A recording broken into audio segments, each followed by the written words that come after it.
Chapter 439. Who could tell her what was going on? Why did she have a bad premonition that she had been caught red-handed when she looked at Lin Shihao's cold eyes? Yi Siki coughed and forced a smile. Shihao, why are you here? Lin Shihao couldn't wait to throw Xiao Tianqing out and hug the little woman who was looking at him timidly in his arms. He clenched his fists tightly, gritted his teeth, and said in a deep voice, "I'm not only here as a husband, but also as a neighbor. May I ask why Mr. Xiao is here?" Xiao Tiansheng smiled innocently. "I'm here as a friend, of course. I'm here to have dinner with Siki in Nyonyo. Can I do that?" Yi Siki quickly explained. "Tianxing sent Nyonyo and me home today. I'm treating him to dinner to show my gratitude." Xiao Tianxing looked a little unhappy. Was this woman so worried that Lin Shihao would misunderstand? "I haven't had dinner either." His meaning was obvious. He was going to freeload this meal. His face was dark. Without waiting for the host to greet him, he changed his shoes and walked in as if he had returned to his own home. Yi Siki couldn't say anything in front of outsiders. She forced a smile and said, "The food is ready. Let's eat." Lin Shihao replied with an "in" and placed the cake on the coffee table. Then, he went to Nyonyo's room to call her to eat. When Nyonyo saw that her father had come, she was extremely excited. She hugged his neck and kissed his face twice. The atmosphere at the dinner table was a little strange. As usual, Lin Shihao was a good husband and father. He picked up food for Siki and deboned fish for his daughter. He clearly drew a line on the table. On one side was the family of three, and on the other was Xiao Tiansheng. Xiao Tianxing looked at them happily and couldn't help but feel a little bitter.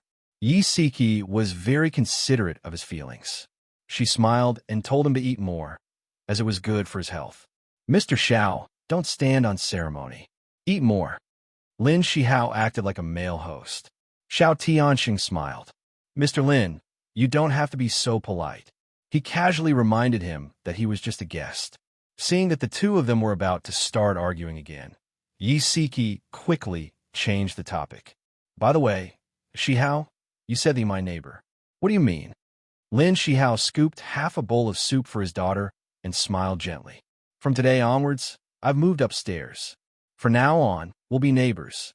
Yi Siki was stunned. "Why don't you stay at home? Wouldn't it be troublesome to move out?" Lin Shihao looked at her and smiled meaningfully. "I'll follow you wherever you go." Yi Siki's fingers trembled. She wanted to say something, but because Xiao Tiansheng was present, she swallowed her words. Nyonyo clapped happily. "That's great. Daddy lives upstairs. He can eat with us every day from now on." "Yeah, Daddy will take you to and from school from now on. You don't have to trouble your Uncle Xiao." Lin Shihao emphasized the word uncle as if he was reminding someone. Xiao Tianxing's smile did not change, but his words were especially sharp. "Some things can't be changed just because you're close." "Oh, what's that idiom again?" "Oh, right. So close yet worlds apart. That's what it means." Lin Shihao smiled faintly. "I also know that there's a saying, the pavilion closest to the water enjoys the moonlight first. Since you have the heart, there's nothing you can't do. I think there's another saying, bedfellows dream different dreams." Xiao Tianxing's lips curved into a cold smile. Lin Shihao smiled and said faintly, "Mr. Xiao is so knowledgeable. You must have heard of the saying, love is stronger than gold." The two of them opposed each other with equal harshness. Nyonyo looked from one to the other. She puffed up her cheeks, as if she understood. Yi Siki slammed her chopsticks on the table. "If you want to continue playing word games, I won't keep you company." Xiao Tianxing coughed and said, "Word games are boring. We won't play anymore." Yi Siki snorted and picked up her chopsticks again. "I see that you're having fun. How is it boring?" Lin Shihao picked up a piece of pork rib and placed it in her bowl. He chuckled softly. "Don't be angry." When they finally finished eating, Yi Siki cleared the dishes and went into the kitchen as if she was escaping. Lin Shihao wanted to go in and help her, but she chased him out. Xiao Tiansheng played with Nyonyo for a while. When Yi Siki finished cleaning up the kitchen, he said goodbye and left. Yi Siki walked him to the door. He glanced at Lin Shihao, who came out with her. The two of them stood side by side and looked very compatible. He felt a little upset. He smiled and said, I'm leaving. Good night. Be careful on your way back. Good night. Yi Siki smiled and waved. It was already past 9, but Lin Shihao had no intention of leaving. He hugged Nyo and curled up on the sofa to play games. Yi Siki couldn't help but say, It's getting late. Shouldn't you go home? Lin Shihao lifted his wrist to look at his watch. He smiled and said, I almost forgot the time. Nyo, it's time to sleep. Come, Daddy will carry you back to your room. No need. I'm already a big girl. I'll go back by myself. Daddy, Mommy, good night. Nyo jumped out his arms and waved her chubby little hand. She ran back to her room like a little cannonball, as if she was deliberately leaving them some alone space. In a large space, only the two of them were left. His handsome figure stood in front of her and walked closer to her step by step. She could smell danger in the air and instinctively stepped back. Suddenly, he reached out and wrapped his arms around her waist. His dark eyes stared into her eyes. His thin lips moved slightly. Does he come here often? Who? She played dumb. He looked slightly annoyed. You know who I'm talking about. Her expression was calm. Not very often. He's only come here twice. The first time was when we first moved here. Today is the second time. His face darkened and his eyes narrowed dangerously. You think 2 times is too little? Yi Siki pushed his arm away angrily. What are you doing? I only treat him as a normal friend. I see that you're very free. Let's find some time tomorrow to settle the divorce procedures. Lin Shihao's eyes narrowed and a surge of anger rushed to his heart. Just as he was about to say something, his cell phone suddenly rang. He glanced at the caller ID and frowned. As soon as the call connected, Jiang Rulin's unhappy voice was heard. Shihao, it's so late. Why aren't you home yet? Mom, I've moved out. Jiang Rulin said angrily. Are you crazy? You're living well in your own home. Why do you have to move out? Lin Shihao frowned and said coldly, I am crazy. I've been crazy since the day you forced me to divorce Siki. My own home? Humph. You're moving in with an outsider. Is that still my own home? Mom, as long as Siki doesn't go back, I won't move back either. You can stay as long as you want. I won't care about you anymore. Being forced to this extent, he felt a headache coming on. The anger and resentment in his heart finally broke through the barrier of reason and exploded. On the other end, Jiang Ruolin was so angry at her son that she was trembling all over. Bai Mei Wei consoled her gently, but there was a hidden coldness in her beautiful eyes. No one knew what she was thinking.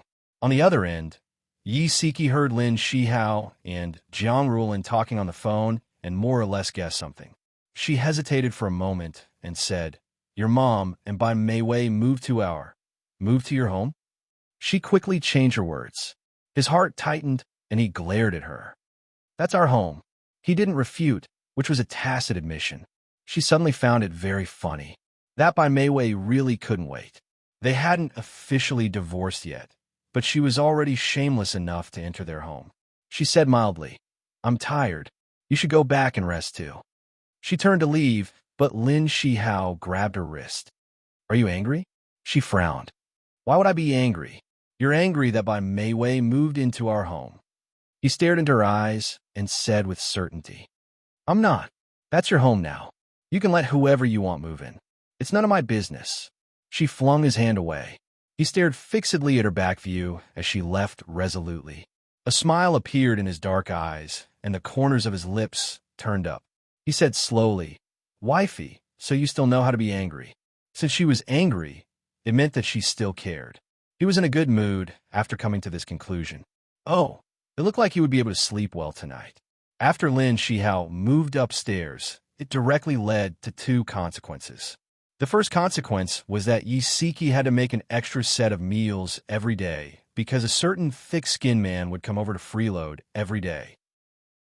At first, she didn't want to make a share, not because she was stingy, but because she didn't want him to develop a habit. Who knew that he would actually be so thick-skinned as to eat her breakfast, causing her to have no choice but to make another set. The second consequence was that Yi Siki's bedtime was delayed by half an hour because a certain shameless man would stay at her house to play games with Nyonyo every day after freeloading on her for dinner. He would only leave reluctantly when she couldn't hold back her temper and chased him away.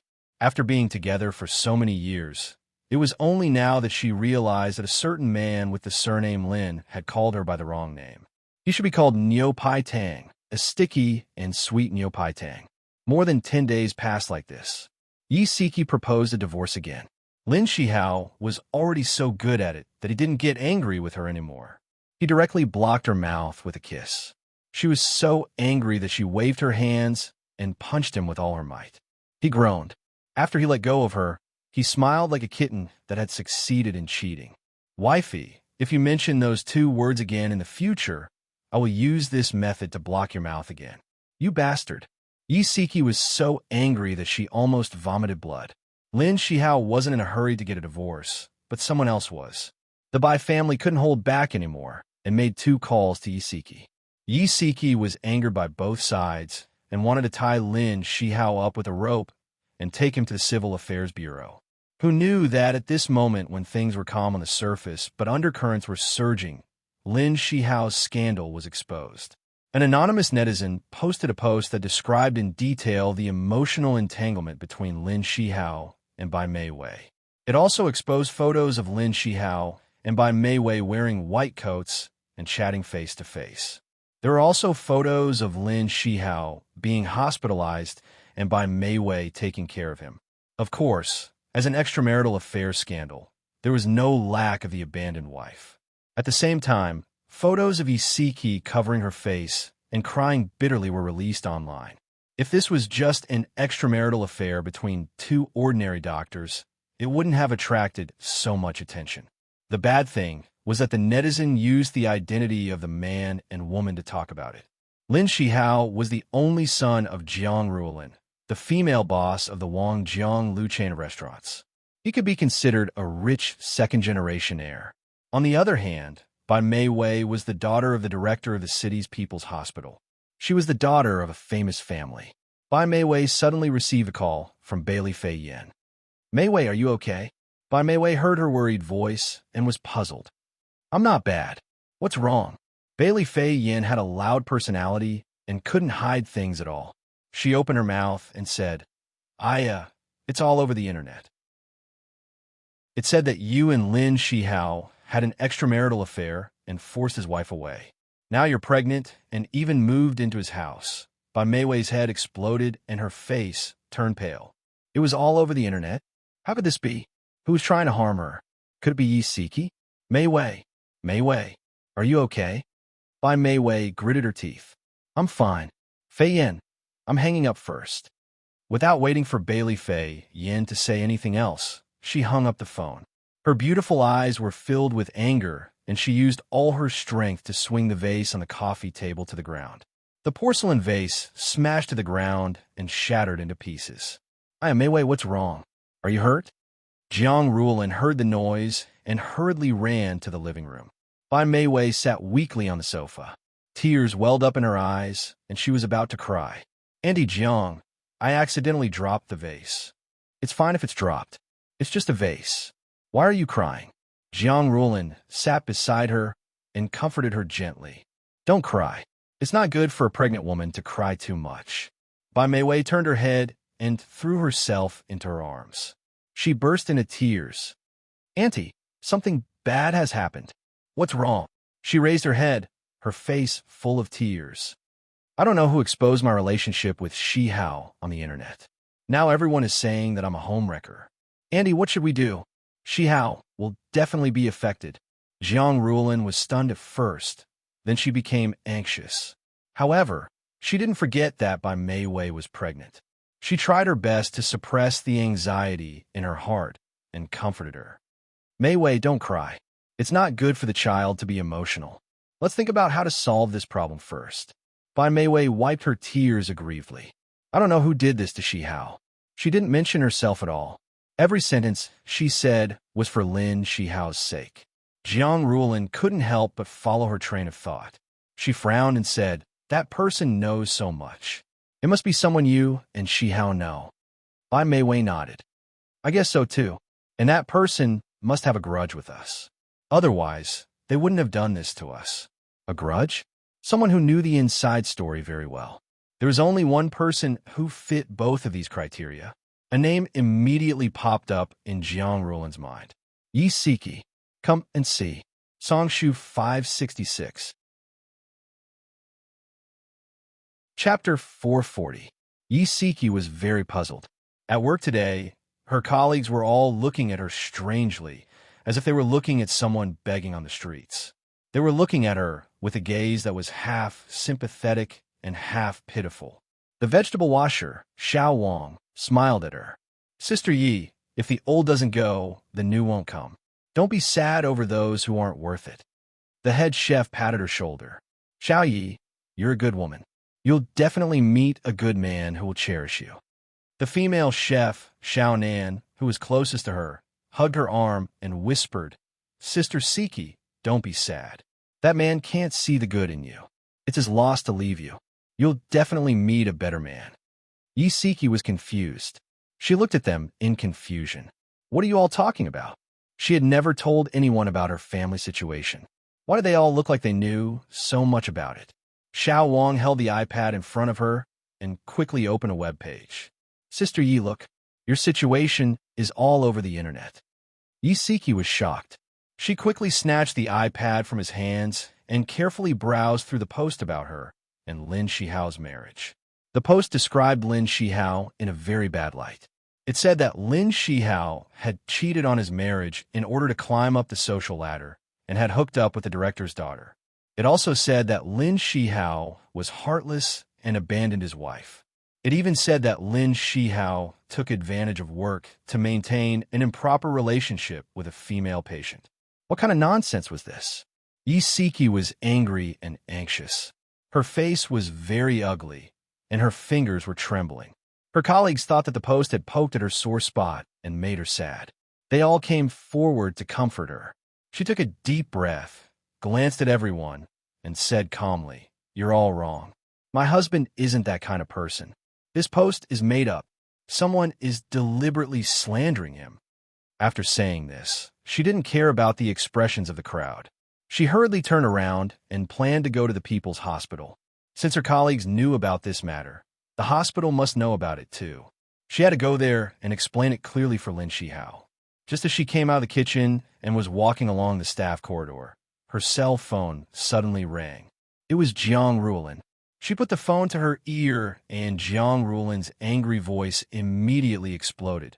Yi Siki, were you the one who exposed Shihao and Mei Wei's matter on the internet? A day as husband and wife means endless devotion for the rest of your life. How can you be so cruel? In a moment of panic, Yi Siki blurted out, Mom, you've misunderstood. I didn't do it. I just found out about it. Don't call me Mom. I don't have such a heartless daughter-in-law like you. Jiang Rulin had already determined that she was the mastermind, so she said angrily, I was the one who forced you to divorce Shihao. If you have any resentment, then take it out on me. Don't hurt Shihao. Yi Siki's face turned pale. She said anxiously, It really wasn't me. We've been together for so many years. Don't you understand my character? How could I do something to hurt Shihao? Jiang Rulin snorted. Who else knows the inside story so well besides you? Moreover, once Mei Wei's matter is exposed, the only person who will benefit from it is you. I want you to clarify this matter quickly and stop hurting Shihao and Mei Wei. Yi Siki knew that Jiang Rulin was a stubborn person. As long as she had decided on something, no one could change her mind. She gritted her teeth and said in a low voice, Madam Jiang, I'll say it one last time. I really didn't do it. Instead of biting me and not letting go, why don't you hurry up and find a real mastermind? You hello? I'm so angry. How dare you hang up on me? Jiang Rulin was so angry that her whole body was trembling. Mei Wei appeared by her side at the right time and comforted her. Auntie Jiang, maybe we've really wronged Sister Siki. Jiang Rulin said angrily. Other than her, I can't think of anyone else. On the other side, Yi Siki felt extremely wronged. She bit her lip hard and quickly walked out of the hotel. Suddenly, a hand grabbed her wrist from behind. She didn't look back. She lowered her head and suppressed her anger in her voice. Let go. No matter who it was, she only wanted to give them these two words. Xiao Tianqing's voice came from behind her. Why are you in such a hurry to leave? Where do you want to go? Yi Siqi's body stiffened. She didn't expect him to appear. I have something to do. I'm going out. Her vision blurred, and Xiao Tianqing appeared in front of her. There was a faint smile on his handsome face. What are you going out for? Yi Siqi pursed her lips. Something bad happened, and I need to deal with it. I'm taking a leave of absence today. Please approve it, President. Xiao Tianqing's smile froze. His dark eyes stared straight at her. Is it because of that post that you're worried that your husband will be misunderstood? So you're rushing to the hospital to clarify things for him? Yi Siqi was slightly stunned. Then she understood. Now that this matter had caused a stir, it wasn't strange for him to know about it. She answered honestly, Yes, I need to go to the hospital. Are you an idiot? Xiao Tianqing's expression suddenly became fierce. He raised his hand and knocked her head. He said fiercely, Lin Shihao's mother has already determined that you're the mastermind. If you rush to the hospital to clarify things now, you might be used by someone with ulterior motives and cause more misunderstandings. They might think that this is a case of revenge by an abandoned wife. Yi Siqi looked at him seriously. Even if people misunderstand, I don't care. I can't just watch him get into trouble. Xiao Tianqing's eyes narrowed. He clenched his fists tightly. After a while, the corners of his lips turned up. He sneered. Looks like you really love him. Even if he hurt you so deeply, you still can't forget him. Actually, I've never forgotten him. These words were on the tip of Yi Siqi's tongue, but she swallowed them in the end. She said, Tianqing, thank you for reminding me. However, I still have to go and find him. She didn't know what situation Lin Shihao was in right now. She was very nervous and uneasy. She could only feel at ease after confirming that he was fine. Lin Shihao's reputation had plummeted. In the past, patients would line up a few days in advance just to see him. Now his office was deserted. He had been labeled as someone who took advantage of female patients.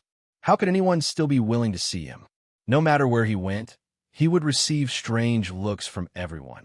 There were also people who pointed at him, whispered, and questioned his character. The matter was getting out of hand. Bai Jiao couldn't protect Lin Shihao anymore. As the director, he had to answer to the hospital's board of directors. The chairman, Cheng Wentao, was in his 60s. He used to be the secretary of the county party committee. He was an upright person who handled matters strictly.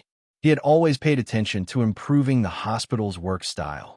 Therefore, after Lin Shihao's matter was exposed, he took it very seriously and planned to use this opportunity to rectify the hospital's work style. When Yi Siqi rushed to the hospital, the board of directors was in the middle of a meeting to discuss Lin Shihao's matter. As the parties involved, Lin Shihao and Bai Meiwei were also called to the meeting. The board of directors was made up of 9 directors, and Bai Jiao was one of them. Including Lin Shihao and Bai Meiwei, there were a total of 11 people present. Cheng Wentao sat at the head of the table with a serious expression.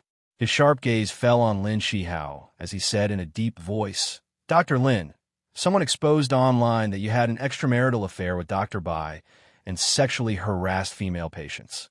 What's your explanation for this? Lin Shihao was expressionless as he said slowly, What happened between Dr. Bai and me is a private matter. There's no need to explain it to the board of directors. As for the accusation of sexual harassment, it's purely slander. I've never done anything that goes against professional ethics. Cheng Wentao's face sank. The matter between you and Dr. Bai has gone beyond the scope of a private matter. Due to your special status, this kind of scandal has caused a huge negative impact on our hospital's reputation. Today, in front of the board of directors, you must give a reasonable explanation. Lin Shihao's gaze was cold as he said indifferently, There's nothing to explain. The matter between Dr. Bai and me is my fault. I'm willing to bear the legal responsibility. As for sexual harassment, it's purely slander. I'm very sorry for damaging the hospital's reputation. I'm willing to take the blame and resign. No, you can't resign. The door to the conference room suddenly opened and a hurried voice sounded. Everyone looked up and saw a short-haired woman standing at the door. She was dressed in professional attire and her face was flushed from exercising. Her mouth was slightly open and she was panting heavily. She looked like she had run over in a hurry. Lin Shihao's eyes narrowed. Siki, what was she doing here? Seeing Yi Siki close the door and walk into the conference room, a flash of hatred quickly flashed across by Mei Wei's eyes. Cheng Wentao frowned and said in a displeased tone, "Who are you?" Yi Siki walked to the front of the conference table and bowed politely. "Everyone, I'm very sorry to interrupt your meeting. My name is Yi Siki. I'm Lin Shihao's ex-wife." Lin Shihao's body stiffened when he heard the word ex-wife. His cold gaze immediately locked onto Yi Siki. What was she trying to do? Cheng Wentao's expression softened. "Madam Yi, what brings you here?" Yi Siki glanced at the cards on the table in front of him and smiled. "Hello, Chairman. I'm here to clarify some matters and clear Lin Shihao's name. Please give me a chance." Cheng Wentao nodded. "Go ahead." Yi Siki glanced at Lin Shihao and then looked around. She smiled and said, "Lin Shihao and I divorced a year ago. He and Dr. Bai only started dating after our divorce, so there's no such thing as an affair." Lin Shihao suddenly clenched his fists. His deep eyes were like a dangerous whirlpool that seemed to suck her whole body in. The deputy director of the obstetrics and gynecology department, Li Donghao, was also a director. His expression was calm, and there was a probing look in his eyes. He said slowly, "Madam Yi, did you really divorce a year ago? Why do I always see you delivering lunch to Dr. Lin? Also, it seems like you've always been living together, right?" Add. Hongxia 866. Chapter 441. Yi Siki smiled awkwardly. "It's embarrassing to talk about this. I've always been a housewife with no source of income. After the divorce, I couldn't support myself and my daughter. Moreover, we didn't want our daughter to get hurt, so we kept the divorce a secret from her. So, I temporarily stayed at my ex-husband's house. After I found a job and had a source of income, I moved out of his house." A shrewd-looking middle-aged man said, "It sounds reasonable, but you don't mind showing us the divorce certificate, right?" Yi Siki's expression froze. Just as she was about to say something to get away with it, she heard a loud bang. Lin Shihao slammed the table and stood up abruptly. His face was ashen as he glared at her fiercely. "Enough, stop lying." Everyone was stunned. Yi Siki's heart tightened. She glared at him angrily. "Lin Shihao, shut up. I'm telling the truth." "The truth?" Lin Shihao sneered. He slowly looked around and saw all the directors looking at him. He said coldly, "The truth is that I cheated on you. Yi Siki and I haven't divorced yet, and we won't get a divorce in the future. There's no need for this meeting to continue. I'll take full responsibility and resign from all my positions. I won't bring shame to the hospital. Sorry, I'll take my leave first." With that, he grabbed Yi Siki's wrist and dragged her towards the door. "Let go of me." Siki was extremely anxious. As she was forced to walk out, she turned her head and shouted, "Chairman, don't listen to him. He's just saying things out of anger." "Ugh." Lin Xiao suddenly reached out and covered her mouth. He quickly dragged her out of the meeting room. With a bang, the door to the meeting room closed. Everyone stared at the door in a daze. Cheng Wentao reacted quickly. He coughed and said, "Dr. Lin doesn't admit to the accusation of sexual harassment. It's very likely that someone is deliberately defaming him. I think we should investigate this person seriously and find out the truth." Someone asked, "Then what about Dr. Lin and Dr. Bai?" Li Donghao said, "Since Dr. Lin has admitted his mistake and is willing to take responsibility, I think we should respect his wishes." Bai Jiao frowned. He wanted to say a few words for Lin Shihao, but when he thought that his daughter was also involved in this matter, he couldn't say anything, so he dismissed the idea. The vice president said, "Dr. Lin is the backbone of our hospital. If she is fired because of this, it seemed a little too much. I agree with the chairman's opinion. Let's find out the truth first before we punish Dr. Lin." In the conference room, everyone was discussing how to deal with this matter. Lin Shihao had already dragged Yi Siki into his office. Lin Shihao's handsome face was covered with a layer of frost, and his sharp eyes stared at her. "Why did you lie? Do you really want a divorce that badly?" Yi Siki was almost angered to death by him. Her red lips trembled as she said angrily, "Why are you stopping me? He was clearly about to succeed. I just don't want you to be fired. Is that wrong? He held her shoulders forcefully and shouted at her. You stupid woman, when will you understand that power, money, and reputation are not important? The only thing that matters is you. I just don't want to lose you.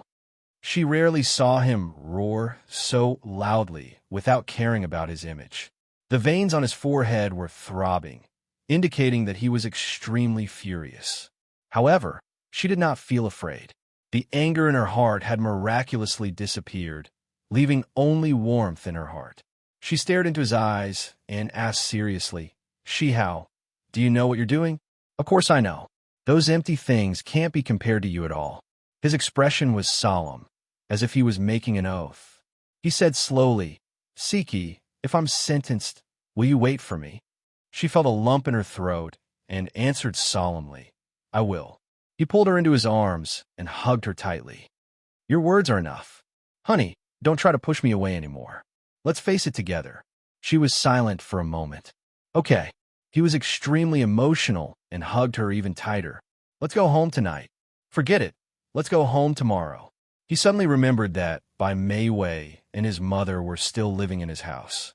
She said softly, Shihao, although I'm willing to wait for you and face it with you, I don't want to go home for the time being. That house was no longer their home. There was another woman living there, and that woman was pregnant with his child. She really didn't want to face that. His body stiffened. After a moment of silence, he said, Okay, we won't go home. As long as she didn't insist on a divorce, it was fine. After a while, Yisiki said, Shihao, I suspect that someone is deliberately trying to harm you behind your back. Did you offend someone?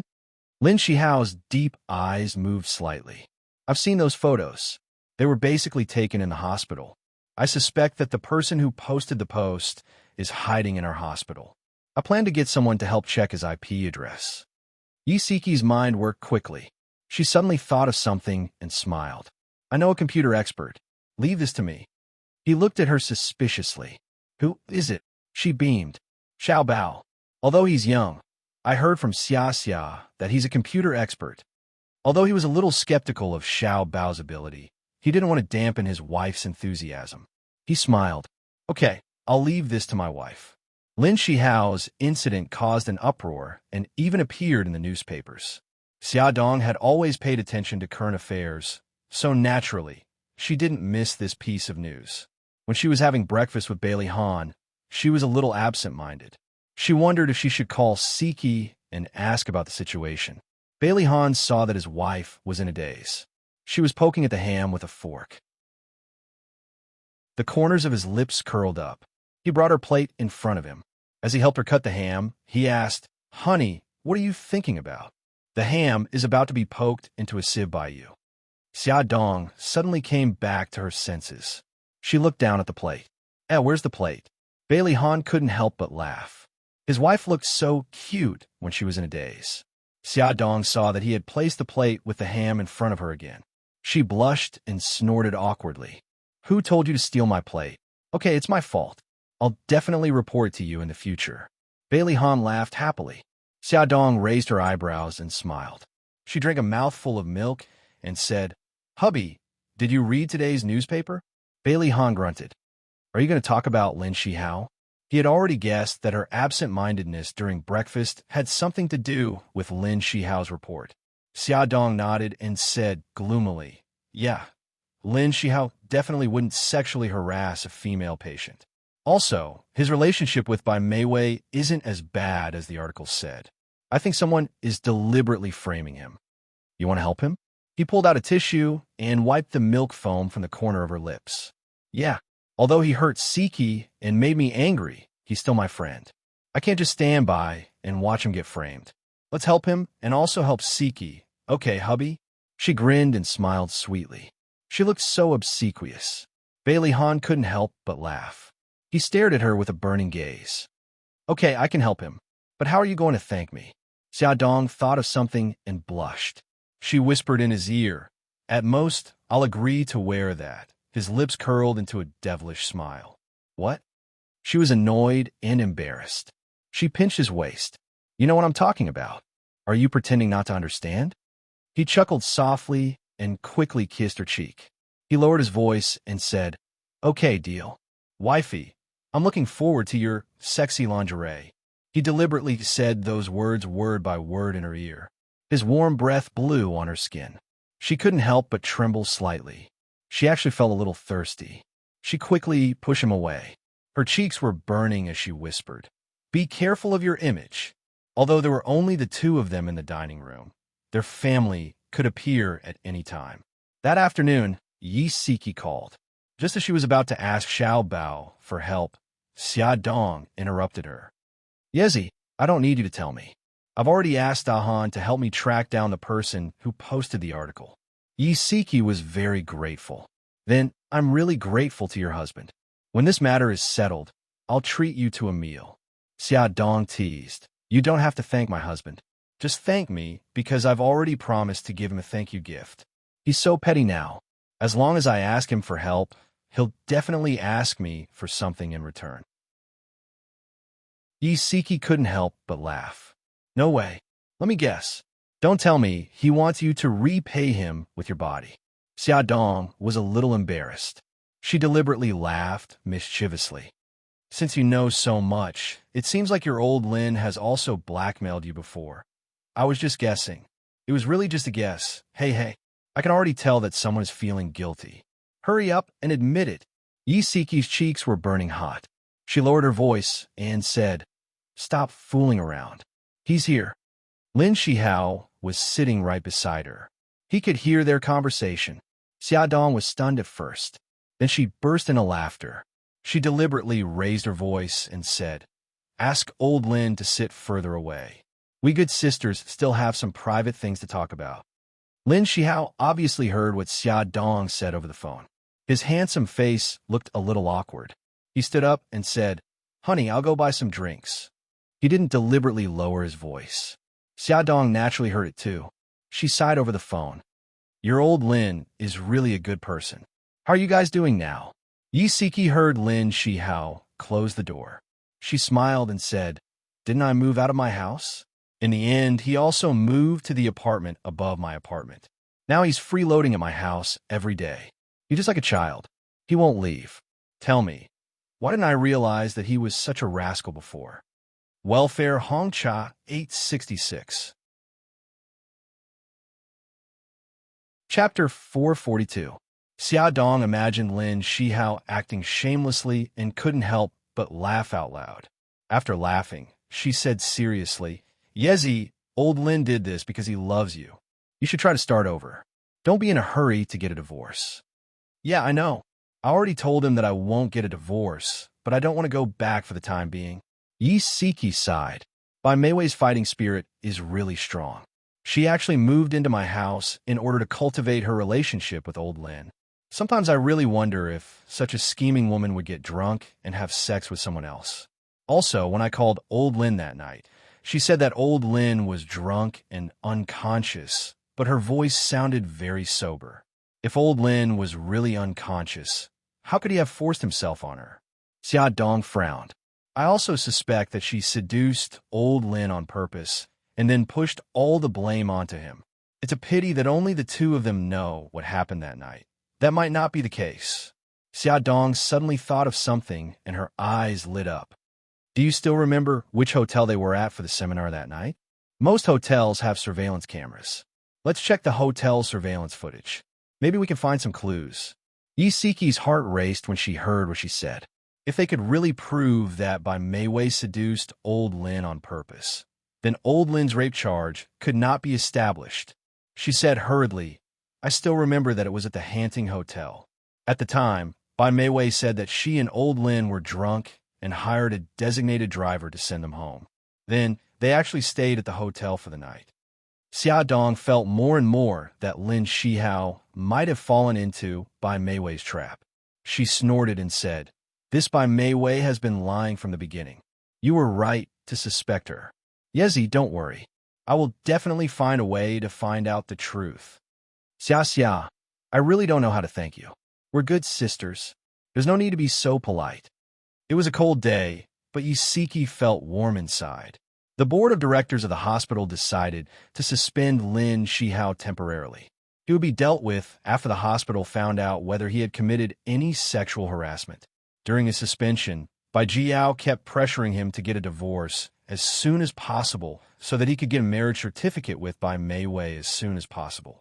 However, Lin Shihao remained unmoved and bluntly said, "I'm willing to bear all the legal responsibilities, but I will never divorce my wife." Bai Jiao's hair had turned white by quite a bit. He really wanted to sue him in court, but Bai Mei Wei begged him bitterly, asking him to give Lin Shihao a little more time. Bai Mei Wei was already prepared to cut off all means of retreat. She wanted to use the final blow to win happiness for herself. "Mei Wei, didn't I tell you not to do the housework? What if you get tired?" Zhang Rulin came back from outside and saw Bai Mei Wei busy in the kitchen. She hurried over to help. Bai Mei Wei smiled gently.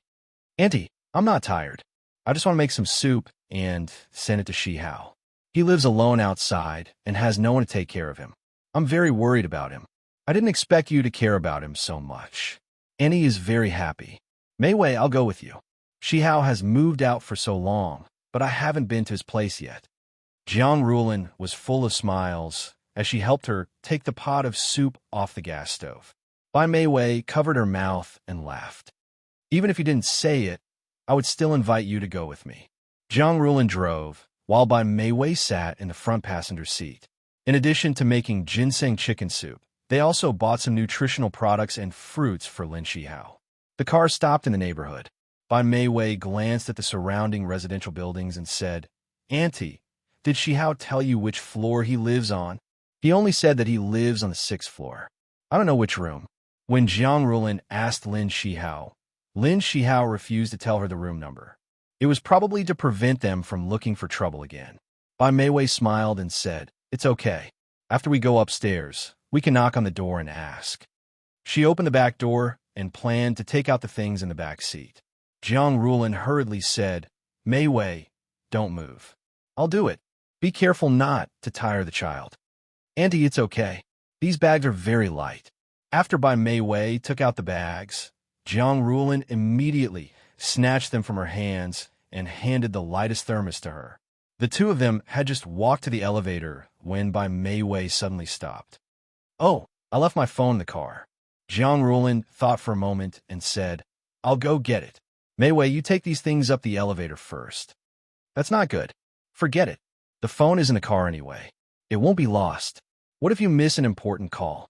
You go up first." "I'll make a trip. I'll be back soon." Jiang Rulin was actually worried that if Bai Jiao contacted her to talk about Lin Shihao and she missed the call, then it would be troublesome. "Okay then, Annie. Sorry to trouble you. You don't have to be so polite. Here, the bags are for you. Be careful." "Okay, Annie. I know. Please be careful." Bai Mei Wei held the bags tightly as she watched Jiang Rulin's back disappear down the corridor. Her lips curled into a strange smile. After entering the elevator, she did not press the button for the 6th floor. Instead, she pressed 5. Room 501 was where Yi Siki lived. Bai Mei Wei had specially hired a private investigator to find out Yi Siki's address. From the private investigator, she found out that she was resting at home at this very moment. As for Lin Shihao, he was originally lazing around in room 501. However, Bai Jiao had called him half an hour ago and said that he had something to talk to him about, so he was summoned away. So, Yi Siki and her daughter were the only ones left in the house. Yi Siki heard the doorbell ring. She frowned when she saw Bai Mei Wei through the peephole. She didn't know why she was here. After hesitating for a moment, she still opened the door. "Miss Bai, why are you here? Is something the matter?" Bai Mei Wei sized her up quietly. She was wearing a red woolen dress.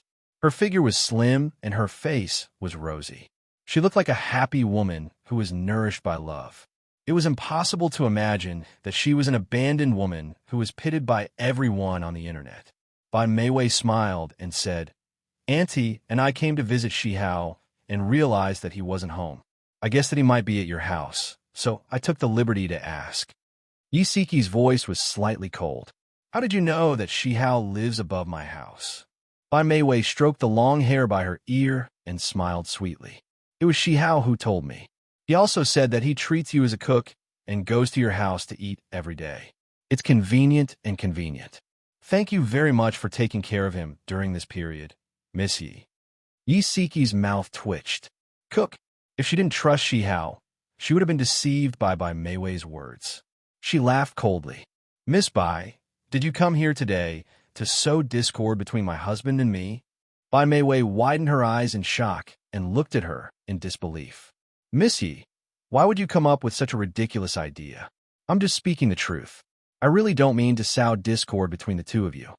Yi Siki frowned impatiently. Bai Mei Wei, I'm not interested in watching you put on an act. If you have something to say, then say it quickly. If there's nothing else, please disappear from my house immediately. I really don't want to see you. Bai Mei Wei exclaimed exaggeratedly. Miss Yi, why are your words so vulgar? You sound like a lowly person. Yi Siki laughed mockingly. Then I'm really sorry.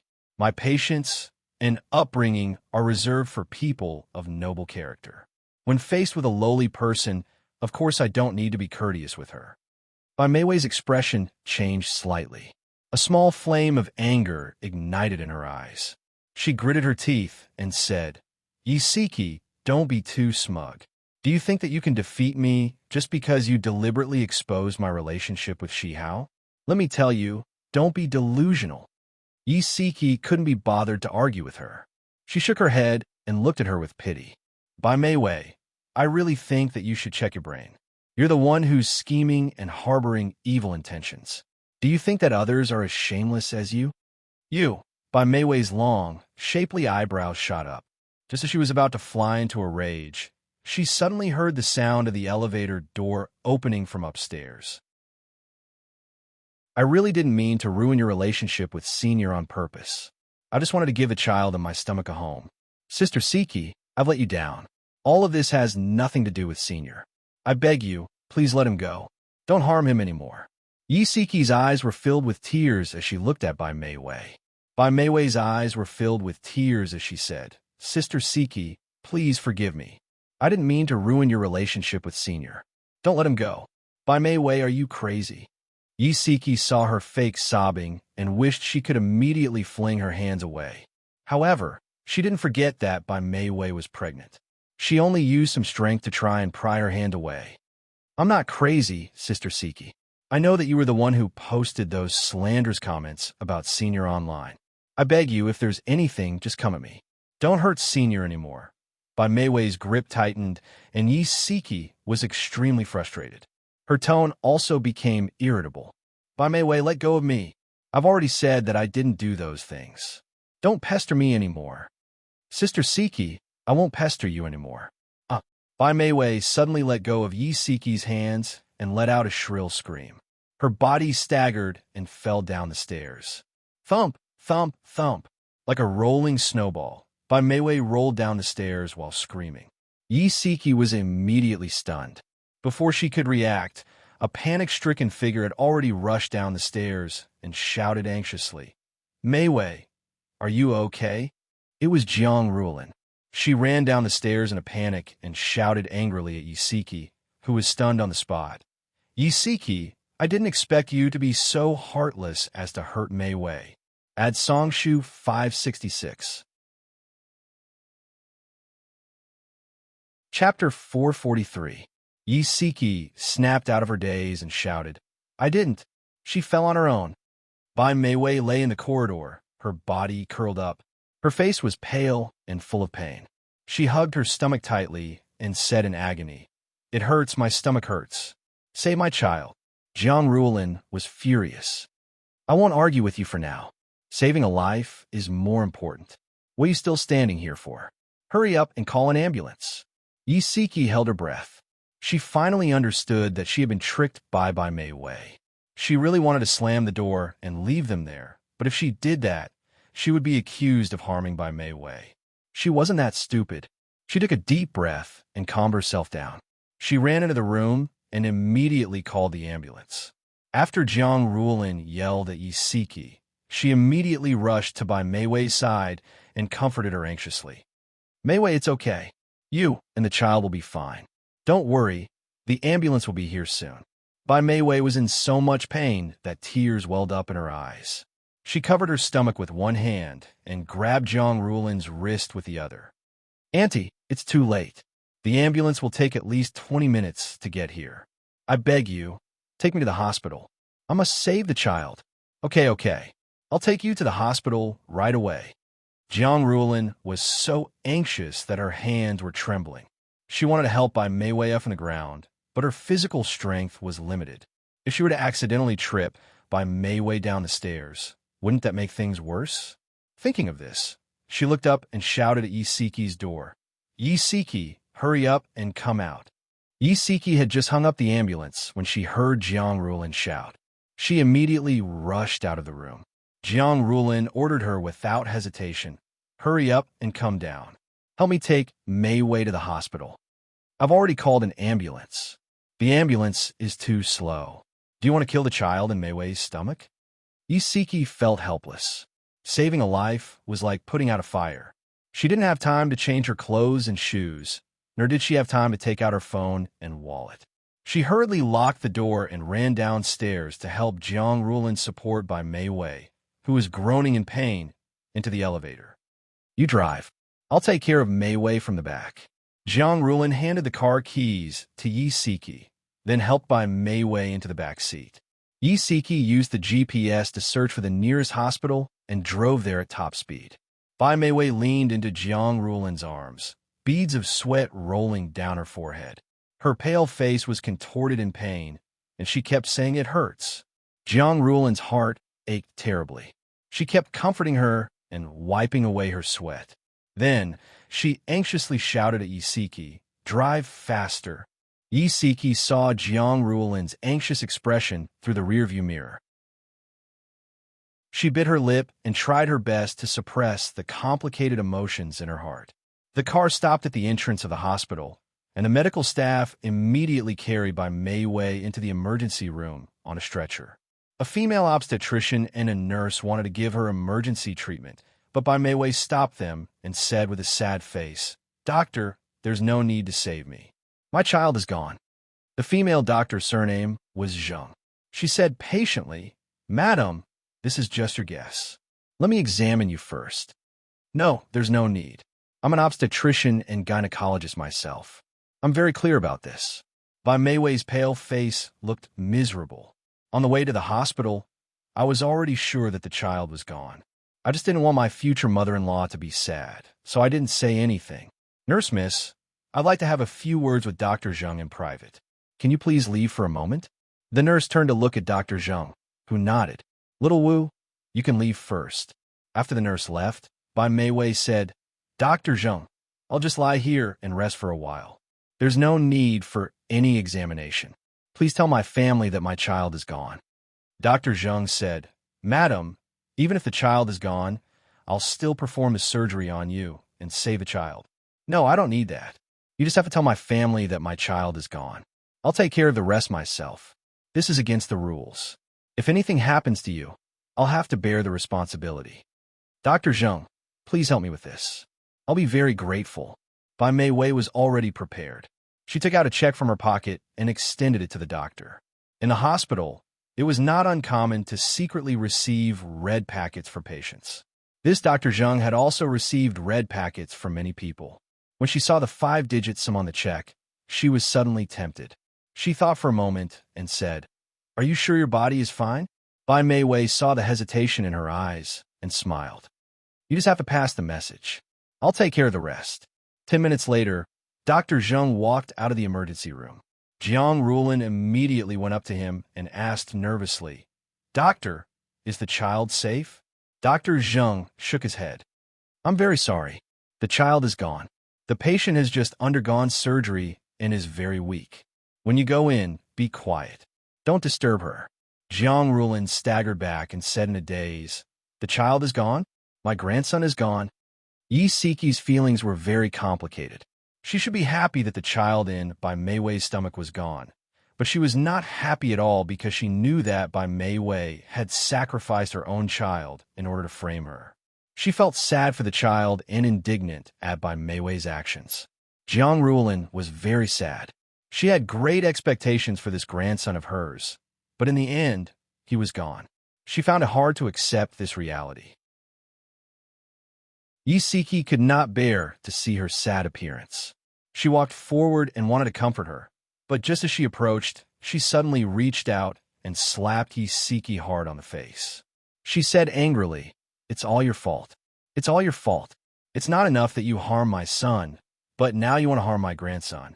Yisiki, how can you be so vicious?" Her slap was so hard that Yisiki's head was tilted to the side. There were obvious fingerprints on her fair cheeks. She stared in disbelief at the woman she had called mother for 8 years. Her eyes were filled with pain. I really didn't do it. We've been together for 8 years, but you don't believe me at all." Jiang Rulin was furious. She pointed at Yisiki's nose and said angrily, "I believe my eyes and ears. I saw you push Mei down the stairs and caused her to lose her child." Yisiki's chest rose and fell rapidly. She knew that it was useless for her to say anything now. Jiang Rulin had already determined that she was the murderer. It wasn't just Jiang Rulin. The other people in the corridor were also staring at her strangely. Those gazes were filled with malice and condemnation. It made her feel a chill in her heart. 2 young girls were very close to them. One of them, a short-haired girl, whispered to her companion, "Yisiki, by Mei Wei, Lan, don't you think these 2 names are very familiar?" "Yeah, they're very familiar. I think they are that." "Oh, right. They're the wife and mistress of that perverted gynecologist Lin Shihao, who went viral on the internet." "What do you mean? Lin Shihao's wife deliberately caused the death of his mistress's child?" "That seems to be the case. Looks like Yisiki isn't as pitiful and innocent as the internet says. Could she be the one who posted that post? Why would she do that?"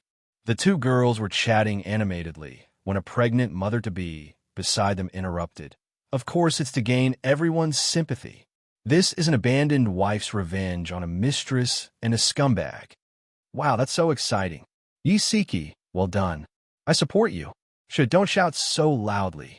Although Yisiki couldn't hear what they were saying, she could tell from their eyes that they were discussing her. She then looked at the furious Jiang Rulin and clenched her fists. Calmly, she said word by word, "Madam Jiang, I'll say it for the last time. I've never done anything to hurt Shihao and Bai Mei Wei." Bai Mei Wei rolled down the stairs on her own.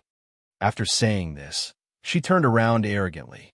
Her back was very straight, and she ignored the curious gazes of the people around her.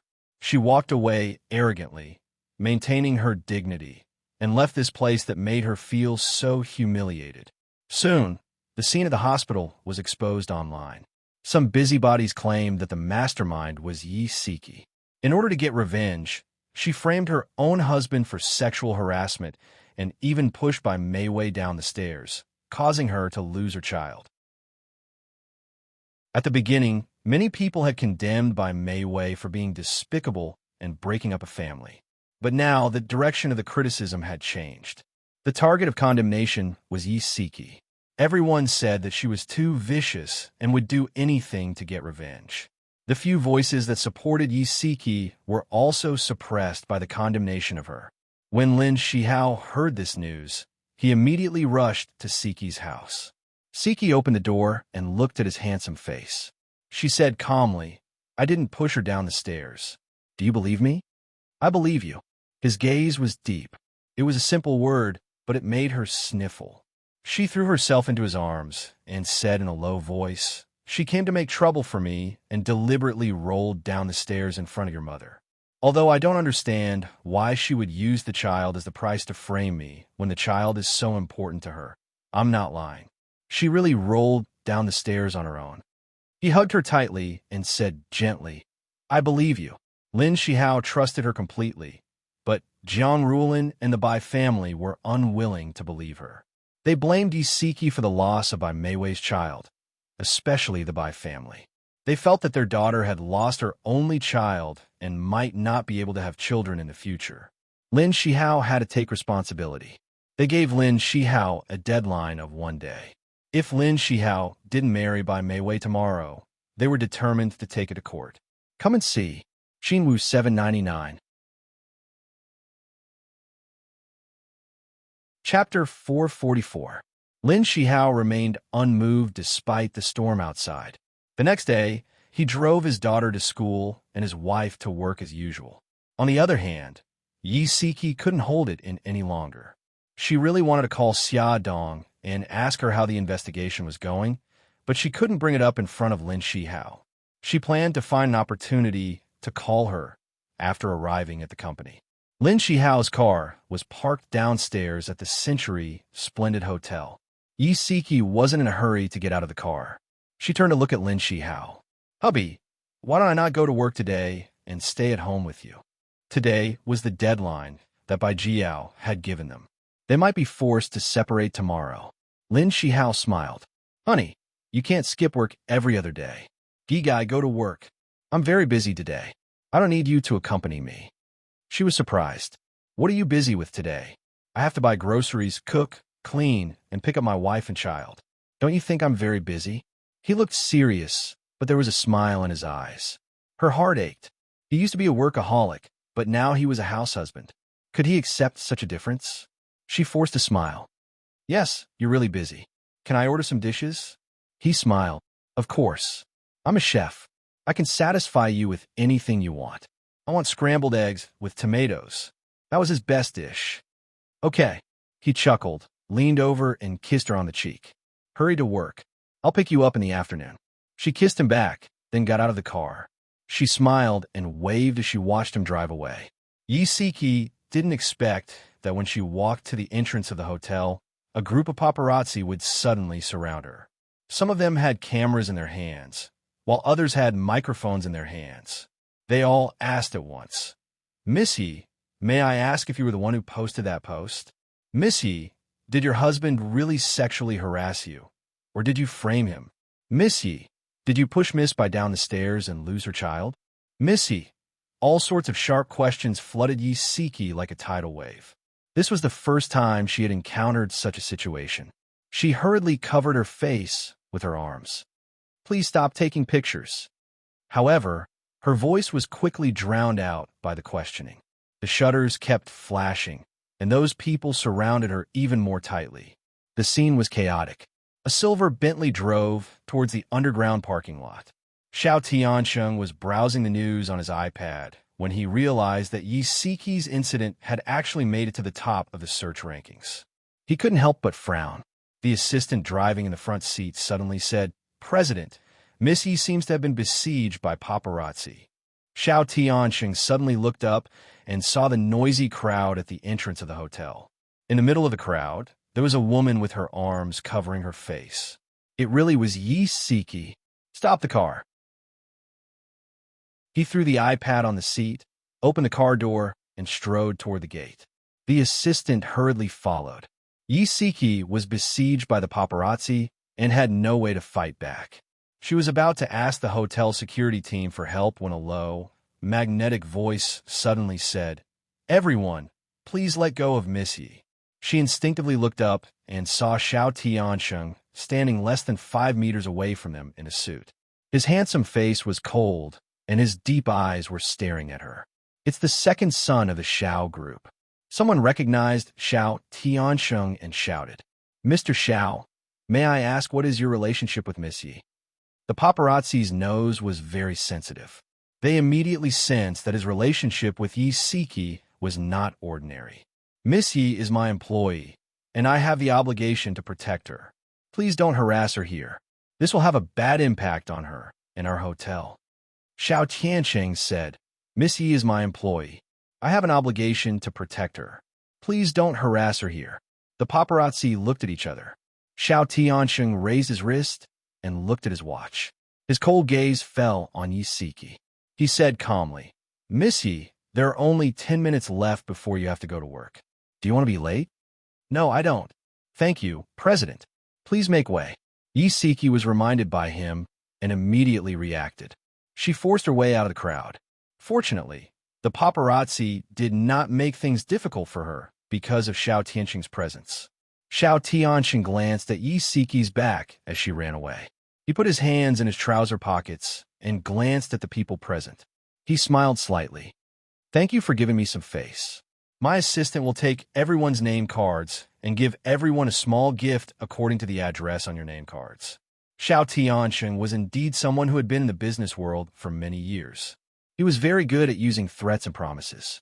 When the assistant heard this, he quickly went forward to collect everyone's name cards. President Xiao, you are too kind. The paparazzi thanked him. Xiao Tianxing smiled. It's my pleasure. Actually, I'm a little curious. How did Miss Ye's matter become so big that it even alarmed our friends in the media? The paparazzi usually followed famous people. It was rare to see them follow ordinary people. Everyone understood this principle. One of the reporters smiled and said, I received this task from the leader. I heard that someone deliberately leaked the information. Even Miss Ye's company and home address were revealed by that person. Xiao Tiansheng raised his eyebrows and smiled. I see. Do any of you know the identity of the person who leaked the information? Everyone shook their heads. However, Xiao Tiansheng already had a suspect in his mind. Yi Siki changed into her chef's uniform and entered the kitchen. She realized that everyone was looking at her strangely again. It was as if they were trying to determine if she was really a vicious woman like what the internet said. Yi Siki felt helpless. However, she did not intend to explain herself. It was useless to explain to people who did not trust her. As usual, she greeted everyone with a smile. Everyone responded with a smile, but those smiles looked very stiff. At noon, they had lunch at the staff cafeteria. In the past, there were 4 girls who ate with her. Now, only she and Xiao Nin were left. The two of them sat cross-legged by the window with fast food in their hands. Xiao Nin lowered her voice and said, Sister Siki, I believe that you are a good person. Yi Siki looked up in surprise. Seeing her watery eyes filled with sincerity, she could not help but smile. Thank you. Xiao Nin grinned brightly. Sister Siki, no matter what the people online say, don't be discouraged. You are the best woman I know. Yi Siki and Xiao Nin had not known each other for long, but she trusted her wholeheartedly. It would be a lie to say that she was not touched. Yi Siki smiled. Xiao Nin, you are great too. Thank you. Do you mind if I sit here? A clear male voice came from above. Yi Siki and Xiao Nin looked up at the same time. They saw Xiao Tiansheng standing by the table with a tray in his hands. There was a gentle smile on his handsome face, and he looked very elegant and handsome. Xiao Nin was almost dazzled by his smile. She stammered, CEO. It was her first time seeing the CEO in the staff cafeteria. After she said that, her little face turned red. Xiao Tianxing smiled and nodded. His gaze fell on Yi Siki. What's wrong? Am I not welcome? Yi Siki did not know what he was up to, but when she saw that everyone's eyes were on them, she felt a little uncomfortable. She said politely, CEO, you must be joking. How can we not welcome you? Please sit. The corners of Xiao Tianxing's lips curled up. He sat beside her naturally and ate elegantly. Because of his presence, Xiao Nan and Yi Siki became reserved. The two of them ate in silence. He wiped the corners of his mouth elegantly with a napkin and chuckled. I saw that you were chatting happily just now. Why did you stop talking when I came? Xiao Nan smiled awkwardly. CEO, Sister Siki, and I were talking about girls' matters. Xiao Tiansheng turned to look at Yi Siki with a gentle smile. Is that so? Yi Siki did not look at him. She just calmly said, Although Xiao Nan was naive, she was not stupid. Her gaze went back and forth between the two of them. She finally understood that the CEO's sudden appearance seemed to mean that he had something to say to Sister Siki. She quickly lowered her head and ate. After she hurriedly finished eating, she chuckled. CEO, Sister Siki, I have something to do. I'll leave first. Take your time. Okay, see you later. Yi Siki watched as Xiao Nin left in a hurry with her tray. She looked at Xiao Tiansheng helplessly. Look at how you scared the little girl. Tell me, why are you looking for me? Xiao Tiansheng took a sip of coffee and raised his eyebrows. I thought you would thank me first. She remembered that he had helped her out this morning. She smiled. Thank you, he teased. I'm not used to you being so obedient. She was speechless. Why are you so hard to please? He held back his laughter. Okay, I won't tease you anymore. Let's talk about something serious. Go ahead. I'm all ears. He stopped smiling and looked serious. Someone purposely got the paparazzi to cause trouble for you. I'm guessing that the negative comments about you online were also purposely released by that person. Her motive is very simple. She wants to smear your reputation and ruin your reputation. Isiki clenched her fists slightly. After a long time, she slowly released them and said calmly, "Besides that, she also wants to force me to divorce Lin Shihao. I think I know who the mastermind is." Bai Meiwei. This was also a suspect in his heart. She nodded. At first, I didn't understand why she was willing to use the child to frame me. But when you said that she was the one who got the paparazzi, I suddenly understood. Her motive was to frame me for everything. This way, not only would she be able to clear Shihao's name, but she would also incur the wrath of the Bai family and Jiang Ruolin. From there, she would be able to force us to divorce. She's playing a very big game of chess. Xiao Tianxing's slender fingers tapped on the table. There was a slight smile in his deep eyes. Since you've already guessed it, how do you plan to retaliate? Welfare Hongcha 866. Chapter 445. Yisiki brushed her hair behind her ear and smiled. I'm waiting. Xiao Tiansheng raised his eyebrows. Waiting? Yes, I've already asked Xia to help investigate Bai Meiwei's case. I think we'll have the results soon. Xiao Tiansheng was a smart person, so he understood immediately. He smiled and said, I was going to introduce you to the best lawyer, but it seems like there's no need for that now. With Ahan helping you, there's nothing you can't do. She smiled. You've helped me a lot, too. I don't know how to thank you. When she was in trouble, he always helped her without hesitation, so she was very grateful. He leaned back in his seat leisurely. I'm your boss at work, but I'm your friend in life. No matter what, I should help you, so you don't have to stand on ceremony with me. If you really want to thank me, let Nyonyo acknowledge me as her godfather. Yisiki looked at his calm expression and burst out laughing. You still remember that? He raised his eyebrows. I'm serious. Are you willing to do that? She hesitated. Well, I really need to discuss this with Shihao. He clutched his heart and looked hurt. I knew you didn't really want to thank me. Yisiki couldn't stand it anymore. She shook her shoulders. You're so mushy. Xiao Tianqing's expression became more and more bitter, and his tone was similar to that of a resentful woman. You're kicking away your savior, Yisiki. I really didn't expect you to be such a vicious person. Oh my God, I can't take it anymore. Yisiki's stomach was churning. She shook off the goosebumps that had appeared all over her body. Hurry up and stop complaining. I agree. Is that not enough? Xiao Tianqing's expression quickly changed. He sat up straight and said sternly, You said it yourself. I don't care if you threaten or seduce me. You must convince Lin Shihao to acknowledge me as her godfather. Yisiki held her forehead. Okay. I got it. He was satisfied and let her go. He smiled and said, I suddenly feel so happy after chatting with you. That's because your happiness is built on my pain. Yisiki could imagine how challenging it would be to convince Lin Shihao. In the CEO's office of Sheng Corporation, after Bailey Han finished his lunch with his beloved wife, the two of them snuggled together. Just as they were about to do something intimate, Bailey Han's phone suddenly rang. He picked up the phone impatiently, but when he saw the caller ID, his impatience disappeared and his expression became serious. Ah Bao, how's the investigation going?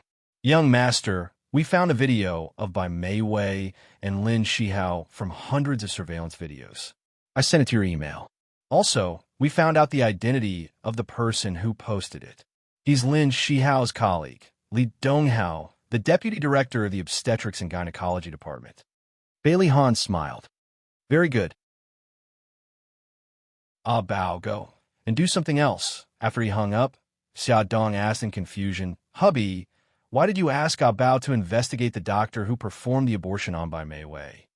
Bailey Han reached out and patted her head. He said gently, Honey, let me ask you, if you were pregnant and knew that you couldn't have another child after losing the child, and that the child was your only bargaining chip to marry me, would you sacrifice your child to frame someone else? Xia Dong didn't hesitate. Of course not. In her heart, the child was very important. Bailey Han ruffled her hair. It's a mother's nature to protect her child, but Bai Mei Wei gave up the child that was so important to her. I can't help but suspect. You suspect that she wasn't pregnant at all? Xia Dong suddenly realized, and her eyes widened. He smiled. There's another possibility. She lost the child a long time ago, and she used a fake belly to deceive everyone. Didn't you say that Bai Mei Wei's uterus was stunted and that it was very easy for her to miscarry the child? Yes, yes. Xia Dong's blood boiled. She hugged his neck excitedly and kissed him fiercely. Hubby, you're amazing. You're definitely China's Sherlock Holmes. Bailey Han accepted her compliments without hesitation. At the same time, he accepted her passionate kiss. Furthermore, he took the initiative and kissed her lips passionately for a long time. Only when both of them were out of breath did he let go of her. He rested his chin on her neck and said in a husky and magnetic voice, "Honey, do you want to watch that video together?" She hugged his waist. Yes. He hugged her and stood up from the sofa. He sat behind his desk and let her sit on his lap. Then he turned on his computer and checked the email that Bao had sent him. In the corner of the video, there was a date. It was the day Lin Shihao and Bai Mei Wei attended the conference. In the video, Bai Mei Wei was holding a glass of water in her left hand and standing in a secluded spot. Her right hand felt around in her handbag a few times and then quickly slid over the rim of the glass.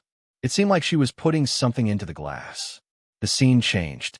Lin Shihao was sitting on the sofa in the corner of the hall. He leaned against the back of the chair tiredly and held his forehead with one hand. He seemed to be very drunk. He took out his phone and looked like he was about to make a call. Bai Mei Wei walked in front of him, bent down, and snatched the phone from his hand. The two of them exchanged a few words.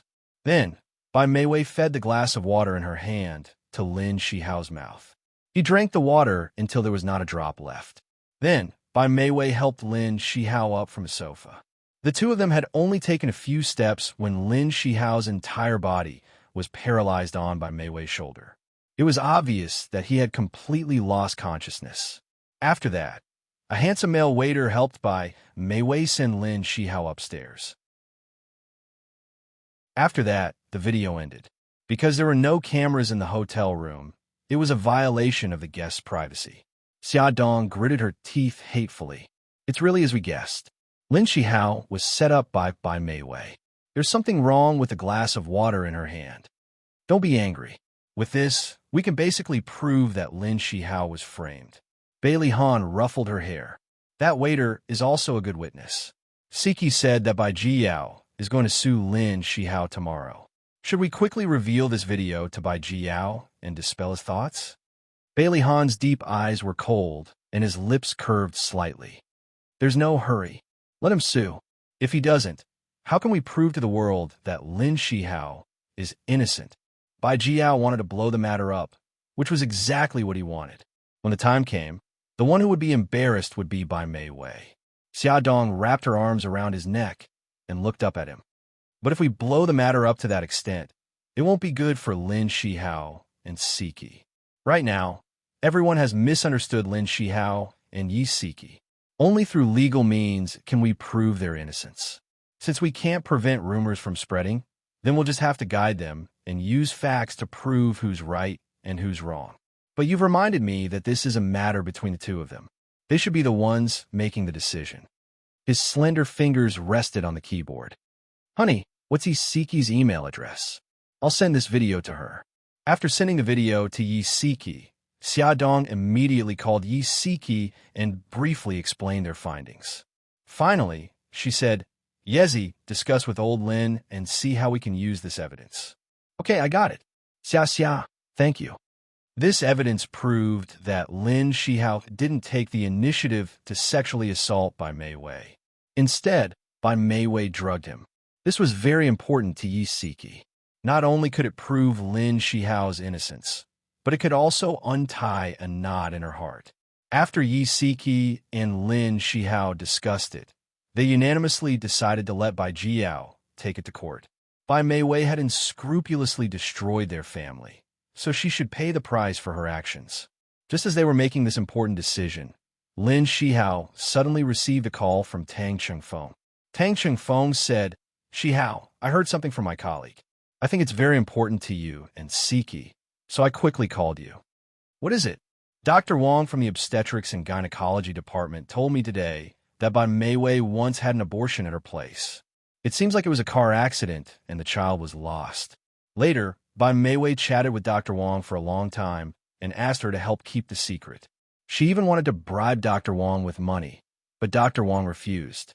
Dr. Wang abided by professional ethics and didn't tell anyone about this until today. She accidentally saw the news about Siki, saying that Siki caused the death of Bai Meiwei's child.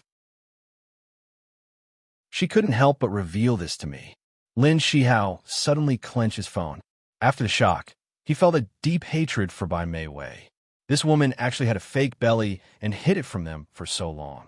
She even wanted to take the opportunity to hurt Siki. She was simply too hateful. He tried his best to suppress the churning emotions in his heart and said slowly, "Chengfeng, thank you for telling me this." After ending the call, Lin Shihao told Siki about Bai Meiwei's miscarriage. Then he said, "Honey, I changed my mind. Let's not take it to court. I'm worried that it will implicate Chengfeng." "Implicate Chengfeng? What do you mean?" Lin Shihao smiled bitterly. "After you went to Tibet, I tricked Bai Meiwei into going to Chengfeng's place. I planned to get him to help me forcibly abort the child in Bai Meiwei's belly. In the end, Bai Meiwei found out. She took a scalpel and threatened Chengfeng to let her go. If this matter goes to court, I'm worried that Bai Meiwei will expose this matter. Chengfeng is innocent. I can't implicate him." Lin Shihao felt a wave of fear. If Tang Chengfeng hadn't suddenly called him, he would have almost forgotten about this matter. If he really implicated his good friend because of this, he would never be able to forgive himself. However, Yi Siki saw another layer of this matter through this matter. In order to win her back, Lin Shihao even abandoned the professional ethics that he was so proud of. This made her feel both touched and touched. Welfare Hongcha 866. Chapter 446. Lin Shihao gave up on punishing Bai Meiwei through legal means, but that didn't mean that he wouldn't pursue her responsibility. She framed Siki and made Siki bear infamy, and he would make her pay for it all. That night, Lin Shihao organized the evidence he collected, burned the video into a CD, and anonymously sent it to the television station and major newspapers. The next day, before Bai Jiao could report Lin Shihao to the police station and accuse him of sexually assaulting his daughter, he saw the shocking news in the morning paper. The news said that the director of the obstetrics and gynecology department, Lin Shihao, who was deeply involved in the scandal of sexually assaulting a female patient a few days ago, was framed by his colleague, Li Lai. The relationship between Lin Shihao and the director's daughter, Bai Meiwei, was also untrue. Lin Shihao was actually drugged by Bai Meiwei and unconsciously had sex with her. In order to destroy Lin Shihao's family, Bai Meiwei pretended to be pregnant when she already had a miscarriage and framed Lin Shihao's wife for harming her child. The report was conclusive and presented evidence, including photos of Bai Meiwei drugging the water and her supporting Lin Shihao to get a room. In addition, there was also the testimony of the hotel staff, proving that she was very sober that night, and Lin Shihao was unconscious and was taken upstairs by her. Most importantly, the name of the person who got the room was Bai Meiwei. It was clear who was plotting against who. Bai Jiao was so angry that he almost died. He angrily slammed the newspaper on the table and roared, "Old Wang, call Miss right now and tell her to get her ass back here." Old Wang was the Bai family's housekeeper. When he heard this, he quickly ran to the landline.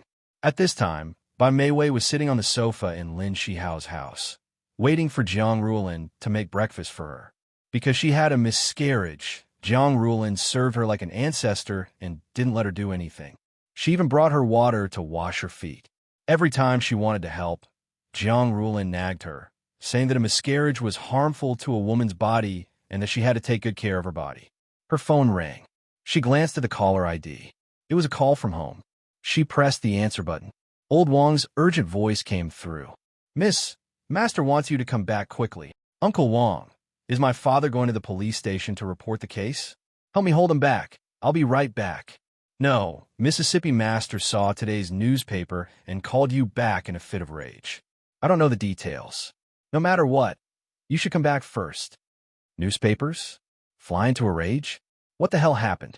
Bai Meiwei's heart was uneasy. She hurriedly went into the house to change her clothes and took her handbag. When she walked into the living room, Jiang Ruolin happened to come out with breakfast. Meiwei, prepare a delicious breakfast. Bai Meiwei smiled. Auntie, I'm not eating anymore. My dad just called and asked me to go back. I have to go back quickly. Jiang Ruolin was shocked. Didn't you already persuade your father not to sue Shi Hao? Now, this is... Bai Meiwei hurriedly said, Auntie, don't be nervous. My dad didn't ask me to go back because of this matter. My dad is still waiting for me at home. I'll leave first. If there's anything, wait until I come back. Okay, be careful on the road. Jiang Ruolin walked her to the door. Jiang Ruolin had lived alone for many years and had developed a habit. That was to turn on the television while eating. Listening to the sound from the television made her feel less lonely. She glanced at the sumptuous breakfast on the dining table and sighed silently. She turned on the television. The television was broadcasting the morning news. She didn't listen to it seriously. Turning on the television was just to kill time. Halfway through breakfast, a name suddenly jumped into her ears. Lin Shihao. Wasn't that her son? Jiang Ruolin hurriedly put down her bowl and chopsticks and walked quickly to the living room to watch the television. The content of the news was similar to what Bai Jiao had seen in the morning newspaper. The difference was that the television news also broadcast the video from the hotel. There was a surgical record attached, proving that Bai Meiwei had already had an abortion a few months ago. Jiang Ruolin was dumbstruck. After a long while, she fell onto the sofa. That piece of news had already been broadcasted, but her mind was still replaying the host's words. She had a miscarriage a few months ago. Her face was deathly pale, and her lips trembled. After a long time, she barely suppressed the anger in her heart and slammed her fist on the sofa. She gritted her teeth and spat out 2 words, bastard. After scolding Bai Meiwei, she fiercely slapped herself. She was simply an idiot. After being used by Bai Meiwei, she said so many hurtful words to her son and daughter-in-law. She simply didn't have the face to face them anymore. The more Jiang Ruolin thought about it, the angrier she became. The more she thought about it, the more hatred she felt. She didn't even eat and angrily rushed to the guest room where Bai Meiwei was staying. She stuffed all her belongings into her suitcase, dragged the suitcase downstairs, and threw it into the trunk of her car. Then she got into the car and sped away. As soon as Bai Meiwei entered the house, Bai Jiao's furious voice exploded in the air. Kneel! Bai Meiwei suddenly froze. She looked at her father, sitting on the sofa. His face was full of anger, and his pair of dark eyes stared fixedly at her. The ruthlessness in his gaze made people shudder. This was the first time she had seen her father so angry. She quietly clenched her fingers. She had a bad feeling in her heart, but she wore a faint smile on her face. Dad, what's wrong with you? Who made you angry? You're still smiling? You still have the face to smile. Bai Jiao was so angry that he was about to burst into flames. He fiercely threw a stack of newspapers at her face and roared with a red face and neck. Look at all the good things you've done. The newspapers hit her face, causing a slight sting. She reflexively closed her eyes. The newspapers scattered on the ground. The news about her occupied an entire page. The huge photo of her drugging the cup of water exposed her completely. The fact that she had seduced Lin Shihao was exposed to the world, leaving her with nowhere to hide. Bai Meiwei's forced calmness collapsed. She took 2 steps back in despair and stared at the newspapers with tears in her eyes. Kneel! Bai Jiao's angry shout was like thunder. She was so shocked that her whole body trembled. Subconsciously, she fell to her knees in front of him. You disgraceful thing. All the books you've read all these years have been for nothing. Don't you have any sense of shame? Bai Jiao was so angry that his blood was boiling. He tightly clutched his chest and roared at his daughter, who was kneeling in front of him. Housekeeper Old Wong saw that the situation was not good and hurried upstairs to inform Madam Bai. Dad, I'm sorry. I was wrong. I really know that I was wrong. Bai Mei cried bitterly. Now you know that you were wrong? What were you doing earlier? Look at you now. Do you still look like a rich miss? All my years of hard work have been wasted. Bai Jiao only had this one daughter, and he had high hopes for her. Who would have thought that the daughter he had always been proud of would do such a despicable thing? How could he not be angry? How could he not hate her? The more Bai Jiao thought about it, the angrier he became. His eyes were red, and he raised his arm high to slap her face. Stop! Madam Bai hurriedly came down from upstairs. Just as she reached the staircase, she saw this scene and hurriedly stopped him. Bai Jiao's arm trembled, but in the end, it did not land on his daughter's face. He angrily pointed at his wife, who had hurried over, and said angrily, "This is your good daughter. Look at what she has done." Madam Bai glanced at the newspaper scattered on the floor and was shocked. She quickly bent down to pick up the newspaper and quickly skimmed through it. Her fingers could not help but tremble. In the end, she could not take the blow, and her body swayed, almost fainting. Bai Jiao hurriedly helped her sit down. Bai Mei cried and hugged her leg. "Mom, don't be agitated. I'm sorry. It's all my fault." Madam Bai leaned on Bai Jiao's shoulder, and tears poured out. She kept muttering, "How could this be? What should we do?" Bai Mei buried her head in guilt and sobbed. The Bai family was shrouded in a gloomy fog. Madam Bai and Bai Mei only cared about crying. After Bai Jiao's anger, he wanted to clean up the mess for his daughter. He picked up the landline and was about to call someone to help. "Madam, you can't go in." A woman dragged a suitcase and angrily barged into the villa. The servants anxiously tried to stop her, but were unsuccessful. The woman fiercely threw the suitcase, making a loud bang sound. The Bai family all looked up at her. Bai Jiao stared at her and saw that it was Lin Shihao's mother, Jiang Rulin. He stiffly put down the landline and said with a sullen face, "Mrs. Lin, what do you mean by this?" Jiang Rulin was furious. She pointed at Bai Mei and said angrily, "Bai Jiao, ask your good daughter what she has done." Bai Mei trembled. Tears streamed down her face as she looked at Jiang Rulin with pleading eyes. "Auntie, I'm sorry. I lied to you. I did this because I love Senior too much." Before she could finish speaking, Jiang Rulin had already rushed in front of her and slapped her hard on her fair face. She roared angrily, "Love him? I think you're clearly harming him. He has a happy family and an enviable job. But now, you're the one who ruined everything." This slap carried the weight of Jiang Rulin's anger and was extremely lethal. Bai Mei was already kneeling on the ground. After being hit like this, she directly lay on the ground. She covered her cheek and sobbed bitterly. Madam Bai threw herself to her daughter's side and stood in front of her. She said sternly, "That's enough, Jiang Rulin. Don't go too far." "Am I going too far, or is your good daughter going too far? It's precisely because of parents like you who can't tell right from wrong that you raised such a shameless daughter." Jiang Rulin pointed at Bai Jiao and his wife's noses and scolded them, venting all her anger on them. Bai Jiao's face alternated between red and white.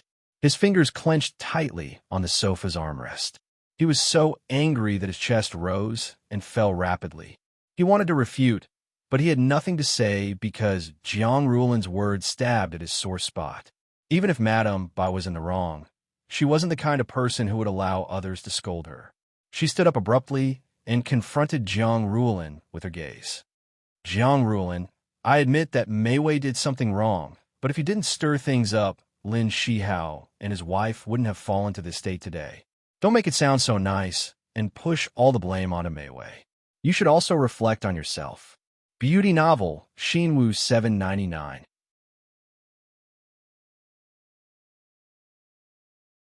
Chapter 447.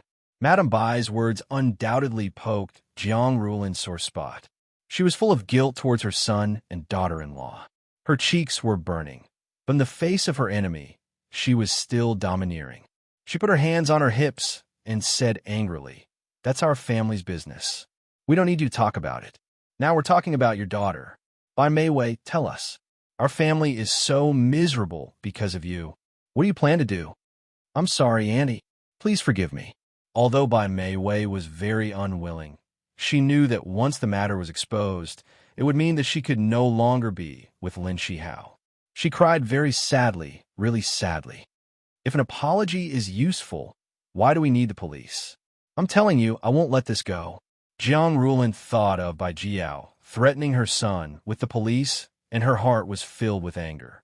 Madame Bai's face turned pale, and she said anxiously, "What else do you want to do? Mei Wei's reputation is ruined now. She's already very pitiful.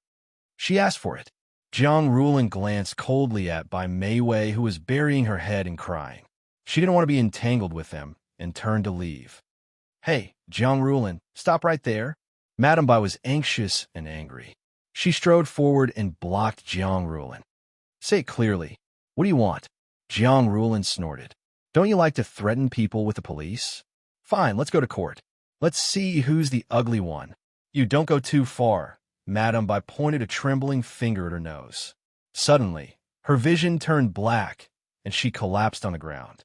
"Mom, wife!" Bai Jiao and Bai Mei Wei shouted at the same time and rushed over in panic. Jiang Rulin watched as Madame Bai collapsed in front of her. She clenched her fingers and restrained herself. She didn't go forward to help her. When she came out of the Bai family's villa, she could still hear Bai Jiao's anxious voice. "Hurry, help me help your mother to the sofa." On the way home, Jiang Rulin's emotions had already calmed down. In fact, she had said something about going to court just to scare the Bai family. She knew very well that even if they went to court, Bai Mei Wei's mistakes would at most constitute a false accusation. She wouldn't be severely punished, so it didn't mean much. Instead, it would push Shi Hao and Siki to the forefront of the storm and affect their normal lives. Now that Bai Mei Wei's true colors had been exposed and she was being condemned by the public, this was already the greatest punishment for her. On second thought, she had also done a lot of things to Shi Hao and Siki. Now, she really didn't have the face to face them. Jiang Rulin sighed deeply. Exposing Bai Mei Wei's true colors was only the first step of Lin Shihao's plan. The second step was to report to the police station and accuse Li Donghai of deliberately fabricating and spreading false facts to degrade his character and slander his reputation.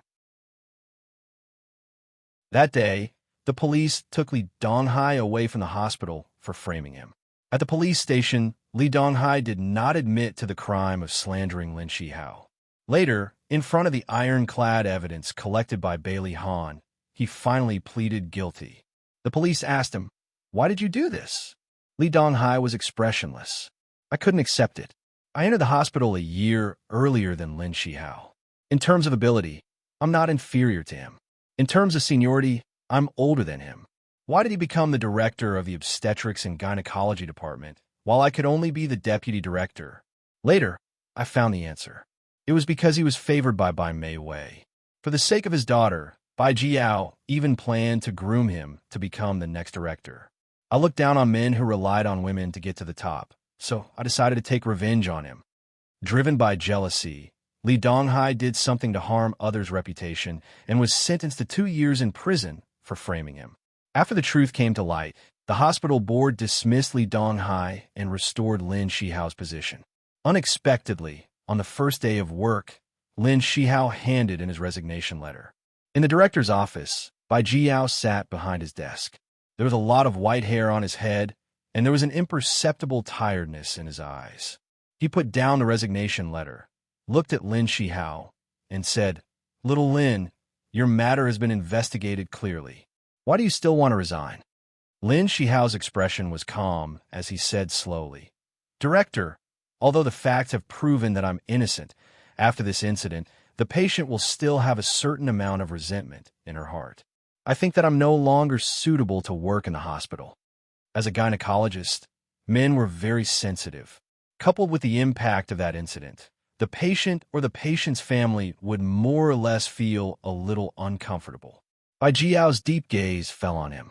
After a moment of silence, he said, "Tell me honestly, is it because Mei Wei and I are in this hospital that you're very troubled?" "Yes." Lin Shihao's gaze was calm. This was also one of the reasons he resigned. Bai Jiao was startled and sighed. "Okay, I agree to your resignation." He signed a resignation letter. Lin Shihao said goodbye and left. Bai Jiao looked at his back and hesitated for a long time before finally saying, "Little Lin, I apologize to you on behalf of Mei Wei. Please be magnanimous and let her go." Lin Shihao stopped in his tracks. Without turning back, he said in a cold voice, "If you're referring to taking it to court, you can rest assured." Bai Jiao looked at his back in a daze. His throat felt uncomfortable. He opened his mouth and said, "Thank you." Lin Shihao didn't say anything. He opened the door and strode out. Walking in the corridor of the hospital and looking at the patients coming and going around, Lin Shihao felt a little disappointed. He had chosen this career to make more families happy. He worked day and night and even neglected his own family. Now that he had decided to quit this career, he still felt a little sad. Yisiki came home from work and saw Lin Shihao in an apron cutting vegetables in the kitchen. She casually put her handbag on the coffee table and said in surprise, "Didn't you go to work today? Why are you back so early?" Lin Shihao's lips curved. "I resigned." "Resigned? Why?" Lin Shihao put down the kitchen knife and looked at her with a smile. "Firstly, it's too tiring to be a doctor. I don't have enough time for myself. I want to change jobs so that I could take care of you and our child. Secondly, didn't Mom always say that no one will inherit the restaurant? I've been willful for so many years. It's time for me to shoulder this burden. That way, she wouldn't force Siki to have a son anymore. But you like this career? Are you really willing to resign? There's nothing to be reluctant about. I'm tired of doing it anyway." There was a faint smile on his handsome face, as if he was very happy to resign. However, he couldn't fool Yisiki because she knew him and knew how much he loved his job. She felt a little sad and said slowly, "Is it because of that incident that you can't face the patients?" "No." His smile didn't change. He wiped his hands and approached her, then hugged her. "Don't let your imagination run wild. I'm just tired and want to change jobs. Will you be happy if you change jobs?" She leaned against his chest, wanted to hear his thoughts. He hugged her tightly and whispered, "Work isn't important. As long as our family is well, I'll be happy no matter what I do." He had saved so many people and fulfilled his ambitions. He had no regrets. The only thing he wanted to do now was to protect his family. The couple welcomed the dawn, but Bai Mei Wei had fallen into the mud of life. She was now notorious in the city and was jokingly called Sister Aphrodisiac. Li Donghao, who slandered Lin Shihao, also had a very appropriate nickname, Brother Harassment, which meant that he used slander to harass innocent people. There were also people who joked that Sister Aphrodisiac and Brother Harassment were true love. Bai Jiao had a headache whenever he saw his daughter. He didn't give her a good look. Madame Bai didn't criticize her too much, but she sighed all day and wiped her tears when she saw her, which made her feel very uncomfortable. Her former friends all looked down on her and cut off contact with her. Only Bailey Fei Yin still foolishly contacted her and asked her to go out to play. Bai Mei Wei felt uncomfortable, so she agreed to go out with Bailey Fei Yin to relax. Bailey Fei Yin drove to pick her up. "Mei Wei, let's go to Charming Club. Let's change to a quieter bar." The boss of Charming Club was Xiao Tiansheng. She didn't want to go there and be laughed at by him. "Well, I went to a bar with a friend some time ago. It's very quiet. Let's go there." The bar Bailey Fei Yin took her to was called Style. It was indeed very quiet. The resident singer played the guitar and sang nostalgic songs. A couple sat in a semi-enclosed box, whispering. They also entered the box and ordered a dozen beers. Bai Mei Wei poured a glass of wine for Bailey Fei Yin and bitterly hooked her lips. "Fei Yin, I'm very grateful to you. Until now, you're still my friend. Good friends don't be so polite." Bailey Fei Yin raised his wine cup and touched hers, saying, "Let's not talk about those unhappy things. Come, let's drink." "Okay." Bai Mei Wei raised her head and took a big gulp. Her alcohol tolerance was not bad. She could drink at least 3 or 4 bottles of beer. The two of them drank and chatted. Unknowingly, it was already past 10 o'clock at night. Bai Mei Wei looked at her watch. It was already late. She was already a criminal. If she returned late, her parents would be angered to death. She quickly pulled Bailey Fei Yan's arm and said, "Fei Yan, it's getting late. We should go back. But I haven't played enough. Bailey Fei Yin's alcohol tolerance was not as good as hers. She was already dizzy. We'll play again next time. Let's go home first tonight. Be good. Bai Meiwei helped her up, and the two of them stumbled out of the bar. This bar street was very lively at night. It was now the time for people to get drunk.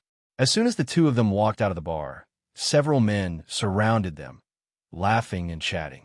Bai Meiwei ignored them. Those people did not give up and follow behind them. Bai Meiwei turned a deaf ear and helped Bailey Fei Yin to the parking lot. She put her in a car and got in as well. Only then did the group give up. Powerful novel Songshu 566.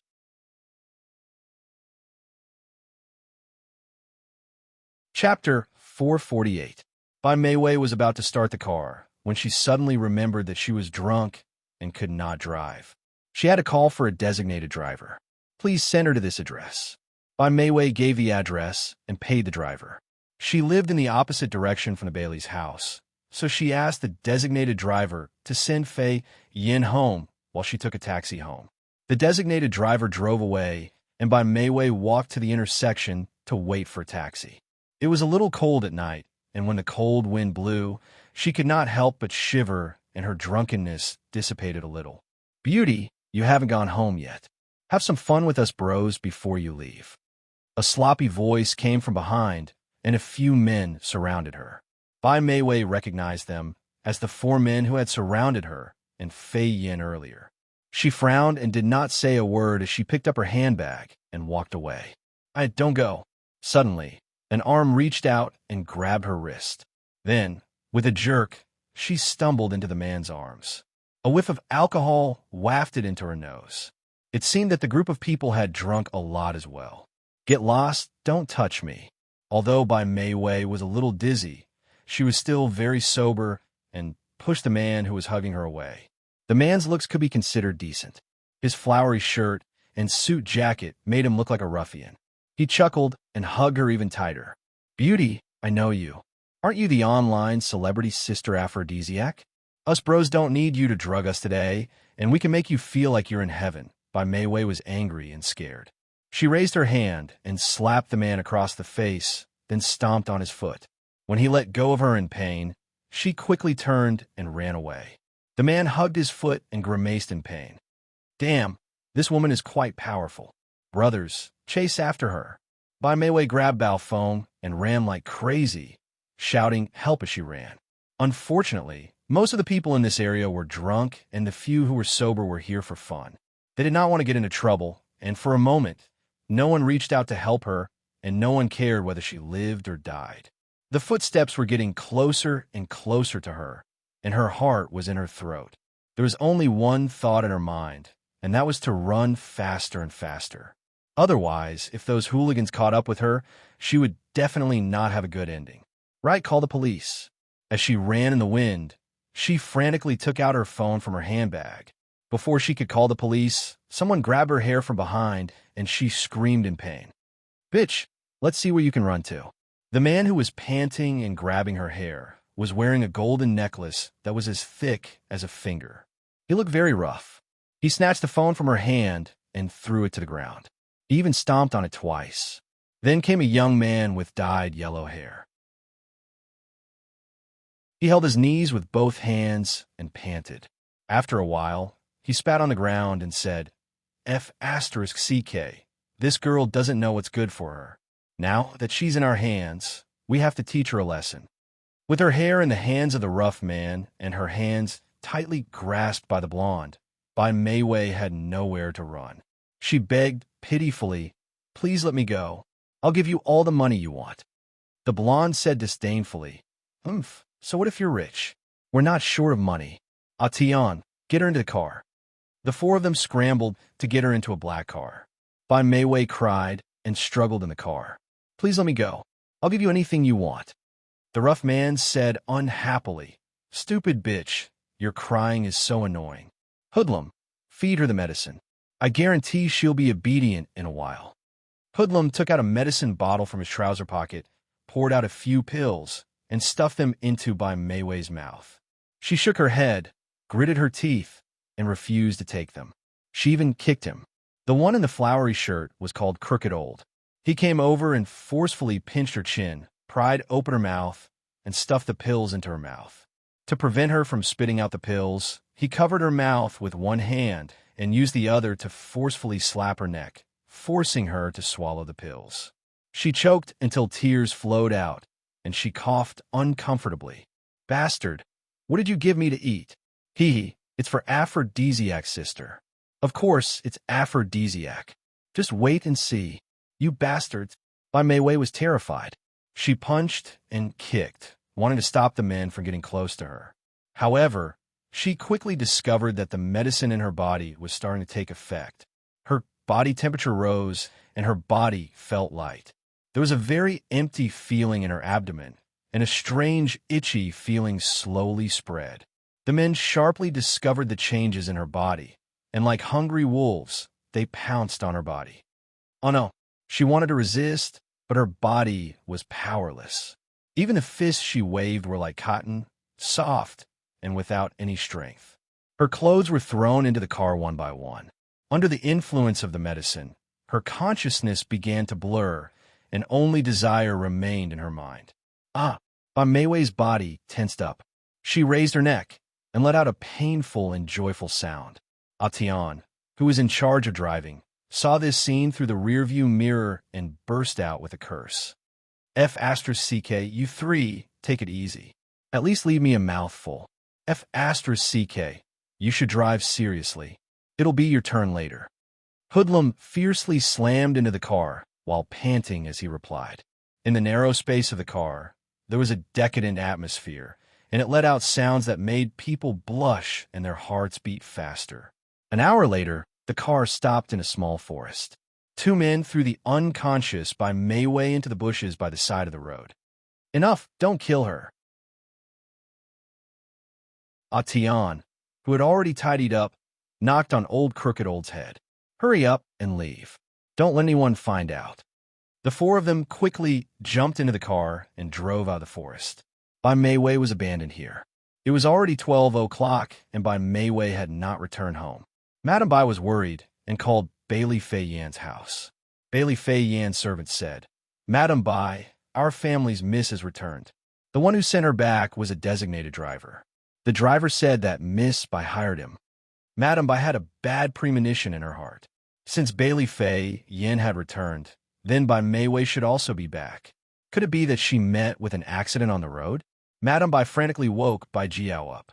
"Hubby, Bai Meiwei has not returned home yet. Could something have happened?" Bai Jiao suddenly woke up. "Bailey Fei Yan has returned home." "Yes." Meiwei found a designated driver to send her back. "What should we do? Something must have happened to Meiwei." Madame Bai became more anxious as she spoke. "Calm down first. I'll go out and look for her." Bai Jiao quickly got out of bed and changed his clothes. "It's the middle of the night. Where are you going to look for her? I think it's better to call the police first." "It's no use even if you call the police. Meiwei has been missing for less than 24 hours. The police station will not file a case." Bai Jiao said as he put on his coat. "Call Bailey's house and ask where Fei Yan and the others played last night." Madame Bai called Bailey Fei Yan's mother, Murong Lan. Murong Lan woke her daughter up and asked her for the address. Then she told Madame Bai. Bai Jiao called a few servants and drove to the area Fei Yan said to look for Bai Meiwei. Although it was already past 12 o'clock, the bar street was still very lively. The servants took Bai Meiwei's photo and asked around, but no one knew her whereabouts. It was already early in the morning. Madame Bai stood at the door with a shawl, waiting anxiously. The landline in the living room suddenly rang. She was shocked and rushed to the living room to answer the phone. It was Bai Jiao. His voice sounded tired and helpless. "I still haven't found Meiwei's whereabouts. What should we do? My daughter must have met with an accident."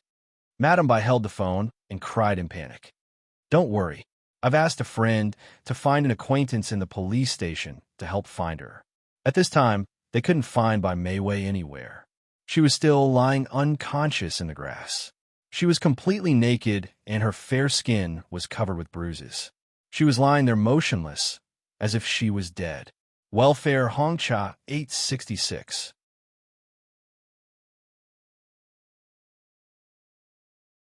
Chapter 449.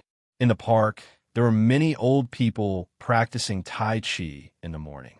There were also some young people doing morning exercises. A young girl, wearing sportswear and headphones, was running in the woods while listening to music. She inadvertently found something hidden in the grass on the side of the road, so she curiously ran over. When she saw what it was, she screamed in horror. "Ah, someone come, there's a dead person here." The girl's face was pale. She retreated in horror and stood on the edge of the lawn and shouted. Her scream attracted several old people. The old people carefully went forward and saw a white body lying on the lawn. The black waterfall-like long hair covered the face. The body was full of scars. It must have been ravaged. The old people were shocked and regretful. Some took off their coat and put it on the corpse. Some people took out their mobile phones and called the police. The police quickly arrived. When they were about to carry the corpse into the car, they found that the body was still warm. She's still breathing. She's not dead. Hurry up and carry her to the car. Fortunately, there was a forensic doctor who knew how to use first aid. Bai Jiao was still looking for his missing daughter when he suddenly received a call from a stranger. The other party claimed to be a police officer. He said that his daughter had been found and asked him to go to the hospital immediately. Bai Jiao and his wife rushed to the hospital. Bai Meiwei was still in a coma. Her body was full of tubes, and there were obvious scars on her face. When the doctor told them that Bai Meiwei had been sexually assaulted and her lower body was bleeding and her genitals were torn, Mrs. Bai immediately fainted. Bai Jiao's face was pale, and he almost fell to the ground. In the corridor of the hospital, a policewoman asked Bai Jiao about the situation on the night of the incident. Bai Jiao was in tears. His heart was full of self-blame. "It's all my fault. I shouldn't have neglected Mei Wei. She was in a bad mood and went out with her friends to relax. After getting drunk in the bar, she asked a driver to send her friends home. It's all my fault. Bai Lao, don't blame yourself too much. It's not your fault that this happened." The policewoman comforted him and asked, "Who was the friend who went out with Miss Bai last night?" "Her name is Bailey Fei Yen." The policewoman asked a few more questions and then said, "Bai Lao, don't be sad. We will find the culprit as soon as possible and bring him to justice." Bai Jiao's eyes were filled with sorrow as he reluctantly nodded. "Thank you for your hard work."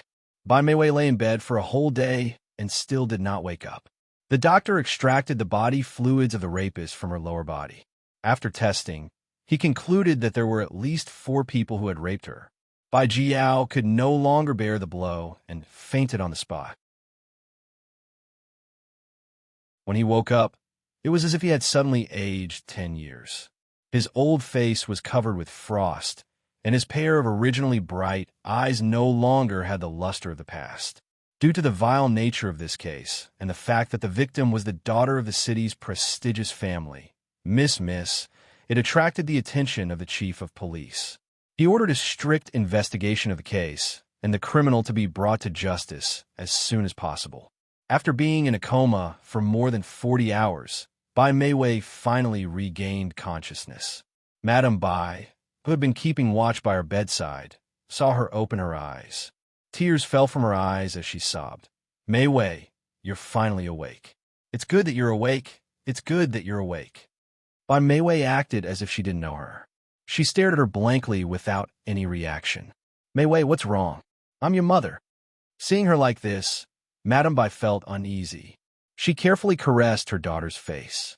"Meiwei, does it hurt a lot?" "Wait a moment. I'll call the doctor over."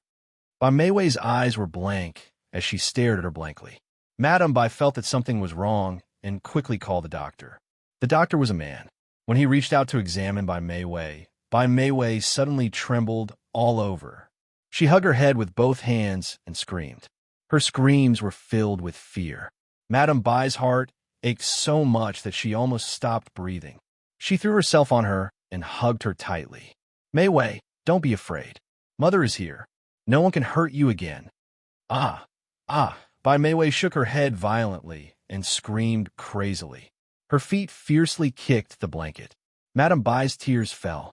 She hugged her daughter tightly and endured the immense heartache as she comforted her over and over again. But Bai Meiwei's emotions were too agitated. Madame Bai couldn't hold her down at all. The doctor could only inject her with a tranquilizer to prevent her from hurting herself. Bai Meiwei fell into a deep sleep. Her eyebrows were tightly knitted, and her face was filled with pain. Madame Bai stood by the bed, her right hand covering her mouth as she cried bitterly. After a series of examinations, the doctor made a diagnosis. Bai Meiwei had suffered such a huge blow that she had lost her mind. Bai Jiao had cured many illnesses and saved many people in his life. The only thing he couldn't heal was the wound in his daughter's heart. He was hesitant and in pain.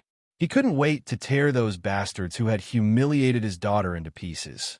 A week later, the 4 men who had gang-raped Bai Meiwei were arrested. They were all small leaders of some underworld gang. After they were arrested, there were people from the underworld who threatened Bai Jiao, telling him to withdraw the charges. Otherwise, they would set fire to his family. Bai Jiao didn't take their threats to heart. Even if he had to risk his old life, he would seek justice for his daughter. During the investigation of the case, the police found that the 4 men had also gang-raped other women. They were also involved in kidnapping, robbery, and other criminal cases. In the end, the court sentenced them to prison for 10 to 15 years. Even if the 4 men were punished by the law, it still couldn't heal the damage Bai Meiwei had suffered. Although she had been discharged from the hospital, her mental state was still very bad. In the past, she was cheerful and lively. Now, she had become taciturn and didn't want to see people. She often sat in front of the window in a daze. She wasn't interested in the people and things around her. She was paranoid all day long, always feeling that someone wanted to harm her. Bai Jiao suggested that she be sent to a mental hospital to receive systematic treatment, but Madame Bai firmly refused. Meiwei isn't crazy. You can't send her there. She's only temporarily mentally ill. She'll get better. I've already asked a friend to contact a very good psychiatrist. He will help Meiwei recover. Bai Jiao sighed. Just when he was about to persuade her, he suddenly heard a loud bang, followed by a servant's horrified cry. Not good. Mist jumped off the building. Bai Jiao's face was ashen as he ran out. Madame Bai's vision turned black as she clenched her teeth and stumbled after him. Blood, so much blood. Bai Meiwei was lying on the concrete floor. Her seaweed-like hair was wrapped around her face and neck. Her eyes were wide open, and her body was violently twitching with blood flowing from the corner of her mouth.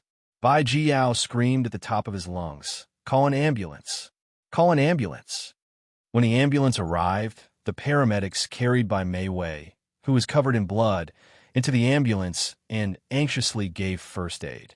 Bai Jiao also got into the ambulance. Madame Bai also wanted to follow. Her legs were trembling as if she could collapse at any moment. Bai Jiao refused to let her get into the ambulance and got the servant to help her back to her room to rest. Fortunately, they lived in a villa and the building wasn't high. Bai Meiwei's life wasn't in danger when she jumped from the roof. However, her external injuries were more serious. Her legs were severely fractured, her waist was injured, and there were many cartilage injuries. Bai Meiwei's world weariness was a wake-up call for Bai Jiao. He decided to send his daughter to a mental hospital for treatment as soon as her injuries were better. After a year of treatment, Bai Meiwei's legs were finally healed and she was able to stand up again. In this year, she had also undergone psychological treatment. Basically, she was no different from an ordinary person. However, she still couldn't face the past. Her nerves were still weak, and she couldn't be stimulated. In order to let Bai Meiwei live in a new environment, the Bai family migrated to Canada and cut off all contact with the country. From then on, Bai Meiwei completely walked out of the Lin family's sight. On the other side, Lin Shihao quit his job without hesitation and took the initiative to ask Jiang Rulin to take over the restaurant. Jiang Rulin was happy and a little ashamed. She said apologetically, "Shihao, Mom was used by Bai Meiwei in the past and said a lot of things to hurt you and Siki. Can you forgive Mom?" Lin Shihao was silent for 2 seconds before he said, "Mom, let's not talk about the past. I hope you won't target Siki in the future. Of course, after so many things, I've thought it through. It's enough for you to have one child, Nyonyo. I won't force you to have another child. Jiang Rulin paused and said, how long do you plan to live outside? Lin Shihao was a little helpless. Siki said that she doesn't want to come home for the time being. I don't want to force her. Jiang Rulin's expression froze, and she sighed. In the end, it's all my fault. I shouldn't have called by Mei Wei home. It's normal for Siki to have a knot in her heart. Lin Shihao didn't say anything. He knew very well that Siki didn't want to come home, not only because of that. The hurt they had caused her made her not dare to believe in love and family. What he needed to do was to rebuild her confidence. Jiang Rulin also had a plan in her heart and secretly made a decision. Yi Siki and Nyonyo walked out of the elevator and saw a familiar figure standing at the door of their house. She was stunned, but Nyonyo had already jumped up happily. Grandma, Ayo Xiaobao Bei Grandma missed you so much. Jiang Rulin bent down and hugged Nyonyo. She was all smiles as she kissed Nyonyo twice on the face. Grandma, I missed you too. Nyonyo acted coquettishly in her arms. Yi Siki looked at the happy faces of the grandmother and granddaughter and smiled slightly. You're here. She still had a grudge against her and couldn't call her mom like she used to, so she might as well not call her that. Jiang Rulin straightened up and took Nyonyo's hand. She smiled and said, how have you and Nyonyo been recently? Have you gotten used to living outside? Pretty good. Sorry for making you worry. Yi Siki spoke very politely. She took out her keys from her handbag, opened the door, and politely invited her in. Jiang Rulin and Nyonyo sat on the sofa and looked around the room. Yi Siki placed the cut fruits on the coffee table and smiled politely. Have some fruits. Okay, Siki, come sit here. Mom has a few words to say to you. Jiang Rulin stroked Nyonyo's hair. Darling, go back to your room and do your homework first, okay? Okay. The living room was very quiet. The two of them sat facing each other, and the atmosphere was a little awkward. Jiang Rulin smiled gently. Siki, I haven't come to see you during this time because I feel ashamed to see you. Yi Siki didn't expect her to be so direct and was stunned. She continued, I went too far in the past and hurt your feelings. I'm here today to apologize to you. Her gaze was very sincere. Yi Siki pursed her lips and smiled slowly. You're too polite. Let bygones be bygones. Jiang Rulin grabbed her hand, and her eyes were filled with eagerness. Siki, I'm not asking you to forgive me. I just want you to reconcile with Shihao and come home as soon as possible. Living outside is not a long-term solution. Yi Siki was silent for a moment and said slowly, Shihao and I have reconciled. It's just that I don't want to go back for the time being. I want to adjust my mood. Please understand. Jiang Rulin sighed silently. From the moment they met until now, Siki hadn't called her mom. She felt a little upset, but this was her own fault, so she couldn't blame anyone else. She took out a key from her bag and placed it in front of Yi Siki. She said slowly, go back and take a look when you have time. I bought new furniture and replaced all the old ones. If you don't like it, tell me and I'll replace it. In the future, that place will only be your Shihao's and Nyonyo's home. Yi Siki was slightly taken aback, but she quickly understood what Jiang Rulin meant. She must have thought that she minded that Bai Mei Wei had lived there before, so she replaced all the old furniture with new ones. Yi Siki pursed her lips and said, Actually, you didn't have to do this. Jiang Rulin smiled. It's okay. It didn't cost much anyway. It's fine as long as you live comfortably. Yi Siki didn't continue this topic. You can stay here for dinner tonight. Shihao will be back soon. He just took over the restaurant and needs to familiarize himself with a lot of things. You can teach him. Jiang Rulin's smile widened. Okay, then I'll stay for dinner. It had been a long time since their family had gathered together for a meal so harmoniously. It was obvious that Jiang Rulin wanted to get closer to Yi Siki. During the meal, Jiang Rulin kept putting food in Yi Siki's bowl and talked about topics that everyone was interested in. After the meal, Jiang Rulin even took the initiative to help Yi Siki clean up the dishes. However, Yi Siki was not used to Jiang Rulin's enthusiasm and friendliness. After dinner, they rested for a while. It was getting late. Lin Shihao walked Jiang Rulin downstairs, and Yi Siki walked them to the elevator. Although he still didn't call her mom, his attitude was more affectionate. Only the mother and son were in the elevator. Jiang Rulin glanced at Lin Shihao and said, "Shihao, are you still staying upstairs tonight?" Lin Shihao gave an indifferent, "You can't just do things step by step. Go and speed things up. Get my daughter-in-law back soon." Jiang Rulin patted him on the arm. Add Xinwu 799.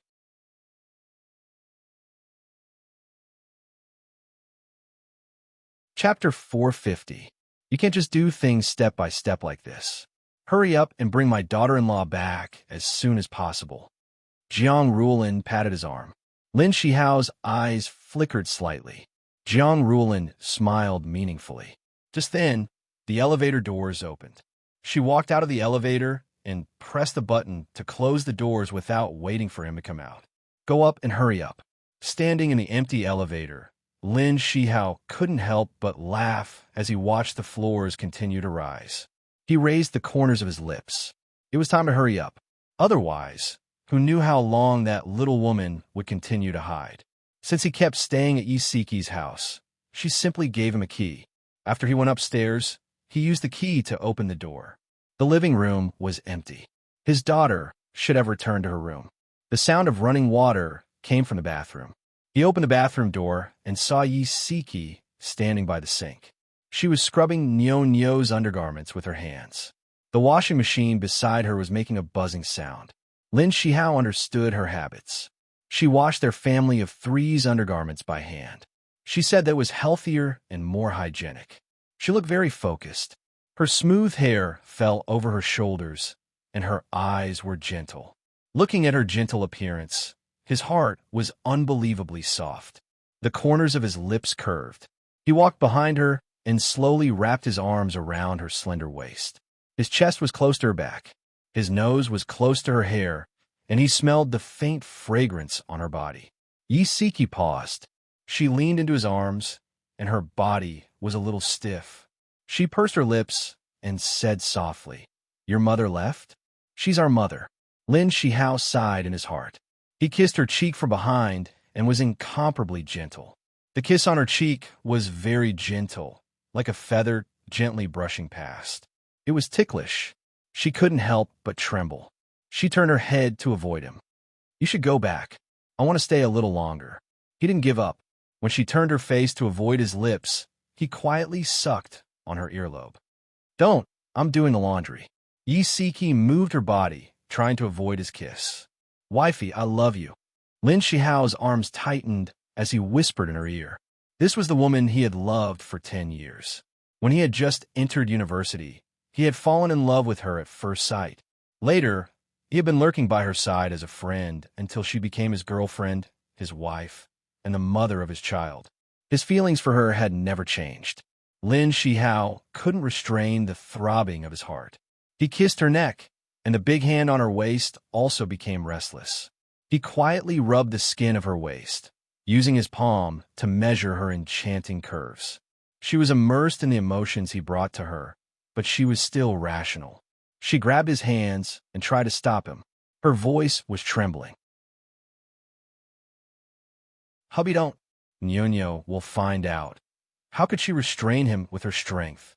His palm was still lingering on her waist, slowly moving upwards. His delicate kisses landed on her neck as he whispered hoarsely, "Honey, I missed you so much. Didn't you miss me?" He knew that she was doing something and Nyo-Nyo wasn't asleep yet, but he actually used such a seductive voice to tease her. Her cheeks were boiling hot, and her heart trembled.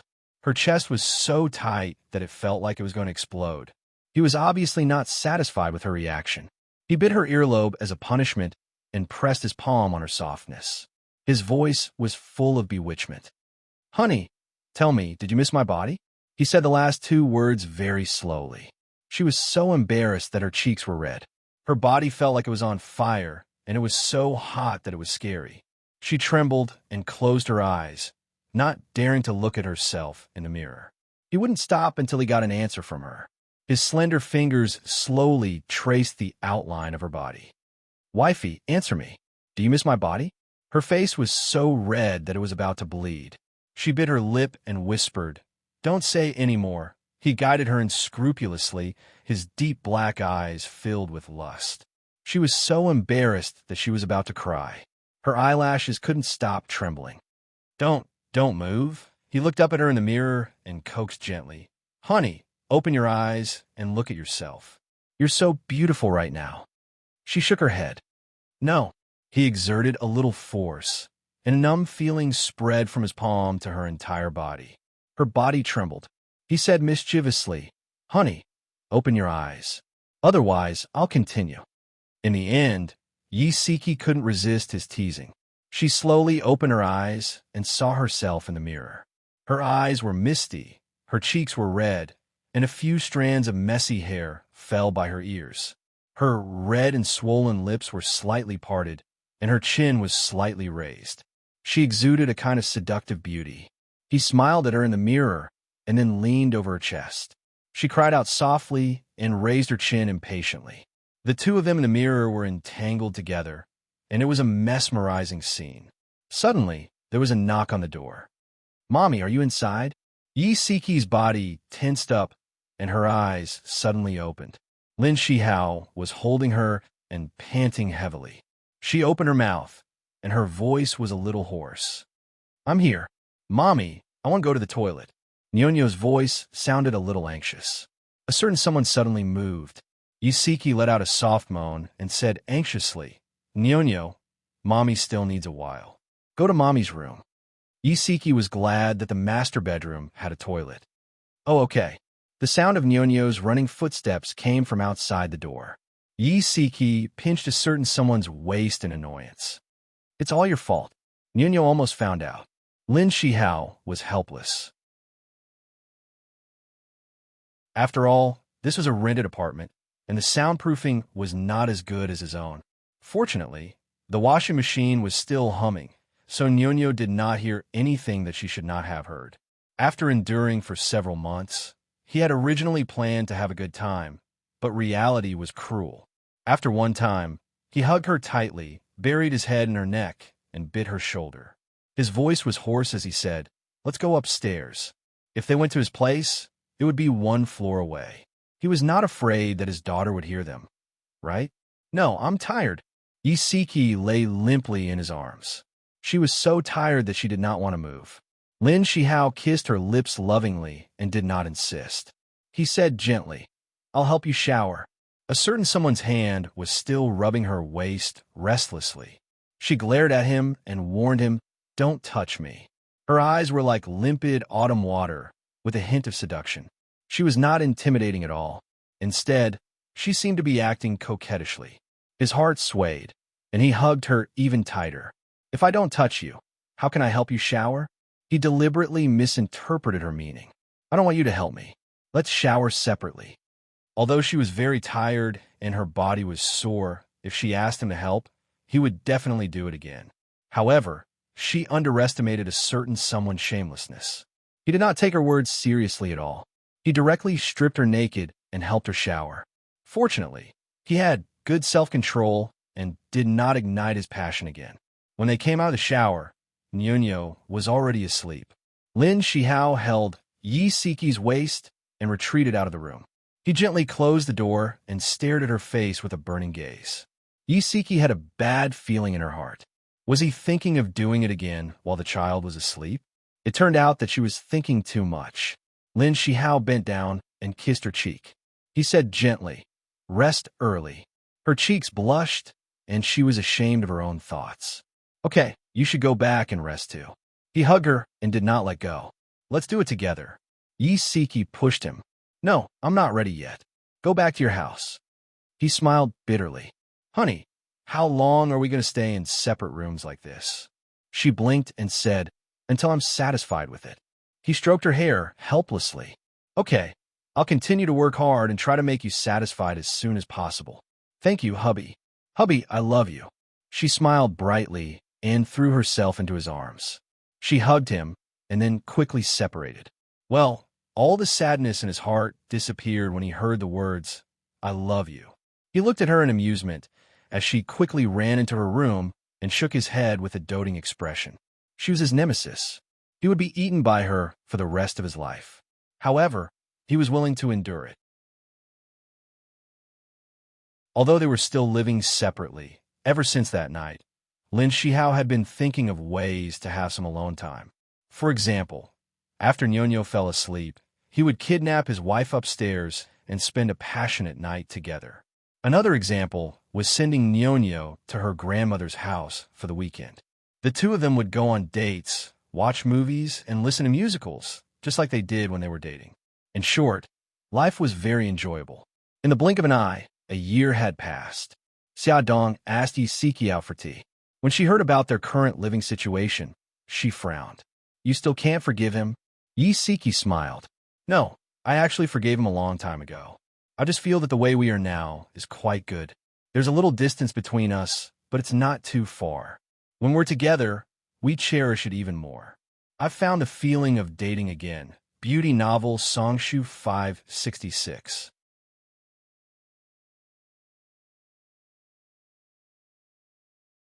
Chapter 451. Xia Dong took a sip of tea thoughtfully. She blinked and said, It looks like I'll have to live apart from Ahan for a few days sometime soon. Hey, don't join the fun. Yi Siki rolled her eyes at her in amusement. It wasn't easy for the two of you to be together. You should cherish it. Xia Dong grinned. I'm just teasing you. But to be honest, you found your first love. I think Lin Shihao is going to break down soon. He doesn't feel safe at all being hung up by you every day. Yi Siki glared at her. When did I ever hang him up? I'm very serious about living my life with him. Xia Dong nodded repeatedly. Yes, yes, yes. I know you're serious about living your life together. But Lin Shihao doesn't know that. He thinks that you can't let go of the past. In his eyes, if you don't want to go home with him, it means that you don't want to forgive him. Tell me, how uneasy and self-reproachful he must be in his heart. Yi Siki was stunned. She smiled guiltily. That seems to be the case. Huh, so stop fooling around. Hurry up and move back home.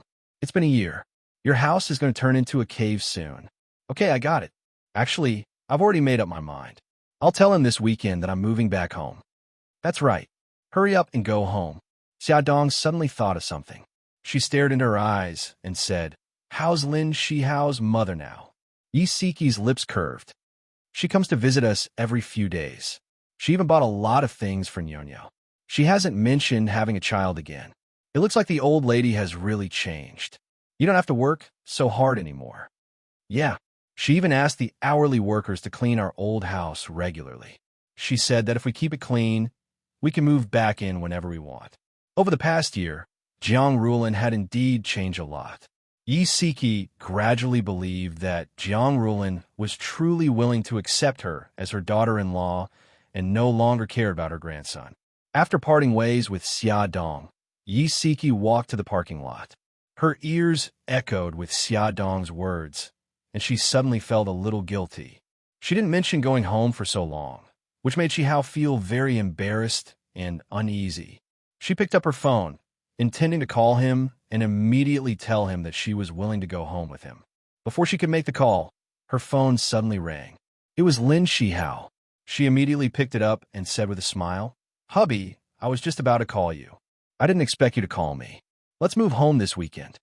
A strange woman's voice came into her ears. Hello, madam. Are you Mr. Lin Shihao's wife? Yi Siki's enthusiasm cooled. She said hesitantly, Yes, I am. May I know who you are? I'm a nurse from Central Hospital. Mrs. Lin, your husband was in a car accident. He's staying in room 813. Nurse Miss said something else, but Yi Siki didn't hear a single word. Her entire mind was filled with the words, Your husband was in a car accident. Her heart almost stopped. Her face was pale, and her fingers trembled as she opened the car door. She stumbled into the driver's seat, but because she was trembling too much, she couldn't start the car. She hurriedly abandoned the car and ran to the side of the road to hail a taxi. In the car, Yi Siki kept urging the driver to drive faster. When the car stopped at the entrance of the hospital, she jerked open the door, jumped out of the car, and ran into the hospital as fast as she could. When she ran to the elevator, both elevators had just gone up. She couldn't wait for the elevator to come down and rushed directly to the stairwell. She climbed 7 floors without stopping. When she reached the 8th floor, she was so tired that she was panting. She pressed tightly on her violently beating heart and anxiously looked for room 813 in the corridor. 2 nurses came up to her. One of them said, "The patient who was sent here in a car accident is really pitiful. He broke 4 ribs, his face was smashed, and his head was cracked. When a patient's family members arrive, they probably won't recognize him. Oh my God, he's so pitiful. His head was cracked, but he's still alive?" Not at all. His heart stopped in the middle of the operation. They were planning to send him to the morgue. Sigh, there's so many people who get into car accidents these days. Our hospital has to take in a lot of such patients every day. Yeah, now I don't even dare to take the driver's license test anymore. The 2 nurses chatted as if there was no one else around, and they brushed past Yisiki. Yisiki's body swayed, and she almost fell. She firmly held on to the wall and kept telling herself that it wasn't Shihao. They weren't talking about Shihao. She clutched her chest and continued to look for the ward. Finally, she saw room 813 at the end of the corridor. She ran over excitedly. 2 medical staff pushed a stretcher out of the ward. There was a body lying on the bed, covered with a white cloth. One of the medical staff said, "The patient's family members haven't arrived yet. If we move the patient to the morgue now, we don't know if it will cause any trouble. What can we do? We can't cause panic among the other patients." Yisiki almost stopped breathing. She stared at the body on the stretcher and asked in a trembling voice, "Did he get into a car accident?" "Yes. Are you the patient's family?" It was really Shihao. Yisiki felt as if she had been struck by lightning. She almost stopped breathing. The blood on her face suddenly drained. She threw herself on the body, hugged it, and wailed. "Honey, how can you leave me alone? Honey, come back. Come home with me. Honey, madam, don't be sad." A medical staff came forward, intending to help her up. She hugged the body tightly and refused to let go. She cried bitterly and heartbroken. "Lin Shihao, you promised me that you would accompany me to grow old. How can you lie to me? How can you leave me alone? Lin Shihao, don't go. Come back. I love you. If you leave, how am I going to live on my own?" Her tears were like a fountain, wetting her face and clothes, as well as the white cloth on the body. She fell into despair and was completely unable to extricate herself. She only knew how to use crying to vent her sadness. The entire corridor was silent, and only her desperate and mournful cries could be heard. "Madam, calm down." The 2 medical staff looked at each other, feeling that something was not right. Honey, let's go home together." Yisiki's face was full of tears, and her eyes were empty. She actually picked up the body from the stretcher. It seemed that she was going to carry him home. "Wait, madam, you're mistaken. This is not your husband." The 2 medical staff finally understood what was wrong. They quickly went forward to stop Yisiki, holding her arms on both sides. "Go away, don't stop me." Yisiki's eyes were filled with only her husband. She was close to a state of madness. She hugged the body and refused to let go, insisting on taking her husband home. "Honey," a helpless and pitiful sigh came from the ward. The familiar voice was like a tranquilizer injected into Yisiki's body. She suddenly froze, turned her head in disbelief, and looked at the door with tears in her eyes. A hand opened the door, and a man wearing a hospital gown with gauze wrapped around his head and a cast on his leg came into her sight. She forgot to cry, forgot that she was still holding the body in her arms, and walked in a daze towards the man standing at the door with a faint smile. "Hey, madam, please let go of the body." The medical staff took the opportunity to snatch the body from her hands. At this moment, there was no one in her eyes except for the person standing at the door. Her eyes were filled with tears, and she took heavy steps towards him. She looked at his handsome and familiar face and burst into tears. "Honey," Lin Shihao's voice was hoarse. He opened his arms and pulled her into his embrace. "You scare me to death. You scared me to death." Yisiki was like a child. She cried loudly and kept hitting his back. "I'm sorry." He gently stroked her back and kissed her hair. His heart ached because of her cries. When they returned to the ward, the 2 of them sat on the bed in each other's arms. Yisiki's emotions were still unstable. She snorted and said unhappily, "Why didn't you come out earlier? You made me cry so loudly just now. It's so embarrassing." Lin Shihao smiled and ruffled her hair. "Honey, I was still in a coma. If I wasn't woken up by your cries, I might have slept a little longer." He was still in a coma. In a daze, he heard her heart-wrenching cries. His heart ached so much that he forced himself to open his eyes. He pulled out the 4 needle from the back of his hand and dragged his injured leg to the door. When he opened the door to the ward, he saw his wife crying bitterly with a corpse in her arms.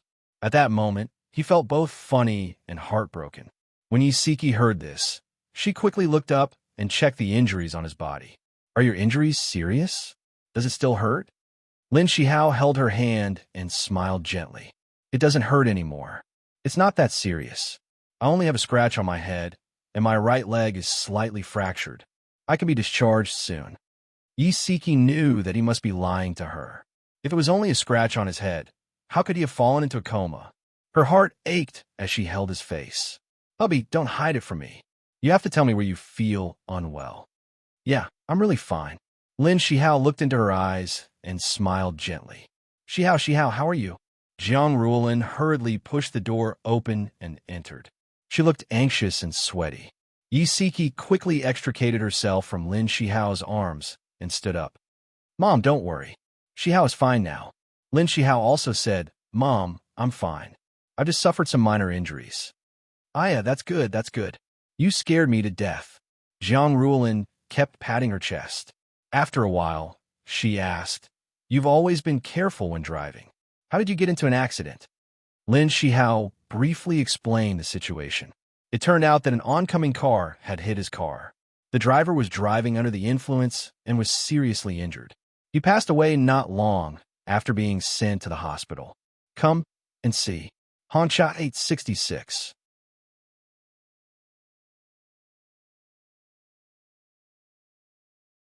Chapter 452. Lin Shihao briefly explained the situation at the time. It turned out that an oncoming car had hit his car. The driver was driving under the influence and was seriously injured. He passed away not long after being sent to the hospital. Yisiki then realized that the person she was hugging and crying just now was the driver who had caused the accident. While she felt sorry for that person, she couldn't help but feel scared. Her husband had almost left her.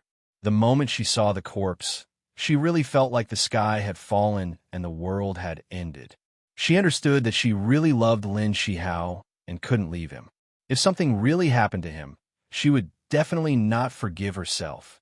Everyone had their own ups and downs. She didn't want to waste any more time. She expressed her feelings in front of Jiang Ruolin. "Shihao, when you're discharged from the hospital, let's move back home." "Okay." Lin Shihao's deep eyes were full of smiles. The corners of his lips curved as he held her hand tightly. He had been waiting for this day for a long time. "I'll contact the moving company right away. The house also needs to be cleaned up." Jiang Ruolin was even more excited than the two of them. She was so happy that she couldn't close her mouth. She was in full swing helping them arrange things. Yisiki and Lin Shihao didn't stop her. They held each other's hands tightly and smiled as they watched her busy making calls. Their hearts were full of warmth. Lin Shihao's injuries weren't serious. After staying in the hospital for a day, he wanted to be discharged. Yisiki and Jiang Ruolin definitely wouldn't agree. They insisted that he stay in the hospital for 2 more days for observation. Yisiki had a leisurely job. Every day after work, she rushed to the hospital to accompany Lin Shihao. Jiang Ruolin took the initiative to take the job of picking up Nyonyo so that they could spend more time together. On a September day, when the fragrance of osmanthus was wafting, Yisiki saw an old woman selling osmanthus flowers on the overpass. 4 or 5 branches were wrapped into a small bouquet of flowers. There was no fancy packaging, but the flowers were flourishing and smelled very fragrant. The old woman's face was full of wrinkles. She opened her toothless mouth and smiled to attract customers. People came and went in a hurry. Very few people stopped. Yisiki bought a big bouquet and carried it into the ward. Lin Shihao was sitting on a chair in front of the window, reading. The child in the same ward as him was already asleep. The child's father had something to do at the last minute and had to go out. He asked Lin Shihao to help take care of the child. Lin Shihao looked up when he heard footsteps. The setting sun shone through the window and gave him a faint golden hue. The corners of his lips curled up, and he said in a low voice, Yi Siki smiled and placed the osmanthus flowers on the bedside table. Then she walked to his side and stroked his leg in plaster with her fingers. She asked softly, Does your leg still hurt today? He pulled her to sit beside him and gazed into her eyes with a smile. Honey, let's go home. No, you still need to be under observation for a few more days. Lin Shihao was helpless. I'm fine now. It's really boring to stay in the hospital every day. Yi Siki teased him on purpose. Why didn't you feel bored in the past? He smiled bitterly. I used to be a doctor. Now, I'm a patient. How can I be compared to you? She hugged his arm and leaned on his shoulder. She laughed softly. Okay, I know it's been hard on you. Let's go home tomorrow. Her smile had a hint of slyness. In fact, she had already moved their luggage home and even tidied up the room. She planned to give him a surprise tomorrow. The next day, Lin Shihao was finally discharged from the hospital. The cast on his leg had not been removed, so it was not very convenient for him to walk. Yi Siki had been supporting him from the moment he got out of the car. When he stepped into the house, Lin Shihao almost did not recognize him. The furniture in the room was brand new. The European-style decoration was fashionable and elegant. There were blooming flowers on the table and coffee table. The spacious and bright room was filled with fragrance and love.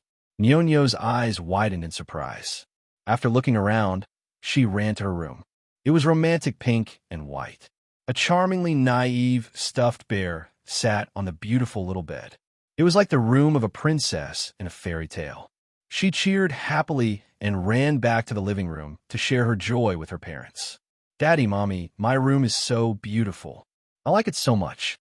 Yi Siki smiled and patted her daughter's head. Grandma helped us decorate this room. Remember to thank Grandma. Nyonyo nodded repeatedly. Her smile was as bright as a sunflower. Their master bedroom had also changed a lot. There was a comfortable and wide sofa. The double bed had also become a king-size bed. There was a comfortable wool carpet in front of the bed.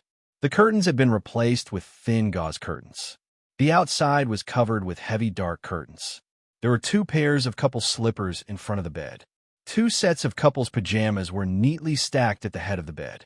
On the bedside table, there were 2 delicate and beautiful red roses in a blue and white porcelain vase. Lin Shihao hugged Yi Siki's waist. His obsidian-like eyes were shining with a smile. He lifted his chin and gestured for Siki to look at the big bed. He smiled ambiguously and said, We can't let Mom's good intentions go to waste. She didn't understand what he meant at first, but when she saw him smiling so ambiguously and lowering his head to kiss her lips, she suddenly understood. Her cheeks heated up and she closed her eyes, allowing him to deepen the kiss. After a while, he hugged her and they fell onto the big new bed. She struggled uneasily. Your leg. He teased her earlobe and chuckled mischievously. My leg is injured. My waist is fine. Her cheeks were burning hot. His hands rubbed her until her entire body was numb. She almost could not hold it in. However, she was still rational. She bit her lip and gasped.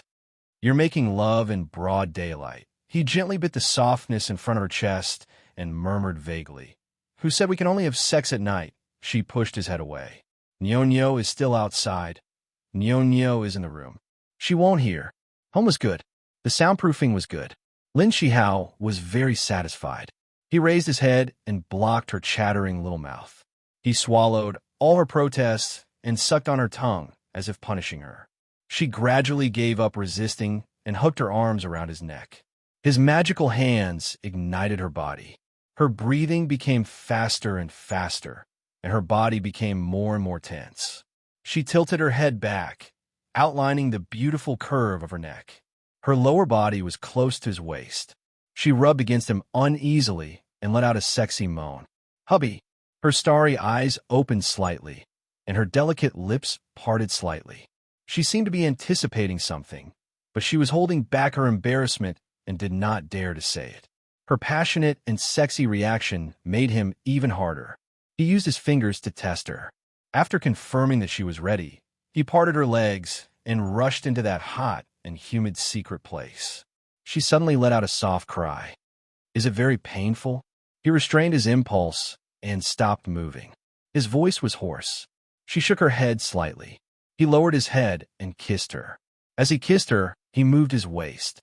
His movements gradually turned from gentle and slow to wild and intense. The room was filled with a charming scene. The roses in the vase seemed to have bloomed even more brilliantly. After a round of lovemaking, the two of them hugged each other and enjoyed the quiet beauty. After the aftertaste, Yisiki lifted her head to check on his leg. He pulled her back and said with a unique hoarse voice, "Don't worry. My leg is fine." After she sat up, a warm liquid flowed out. She awkwardly tightened the blanket. Thinking that he was sweating all over and must be feeling very uncomfortable, she said, "Hubby, let me help you wipe your body." After he was injured, his legs could not get wet. She had always been the one to help him wipe his body. In the hospital, he was very obedient when she helped him wipe his body. However, it was different when they were home. The two of them locked themselves in the bathroom. He took advantage of her and teased her to do things that made her blush and her heart beat faster. After the two of them finished showering, they snuggled on the sofa. She leaned on his chest as he stroked her short hair. He lowered his eyes and gazed lovingly at her charming eyes. "Wife, have I ever told you that being loved by you is the luckiest thing that has happened to me in my life?" She smiled. "No. Then have I ever told you that being able to marry you is the luckiest thing in my life?" The smile on her face deepened. "No." He suddenly cupped her face and stared at her seriously. He said slowly in a sincere tone that was almost like an oath, "Mrs. Lin, I'm telling you very seriously that being loved by you is the luckiest thing that has ever happened to me in my life. Being able to marry you is the happiest thing that has ever happened to me. I'll love you forever." Her face was full of smiles, and her beautiful eyes were already glowing. She raised her head and gave him a light peck on the lips. Then she hugged his neck and said seriously, "Mr. Lin, I love you too. I love you very much." The sun was warm and the years were silent. They held each other's hands. In this lifetime, it would never change. A month later, Lin Shihao's leg recovered. It was just in time for Jiang Rulin's 60th birthday. Lin Shihao and his wife discussed for a while and decided to celebrate her birthday at a 5-star hotel. They invited their relatives and friends to gather and have a lively atmosphere. In addition to relatives and friends, they also invited business partners. Everyone gathered together and laughed happily. It was very lively. As a friend of Nyonyo's godfather, Siki, Xiao Tiansheng was also invited. After greeting the host and playing with Nyonyo for a while, he walked over to Xia Dong's table. When the children saw him, they all greeted him affectionately. He patted the children's little heads and sat down opposite Bailey Han.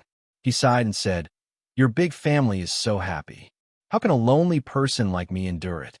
Bailey Han raised his eyebrows and said indifferently, "I remember that when we got married, second young master, Xiao mocked us for stepping into the grave. Why? Do you want to step into the grave now?" Xia Dong chuckled. Xiao Tianxin coughed. "Ah Han, men should be broad-minded. You're too petty for nagging at me until now when I'm drunk." Bailey Han didn't argue with him. He glanced at him with a faint smile in his deep black eyes. "It must be hard for a playboy like you to want to get married. I won't laugh at you. However, you have to find someone to marry first. Do you have someone in mind? Come and see." Songshu 566.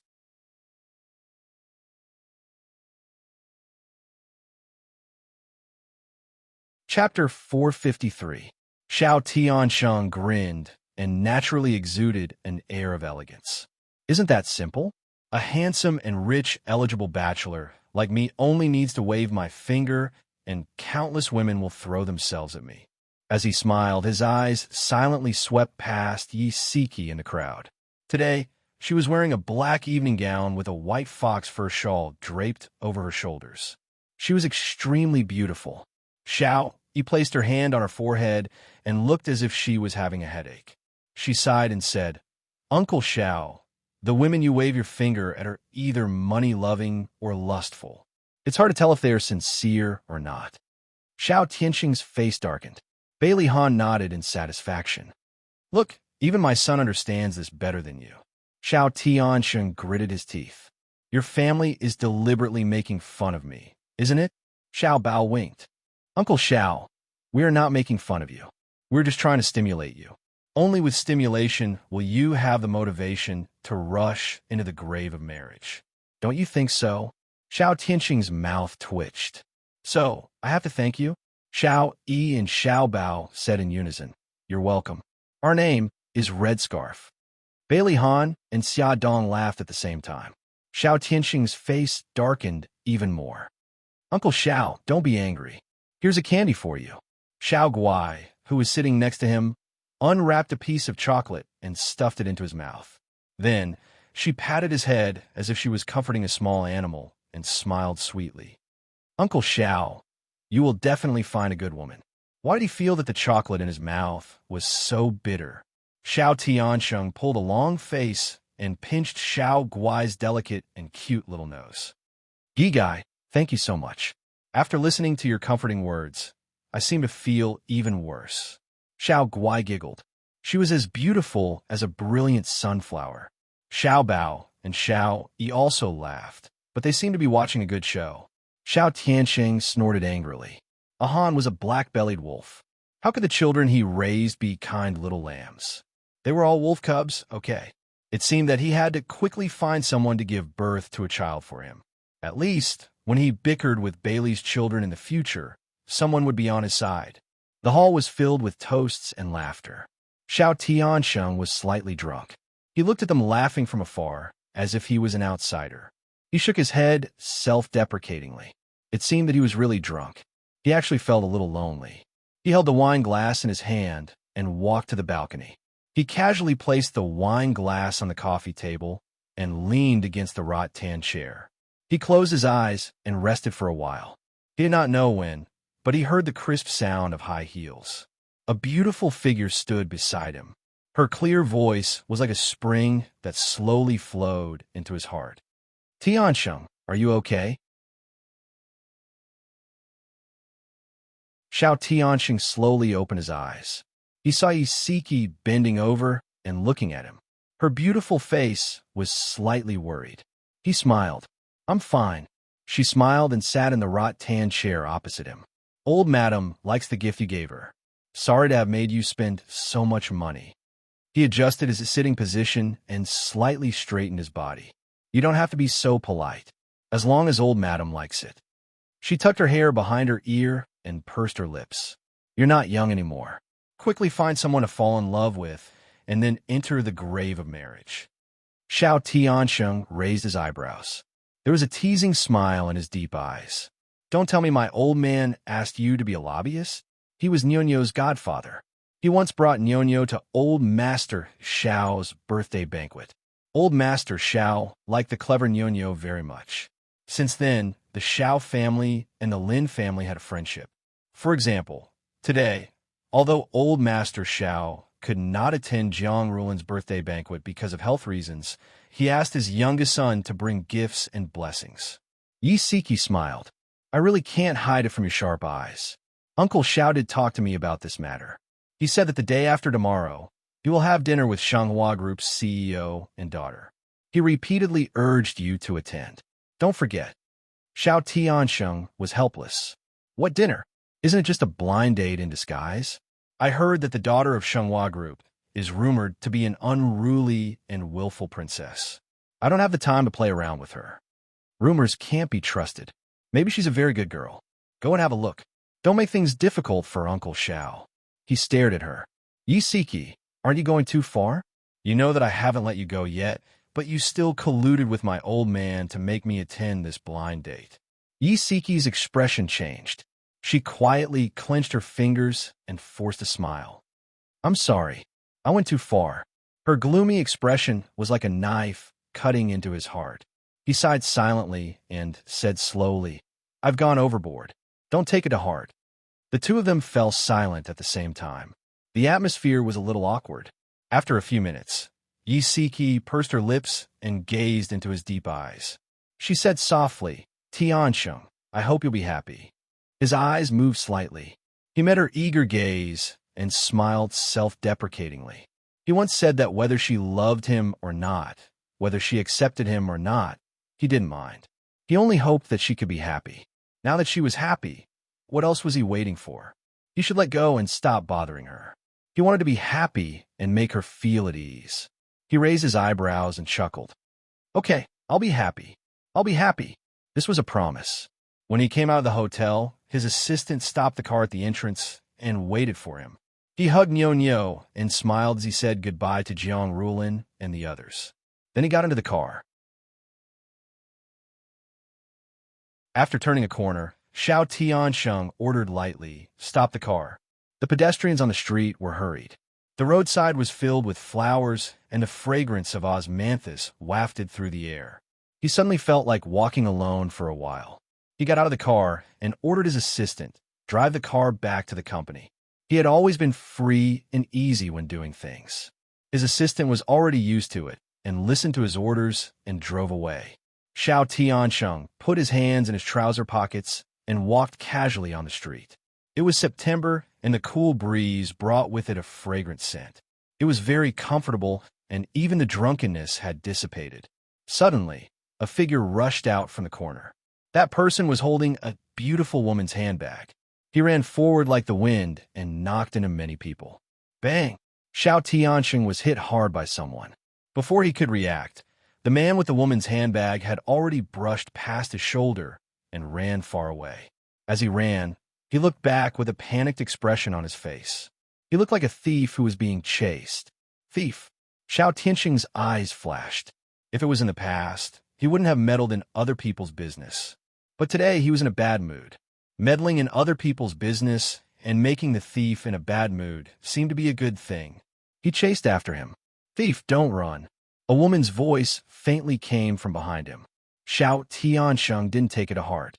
He only focused on chasing the thief in front of him. The thief had been forced to a dead end and was so tired that he was panting. Xiao Tiansheng increased his strength and suddenly grabbed the thief's collar. "Let's see where you can run to." The thief was a hooligan in his 20s. He cried and begged for mercy. "I beg you, let me go. I'll return the bag to you." At this moment, the woman's voice was getting closer. "Thief, don't run." The thief rolled his eyes, and without saying a word, he stuffed the bag into Xiao Tiansheng's hands. Then, he pushed him away and turned to run. Xiao Tiansheng broke into a run. Unexpectedly, a whistling sound came from behind him. A swift and fierce leg swept fiercely toward his leg. Xiao Tiansheng's attention was all on the thief who had fled into the crowd. He didn't think that someone would sneak up on him from behind. That person kicked his leg, and a piercing pain came. He staggered and almost fell to the ground. He angrily turned around, wanting to see who had sneaked up on him. Unexpectedly, just as he turned his head, a fist swung at his face. He could almost hear the bone in his cheek breaking. Xiao Tiansheng lay on the ground in the most miserable position in his life. He was so angry that he was about to explode. That person didn't think it was enough and stretched out his leg to continue to hit him. He grabbed that person's slender ankle and said angrily, "Miss, what are you doing?" "What am I doing?" "Of course, I'm teaching you a lesson, you damn thief." The woman whose ankle he was grabbing had a head of beautiful short hair. Her facial features were well-defined, and there was a valiant charm between her eyebrows. She frowned and kicked hard, quickly pulling her right foot out of his hand. Her movements were neat and beautiful. Xiao Tiansheng was so angry that he was about to vomit blood. His dark eyes were rolling with anger as he stared at her. His tone was extremely cold. "Miss, are you blind? I'm a good person who acted courageously for a just cause. That damn thief, who should be taught a lesson by you, has already run away." Ren Yuyu's expression froze. She carefully looked at the man who had been beaten to the ground by her. He was dressed in a suit and leather shoes. He was handsome beyond compare. Although his posture was a little awkward, his whole body exuded a cold and domineering aura. and the thief she had chased just now was wearing a black t-shirt. F***. She had made a mistake. Ren Yu couldn't help but curse. She hurriedly retracted her fighting posture and hurriedly bent down to help Xiao Tianxing up. She repeatedly apologized. I'm sorry, I made a mistake. After being beaten up for no reason, Xiao Tianxing's anger had yet to subside. He slapped her hand away and stood up gracefully. He tidied up his messy clothes and stared coldly at Ren Yu. It seemed that he had no intention of letting her off. Ren Yu's scalp went numb from his stare. She laughed awkwardly. I'm really sorry. I'll send you to the hospital. I'll pay for your medical expenses. His leg and face were in pain, especially his face, which was burning. He didn't know how a young lady could have so much strength. Xiao Tianxing was depressed and angry. He snorted coldly. I'm most satisfied with this face. If it's disfigured, how are you going to compensate me? Ren Yu glanced guiltily at his red and swollen cheeks. No. After the swelling subsides, you'll be a handsome man again. Xiao Tianxing's lips moved. Just as he was about to say something, a sweet and slightly anxious voice sounded. Cousin, what happened? Are you okay? Ren Yu hurriedly turned around and saw her cousin, Yunyi, walking quickly with Li Duobao from afar. Ren Yu said anxiously, I'm fine. Duobao walked slowly. It's okay, I'm fine. Have you caught the thief? It was a very familiar voice. Xiao Tianxing looked over and saw Yi holding Li Duobao's arm. Duobao was wearing a maternity dress with a white cardigan on the outside. She probably walked in a hurry because her forehead was sweating and her cheeks were red like apples. She also saw Xiao Tianxing and was shocked. Mr. Xiao, what happened to your face? Xiao Tianxing snappily glared at Ren Yu. Isn't it because of your friend? He actually treated me as a thief and beat me up. Attention, Hongcha 866.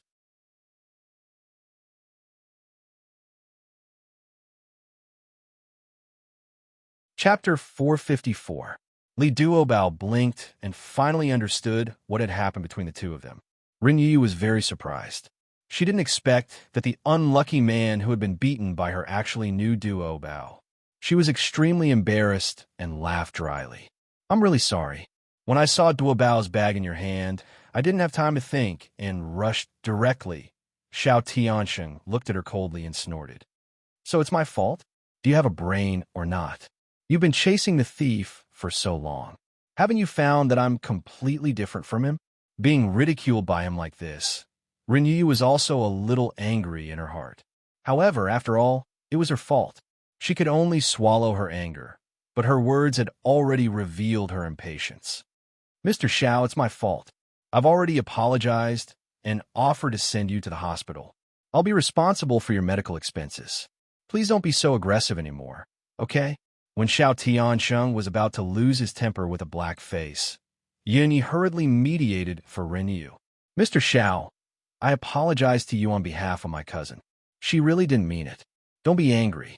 Li Duobao also helped to persuade him. Xiao Tianxing was not a person who would seek revenge for the smallest grievance. However, it was the first time that he had been beaten by a woman. It was the first time that he had lost face in public, so the anger in his heart could not be eliminated. However, since the two beauties came forward to plead for mercy, he no longer verbally attacked Ren Yu. His expression eased a little. For the sake of the two beauties, I won't argue with you. Li Duobao smiled gratefully and wanted to ease the atmosphere. He hurriedly introduced them to each other. Mr. Xiao, this is my best friend, Ren Yu. She is the coach of the Taekwondo club. Last year, she won the championship of the national Taekwondo competition. This is Yu's cousin and my best friend, Yunyi. She is the apple of the eye of President Yun of Yun's group. This is Yun's good friend, Xiao Tianxing. He's the CEO of Splendid Century. He's very powerful. Xiao Tianxing nodded to Yunyi, then narrowed his eyes and stared at Ren Yu with a smile that wasn't a smile. So you're a Taekwondo expert. No wonder you're so ruthless. Ren Yu laughed dryly. You flatter me. Mr. Xiao is even more impressive. He's talented and has a successful career. The corner of Xiao Tianxing's mouth twitched. This was the first time he had heard such insincere praise. Later on, he understood that Renyu was not deliberately targeting him, but she was not good at flattery. However, at this moment, he only thought that Renyu was still dissatisfied. His eyes turned slightly, and he smiled faintly. "Miss Run, are you sincerely trying to make up for your mistake?" Renyu patted her chest heroically. "Of course, let's go to the hospital immediately." Xiao Tianxing's eyes flashed with a meaningful smile. "Since you're sincerely trying to make up for it, then I'll put forward a condition. You'll be my bodyguard for a year, and the grudges between us will be written off." Renyu thought that she had heard wrongly. She dug her ears. "Please say it again. I don't think I heard it clearly. Be my bodyguard for a year, and the grudges between us will be written off." Xiao Tianxing repeated concisely. Renyu's brows furrowed, and anger appeared on her handsome face. "Xiao Tianxing, are you trying to rob a burning house? This is too much." Xiao Tianxing played it down. "You hurt me, and I can send you to the police station for intentional assault. But if the Taekwondo dojo finds out that you've wantonly hit people, what do you think they'll do? You're threatening me." Renyu's fair cheeks suddenly flushed red, and she angrily glared at him. Xiao Tianxing's lips curved slightly. "I'm just stating the facts. You can choose not to agree." Renyu clenched her fists, and her beautiful eyes were surging with anger. "Xiao Tianxing, are you a man or not? Why are you so petty?" Xiao Tianxing suddenly came close to her. Although his cheeks were red and swollen, it did not affect his handsome face at all. His lips curved into a devilish smile, and his tone was extremely ambiguous. "Whether I'm a man or not, why don't you give it a try, and you'll know." Renyu's eyes widened. "God, is this damned man flirting with me?" She raised her arm and wanted to slap his handsome face, but unexpectedly, he grabbed her wrist tightly. He stared at her crimson cheeks with a smile that was not a smile. "Are you shy?" Renyu had never been in a relationship before. The men she usually met were her fellow disciples in the Taekwondo dojo, and she had always addressed them as brothers. When had she ever done such an ambiguous action? She was embarrassed and angry. She bent her right leg and fiercely kicked his abdomen. This time, Xiao Tianxing was prepared and easily avoided her attack. He elegantly let go of her hand, took a step back, and smiled faintly. "So, have you made your decision? Do you want to be my bodyguard or go to the police station?" Yunya's eyes widened. No way. Xiao Tianxing was actually serious. She held Li Duobao's arm tightly. Of course, Li Duobao could not leave her in the lurch. She quickly said, "Mr. Xiao, we're all friends. Don't make things difficult for Yu. Xiao Tianxing glanced at Li Duobao and then looked at the arrogant Renyu. It seemed that things were getting more interesting. The smile on his lips deepened. "Duobao, you sneaked out, didn't you?" Li Duobao smiled. "Yes, Ayun didn't allow me to come out. She was pregnant now, and Bailey Yun treated her as a national treasure. He would be nervous at the slightest movement." It was not easy for her to sneak out to go shopping with Yu, but she did not expect a thief to snatch her bag. Xiao Tianxing raised his eyebrows and looked at Li Duobao, but his words were directed at Renyu. "If Ayun knows that you came out shopping and almost met with danger, will he be angry and lock Duobao up?" Li Duobao's face paled.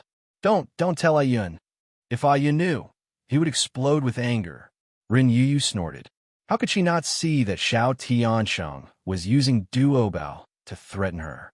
What a despicable, stingy man. She crossed her arms arrogantly and said coldly, "I know, I'll listen to you. I'll be your bodyguard for a year, but I have a condition." "No, you." Li Duobao leaned forward anxiously and hugged Renyu's arm. Renyu patted the back of her hand comfortingly. Xiao Tianxing smiled. "Say it." "First, my main job is a Taekwondo coach, so the premise of being your bodyguard is that it won't affect my work." "No problem." "Second, I want a reward. 20,000 a month." Renyu was shocked. All right, the reward was quite generous. The unwillingness in her heart dissipated slightly, and she continued. "Third, within this year, you can't sexually harass me anymore." Xiao Tiansheng held his chin with his fingers and nodded. Very reasonable. Fourth, for the time being, these are the 3 conditions. Why think of something in the future? We'll talk about it. She raised her chin and stared at him provocatively. He grinned. All right, I'll agree to all your conditions, but I also have a condition. Say it. I often attend some cocktail parties and need someone to protect me. If you want to be my female companion, it'll be easier to fool others. Xiao Tianxing's eyes flashed with a cunning light. In that kind of situation, many women wanted to get close to him. With Ren Yuyu as a shield, it would save a lot of trouble. Ren Yuyu thought for a moment and said seriously, if you satisfy my 3 conditions, I can be your female companion. Second condition, you can't ask me why when I tell you to do something. You just have to do it according to what I say. You can't violate morality. You can't violate the law. Of course. Then there's no problem. Xiao Tianxing's lips curved into an unfathomable smile. Very good. The day after tomorrow, I'm going to have a meal with the boss of Shenghua Group. You have to accompany me. This is just a meal. You don't need me to go, right?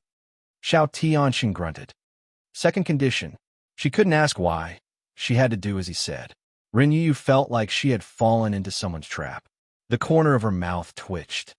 Okay, I know. I'll go with you the day after tomorrow. Later, Ren Yu found out that she had become Xiao Tianxing's shield.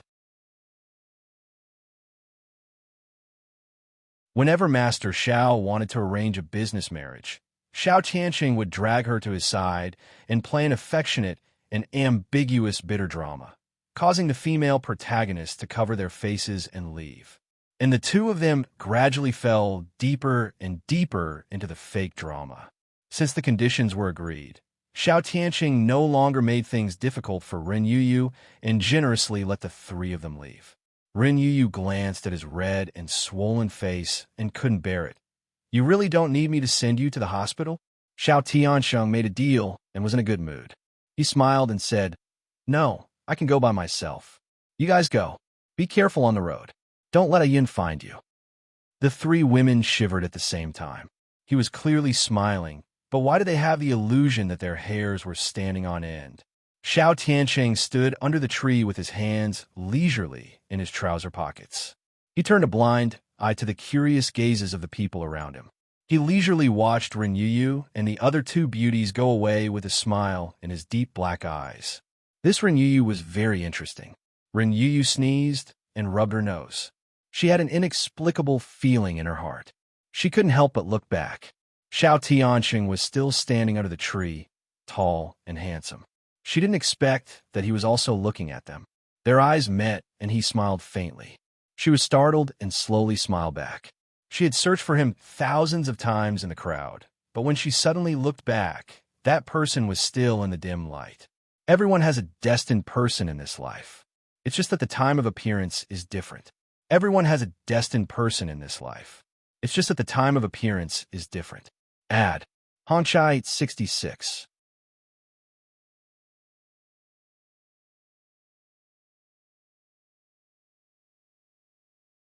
Chapter 455. Late at night, snow rustled down. The luxurious suite of the Sheraton Hotel was fully lit, illuminating every corner of the room. The man's suit and shirt, the woman's overcoat and bra, were thrown under the bed one by one. On the bed, the naked man and woman facing each other was another tempting scene. The man's skin was light wheat-colored, healthy, and with a drool-inducing luster, thick eyebrows, a bold nose, and a well-defined outline. Even if his eyes were closed and his thin lips were lightly pursed, it was difficult to hide his handsome appearance. The woman kneeling on the man, although she looked tall, still looked young, with a head of lazy curly long hair, a beautiful face, and snow-white skin. Her body was pressed against the man's muscular chest. "Yeah, you have to hurry up. We have to finish taking photos quickly and put the room card back in Lu Qing's pocket, otherwise we're dead." Zheng Ling, who was wearing a loose vest with multiple bags and a ponytail, stood by the bed, holding a camera and stomping her feet to urge Yi-Er. Yi-Er said helplessly, "Aren't you being very cooperative?" Zheng Ling held the SLR camera. "Cooperative, my ass. Have you ever seen a woman covering her chest with both hands while rolling in bed?" Seeing that Yi Er couldn't let go, Zheng Ling teased the model in the humorous way of a professional photographer. Put in more effort. You have to think about how to sleep with such a handsome man under your body. Moreover, he is such a big figure. If you sleep with him, you will benefit. Yi Er thought to herself. Before coming, she had thought it through clearly. She didn't want to set up a monument for herself. Now she was being pretentious for ghosts. With this thought in mind, she cooperated with the camera and pressed her soft chest against the man, posing a seductive posture in her imagination, and said self-deprecatingly, "I wanted to sleep with him, but unfortunately, I drugged him with the wrong drug. I shouldn't have given him hallucinogens, but a stronger aphrodisiac." Yi Er's hair was drenched in sweat due to her nervousness, and this kind of effect made people think that it was the product of a love affair. Zheng Ling continued to use teasing to distract Yi Er's attention, but the work of taking photos still didn't stop. Since it's hallucinogens, then you have to use all means to kill him. If that's the case, then you have to do everything you can to kill him. Don't show any mercy. Her trembling pink lips moved to the man's sexy thin lips, and her slender fingers pointed, indicating for the photographer to press the shutter. After hearing the sound of ka, Yi Er knew that another set of seemingly passionate photos had been completed. If I was the person who was drugged today, the possibility of rape would be very high. Even if I wanted to rape him now, he's lying like this, there's no tool. After you're finished speaking, she even pulled on the pants that she and the handsome man had not taken off. She pretended to smile helplessly, indicating that she had the heart to do it, but her strength was insufficient. Haicheng, in March by Night, Yi Er by Yida, a most luxurious place for a sauna in Sea City, was the Qin Palace. Yi Er was wearing a bathrobe for female guests. When she sat down opposite Jiang Zhao, who was wearing a shirt and a suit, she remembered a saying, "Private businessmen don't fight with officials." There was a laptop on the marble tea machine in front of him. He leaned lazily on the leather sofa, his handsome eyebrows slightly furrowed, and he looked at the screen with a serious expression. His handsome face exuded a strong masculine aura, and his posture was very arrogant. At first glance, it was obvious that he was not easy to approach. But God had given him a handsome face. The black suit was of a high-end tailoring that she couldn't tell the brand of. When he wore it, he looked mature and domineering. It made his handsome face appear even more sharp, causing people to suck in a breath of cold air. Although it had been 3 months, Yi Er's heart was still anxious. But on second thought, what was there to be afraid of? She had this man's weakness in her hands. How could a barefooted person be afraid of someone wearing shoes? Yi Er's long hair was curled lazily, making her look more mature than her actual age.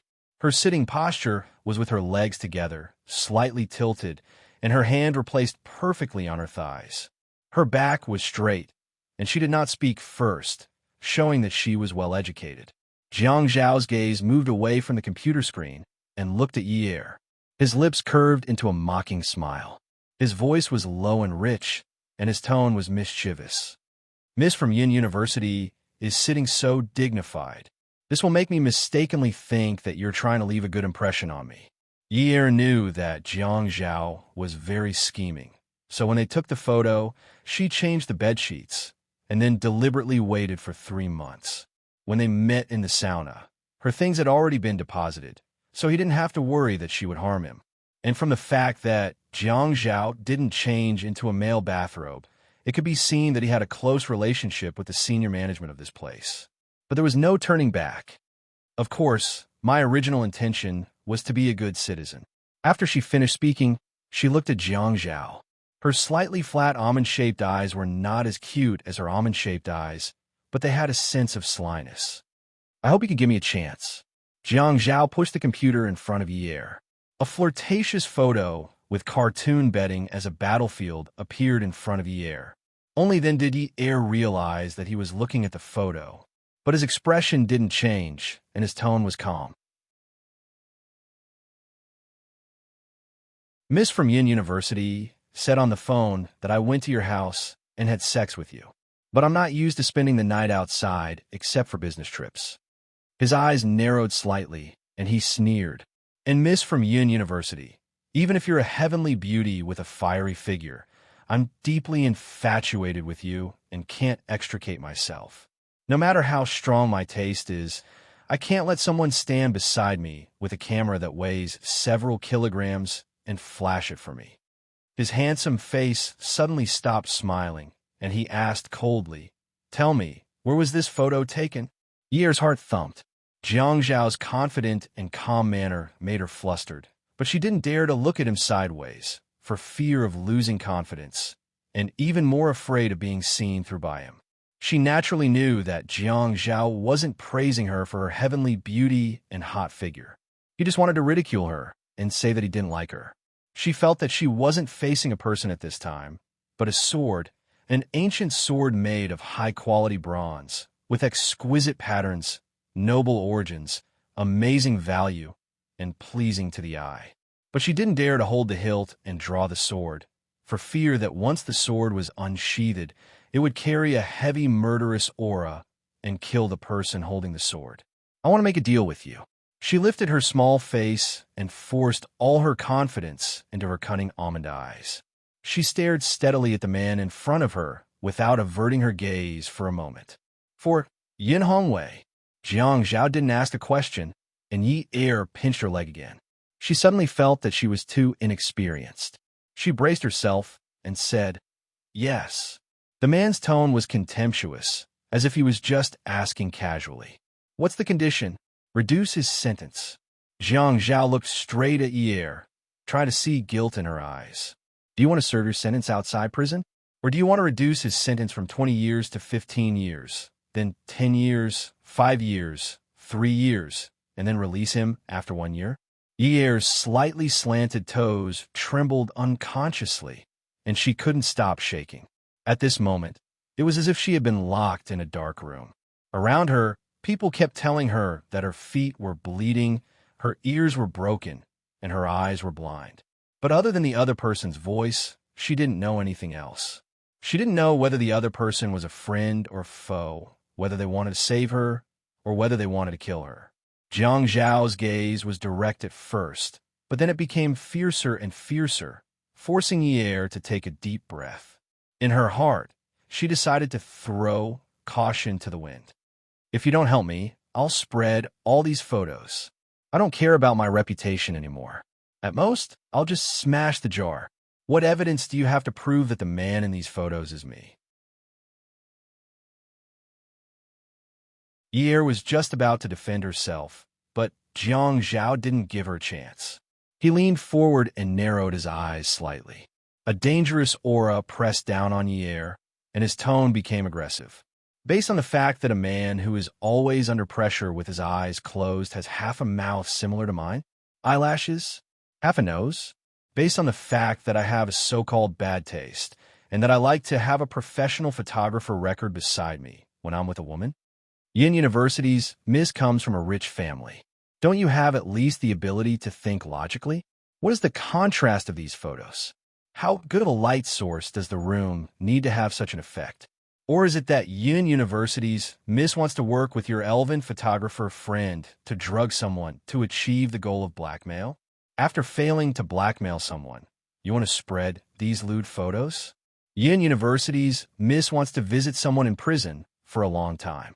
Does she have to use such an extreme method to destroy herself? Looks like your 9-year-old brother can already be independent. Otherwise, how can you be so open-minded? Powerful novel Hongcha 866.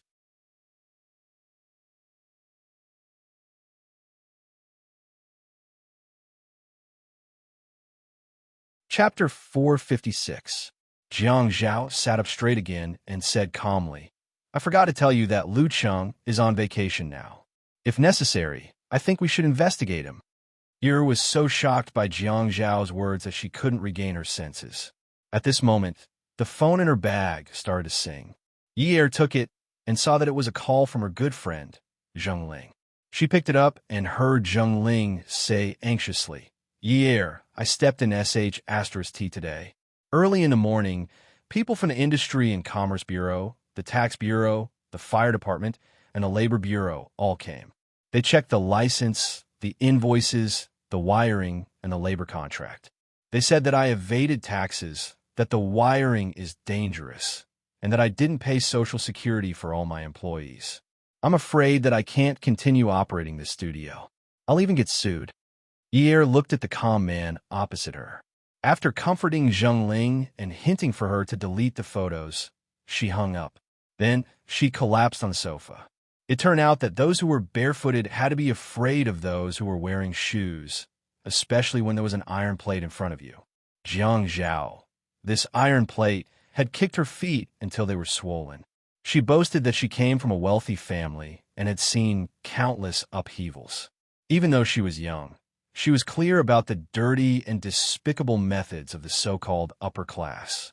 She thought that she could completely handle it, but she forgot that she was only 19 years old. Now, her opponent was the third generation of a top wealthy family, who wouldn't give face to the Jiang family in the entire East, and who would dare to offend the Qin family in Haicheng. He had the strong economic power of two families behind him. He had the solid political background of two families. He also had rich life experience and social experience. At most, she had been pampered in the past, but he was the one who was truly outstanding. She had never thought that she would be defeated by Jiang Zhao when she wanted to threaten him. Zheng Ling's studio, Lu Qing's future. Jiang Zhao patted his sleeves, and the white dots in his dark eyes became sharper and sharper. Miss from Yun University. The next time you do something, you must think about who you can threaten and who you can't. Even if you break the jar, you must know who you're breaking it in front of. Jiang Zhao suddenly paused. The glint in his eyes was like an unsheathed sword, pointing directly at Yi.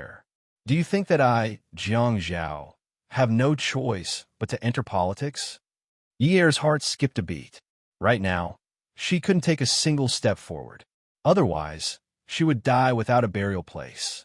Furthermore, the person who would be buried with her was the most important person she had left. Her purpose for coming here had changed from threatening to being threatened. Don't touch them. The sharpness in Jiang Zhao's eyes slowly receded, and his tone returned to normal. Oh, I won't mention the photos again. Photos? Jiang Zhao didn't seem to understand. He had already taken out a small pen and turned it on. A red indicator light lit up. He got up and poured a glass of water from a glass bottle and started drinking. Qin Palace was the property of his cousin, Qin Fian. Knowing that he didn't like drinking mineral water, he prepared a warm water bottle. Yi understood that it was a recording pen, and if Jiang Zhao agreed not to touch Zheng Ling and Lu Cheng, the recording wouldn't mention them. But she wasn't stupid enough to confess that she had deliberately framed Jiang Zhao. You can start recording. Jiang Zhao pressed the switch and placed the pen on the tea machine. Then he sat down and leaned back. His slender fingers tapped lightly on the sofa. Why did Miss Yin show me these photos? I'm very confused. I just thought that my boyfriend looked a lot like you, so I showed them to you. Jiang Zhao nodded in satisfaction. His narrowed eyes seemed to be telling Yi, Miss Yun is indeed a smart person. She raised her eyebrows. Oh, so he's your boyfriend? Yes, we took these artistic photos at a photography studio. Don't young people like these things? The effect isn't bad, right? Young people's views are indeed forward. But next time, don't post such intimate photos everywhere. It's not good for your image. He sounded like a parent, and when Yi saw Jiang Zhao scheming, she couldn't help but want to kill him. She regretted not taking off his pants and taking a photo of his lower body. Perhaps that would have provoked him. Now, she realized that sometimes it was better to break one's moral integrity. It was obvious that a kind woman would not have a good ending. Yi saw Jiang Zhao tugging at his tie. His face was slowly turning red, and he looked like he was very hot. There were beads of sweat on his forehead, and his breathing seemed abnormal. His brows were tightly knitted together as if he was enduring something. Jiang Zhao pulled off his tie and threw it on the sofa next to him. Then Yi saw him take off his suit and threw it over as well. Jiang Zhao looked at the water in the glass jar and cursed. He took out his cell phone and dialed a number. When the call connected, he scolded sternly, Qin Fian, What the hell are you doing? Brother, I've never seen you invite a woman to my place. I'm just adding some spice to make it more interesting. Take your time. I'm hanging up. There was a busy tone on the other end of the line. Jiang Zhao angrily smashed the phone on the tea machine. Damn it! Jiang Zhao unbuttoned 3 buttons on his shirt, and his skin was exposed. It was a light wheat color with a healthy glow. His chest was heaving up and down violently, and his firm muscles could be seen. Jiang Zhao's gaze deepened as he looked at Yi Er. The female guest robe of Qin Palace had a kimono-style collar. She was a little thin, and the collar was empty in front of her chest. There seemed to be a pair of soft breasts that were about to jump out. Jiang Zhao shook his head. Yi Er heard Jiang Zhao's call and concluded that he must have been drugged. Why was he so unlucky? If he wasn't drugged, then he was drugged. But now, she was the one who was the most unlucky. Before she could react, she was suddenly pressed onto the sofa by Jiang Zhao. Her mind was blank, and she could only feel the man's hand firmly wrapped around the back of her head. He held it tightly and pressed it against his mouth with all his might. Then, his tongue barged into her mouth as if it had gone crazy. Her tongue was like a thief, and he chased after it like a police officer. The pressing on her lips became more and more urgent. Her chin was still in his hand, and he boldly sat on her and held her down. She couldn't move at all when his lips and tongue retreated from her mouth. His eyes were filled with the ferocity and sinister aura of a 10,000-year-old evil spirit. A man's strength was much greater than a woman's, and now that he was drugged, he didn't know how to control his strength. Yi could only feel that her hands and waist were pinched by Jiang Zhao, and it hurt like hell. Jiang Zhao, this guy was the bane of her life. Hey, you can't go against the rules. Men and women shouldn't touch each other. Kiss, you can't not be clear. Yi was already rambling incoherently. Jiang Zhao's face darkened. Steady? He held Yi Er's chin, and his bloodshot eyes were dark. His voice was so cold that it seemed to be able to freeze everything. Rules? Yin University's miss broke the rules first, so I'll be the one to set the rules now. You better remember this. I'm not someone you can mess with. After her bathrobe was torn off, Yi Er cursed without thinking as she struggled. Jiang Zhao, you pervert. She hated him. She hated the way he acted high and mighty. She hated the way he lowered his head and strategized, and when he looked up, he could determine victory from 1,000 miles away. She hated the suffocating feeling he gave her. It was as if she had to look at his expression to move even one step. Pervert. Jiang Zhao wasn't angry. Instead, he laughed. It was as if he was slightly drunk. Yi dared to conclude that not many people had seen this kind of charm before. Jiang Zhao paid too much attention to his image outside, and he had no choice but to pay attention to it. This kind of unrestrained Jiang Zhao was too good-looking. He didn't have a strict outer shell. He was a kind of carefree and unrestrained person. His beauty was unparalleled. She was still in a daze, admiring the handsome man, when the sarcastic remarks of the handsome man above her head were like 10,000 years of ice, cruelly splashing her all over. Am I as perverted as you? Weren't you perverted when you used those despicable methods to drug people? Weren't you perverted when you twisted your childish body in a coquettish manner and stuck to a man's body to take nude photos? Yi was scared and angry. She was 19 years old, 170 centimeters, and he actually called her childish. Teeth. He used force to hold her. She heard his breathing become faster and louder. He seemed to still have some rationality. His brows were tightly knitted together as if he was holding on to something. Then, she heard him groan unbearably, and then he lowered his head to bite her neck. The wet bites on her neck were densely packed.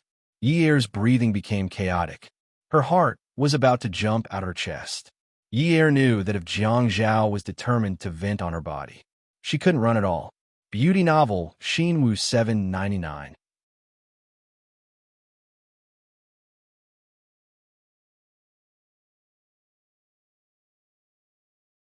Chapter 457. She had been running around for a year because of her father.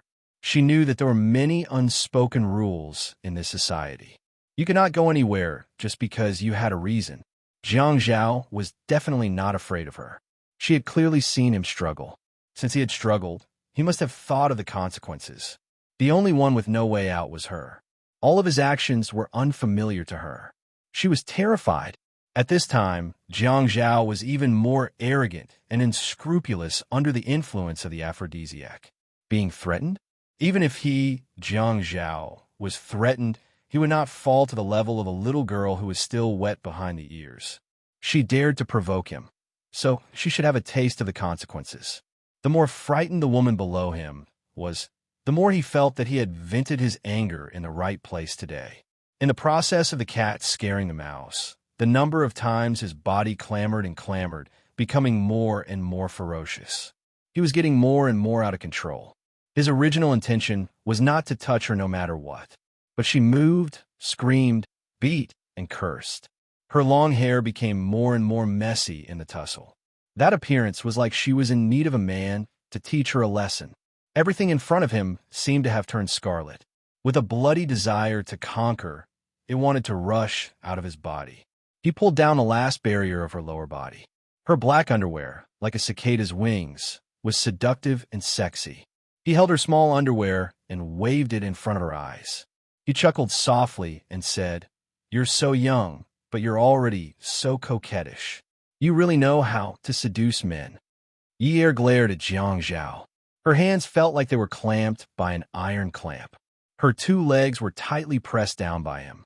She was the piece of meat on the chopping board, waiting for the bright knife to fall and decide life and death. Suddenly, he pried open her two legs and barged in her body like a wild beast. Even his voice was like a wild beast roaring in her ears. "Remember this. This is what you get for provoking me. You only have yourself to blame for everything." The overwhelming pain caused Yi's brain to suddenly jump and go blank. When she came to her senses, she had already bitten her lips until they bled. She could not even scream. Inside her body, there was an unbearable and unbearable enormity. At the same time, it also brought her unbearable pain. It pierced through her entire body and spread to the ends of her spirit. It didn't stop for a moment, and it kept repeating. No matter how much she resisted, no matter how much pain she was in, she could not see any pity in the man's eyes. All she could see was his sense of revenge and his anger. She could not cry out in pain or beg for mercy. She was the one who provoked him first, and now she was asking for trouble. Cry out in pain? She couldn't afford to lose face like this. She just pretended that she didn't care at all. She awkwardly and stiffly matched all of his tricks, even if she was already exhausted after an entire night. Even if his body and heart were trembling. Every time she visited him in prison, her father would say, "Yi, don't worry about your father's matters. You and little Jia should be fine. You are still a child. You're just too stubborn. Girls who are gentle will suffer a lot less and suffer a lot less. Girls who are too headstrong will lead a very hard and tiring life." She was a strong girl. Not only was she tired, but she was also in pain. At 5 o'clock in the morning, Yi was awakened by a heart-wrenching pain. When she turned around, she felt as if she had been run over by a car. She touched the bedside lamp and turned it on. The man beside her was sleeping contentedly. He must be very satisfied and exhausted, right? That damn stinky man. Even if she was in the wrong first, he shouldn't be so beastly. She had only pretended to sleep with him, but now he had mercilessly slept with her for real. Even if he had been drugged, he could have gotten Miss to serve him. Why did he have to do this to her? She lifted the blanket and got out of bed. Looking at the shocking red, her heart felt as if it had been bitten by someone. Jiang Zhao, is this what you meant by the consequences of provoking someone who shouldn't be provoked? He took out a small blade used to trim eyebrows and cut off the blood that belonged to her virginity. 6 months later, in September, Haicheng was hot and humid, but the night was colorful and charming. Peerless Beauty was the most expensive nightclub in Haicheng. The interior was magnificently decorated, and the cups were all crystal cups flown in from Italy. The customers here were either rich or respectable, and it was a membership system. The customers' information was kept confidential, and the elevators in each private room led to a dedicated garage in the parking lot. It wasn't a place where money could be used. The ladies here were said to be the prettiest in the country, and they were also the most educated. Although many of them got their diplomas from advertisements on telephone poles, to men, it was a face-saving project. Whether it was real or fake, there weren't many who were stupid enough to check it out. Yier was wearing a waiter's uniform. She held a tray of wine with one hand and was about to go to the bar to collect the wine. Manager Wong, who was in charge of Mommy, rushed to the service department with her gold powder eyeshadow makeup. She looked at department head Lin, who had light makeup on. "Io, my gee guy, my savior. What you doing? What you doing?" Department head Lin looked at her with disdain. "Oh, isn't this a desperate situation? I'm here to ask my lover for help. It turned out that tonight's business was too good." There were only a few ladies left, and in the Zhaojun VIP private room, there was a group of customers who couldn't be offended. They were clamoring to order a handsome guy for a beautiful man. The private rooms in Peerless Beauty were all named after famous beauties in ancient times. It always made the men here feel that they were blessed. Moreover, the rule here was to let the customers have fun. How could they not fill up the place? If they didn't have Miss, they couldn't afford to lose face. Fortunately, the group of people who wanted to order Miss had already ordered. The others didn't seem to need anyone to accompany them. They just found a few prettier and taller girls to fill up the place. There were a few beauties in the service department. How could Manager Wong bear to let them go? Yier was naturally chosen. Yier wasn't willing at first. She came to work from Monday to Thursday when her brother was in boarding school. She wasn't an official employee, so there was no need for her to work so hard. Manager Wong said that as long as she called anyone over, as long as they stood for 1 minute and walked through the motions, the company would pay 500 yuan per head. With that said, the people who were called by Manager Wong quickly started to put on makeup and change their clothes. Who couldn't get along with Grandpa Mao? Standing anywhere was the same. Standing for a minute was 500 yuan. What was there to complain about? After putting on makeup, Yier was undoubtedly stunning. She was young and had good skin, so her makeup was applied quickly. After putting on powder and brushing her eyebrows, her facial features became more defined. Compared to when she didn't put on makeup, she looked more mature. Manager Wong kept praising her. "That's why there are no ugly women, only lazy women. Look at our Yier. She's a peerless beauty among peerless beauties." This group of people was very strange. Other male prostitutes would enter the private rooms of rich women, but this private room was full of men. Yier sighed worriedly. Public morals were degenerating day by day. Morality was degenerating. What hardcore taste! Yier was counting the seconds in her heart. Tick, tick, tick, tick. She was thinking about counting 60 times and getting 500 yuan. She didn't look at anyone. Her expression didn't look deliberate. She was thinking about her own wonderful things. She wasn't like the other miss who winked at the customers and begged for an olive branch. Moreover, she hadn't really done it before. Although her clothes were sexy and her makeup was stunning, she didn't have the kind of prostitute aura that seeped from her bones. She was also from a wealthy family. Even if she was down and out, she still had the elegance in her bones. This kind of her attracted more attention. Yier finally finished counting 60 times in her heart. She exhaled and turned to leave with a little joy. "Who said you could leave?" A deep, rich male voice suddenly broke in her eardrums, making her tremble. Even though it had been half a year, Yier still couldn't forget this voice. She froze in place and didn't know how to move her feet. What did Manager Wong say just now? Miss had already been ordered. The others didn't need anyone to accompany them at all. They only ordered male prostitutes. Miss was used to make up the numbers. So, they were playing with her? And they were playing so big. They actually brought Jiang Zhao here to play with her? He only dared to come to a place like this, right? The protection here was so good that no media would dare to come here to catch news. It was more like they wanted to die in panic. She didn't dare to turn her head. She gently lifted her toes and wanted to slip away. To be honest, she was willing to lose face in front of anyone now, but definitely not in front of Jiang Zhao. Definitely not. She felt that she had an irreconcilable hatred with him. Ad. Hongcha 866.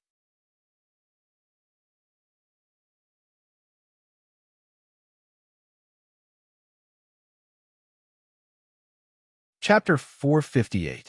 He didn't hear anyone behind him, so he lowered his head and winked at the beauty in front of him. He reacted quickly and said, "Excuse me, excuse me." Suddenly, Yi Er felt a heavy pressure behind her and her wrist was grabbed. Her heart was in her throat. Manager Wang was, after all, an experienced mother. She immediately walked over and apologized to Jiang Zhao.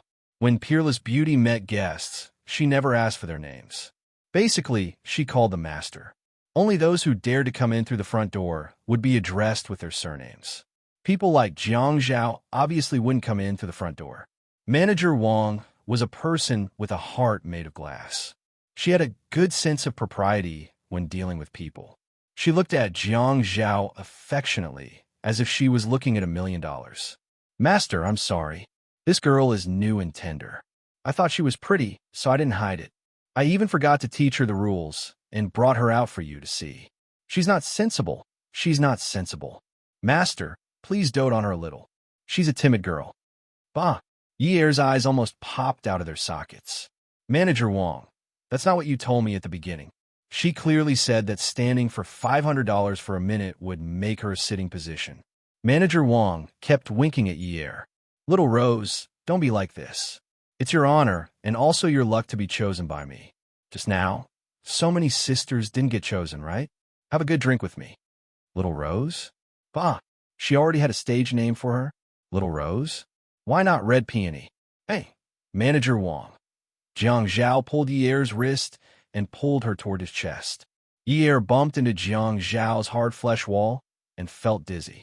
Yi Er was tall to begin with, and she was wearing high heels, so she stood out among the group of women. At this moment, she lifted her head slightly and saw the tip of Jiang Zhaoying's nose. She lowered her eyes slightly and saw him pursing his thin lips. However, the words that came out of his mouth were extremely harsh. "Little Rose? Such a vulgar name. It really suits you." Manager Wang couldn't help but puffed. This sudden loss of self-control made him feel extremely ashamed. He hurriedly said that he would punish himself with 3 cups of wine. Jiang Zhao waved his hand and looked at Yi Er. The smile on his face was very evil. "No need. Let this tall little Rose drink." Yi Er felt indignant. If it was someone else, she would give face to Manager Wang. But this person was Jiang Zhao. She couldn't afford to lose face like this. "Manager Wang, you clearly said that standing for 500 yuan for a minute. Why do you want me to accompany you to drink?" Manager Wang was so anxious that he stammered. $500 per minute? The disdain in Jiang Zhao's eyes deepened. He took 2 steps back and looked at Yi Er from head to toe. 500 per minute, 30,000 per hour. It's 10 o'clock now. If you continue until 8 o'clock tomorrow morning, 300,000. After Jiang Zhao finished speaking, he clicked his tongue a few times and gave Yi Er a thumbs up.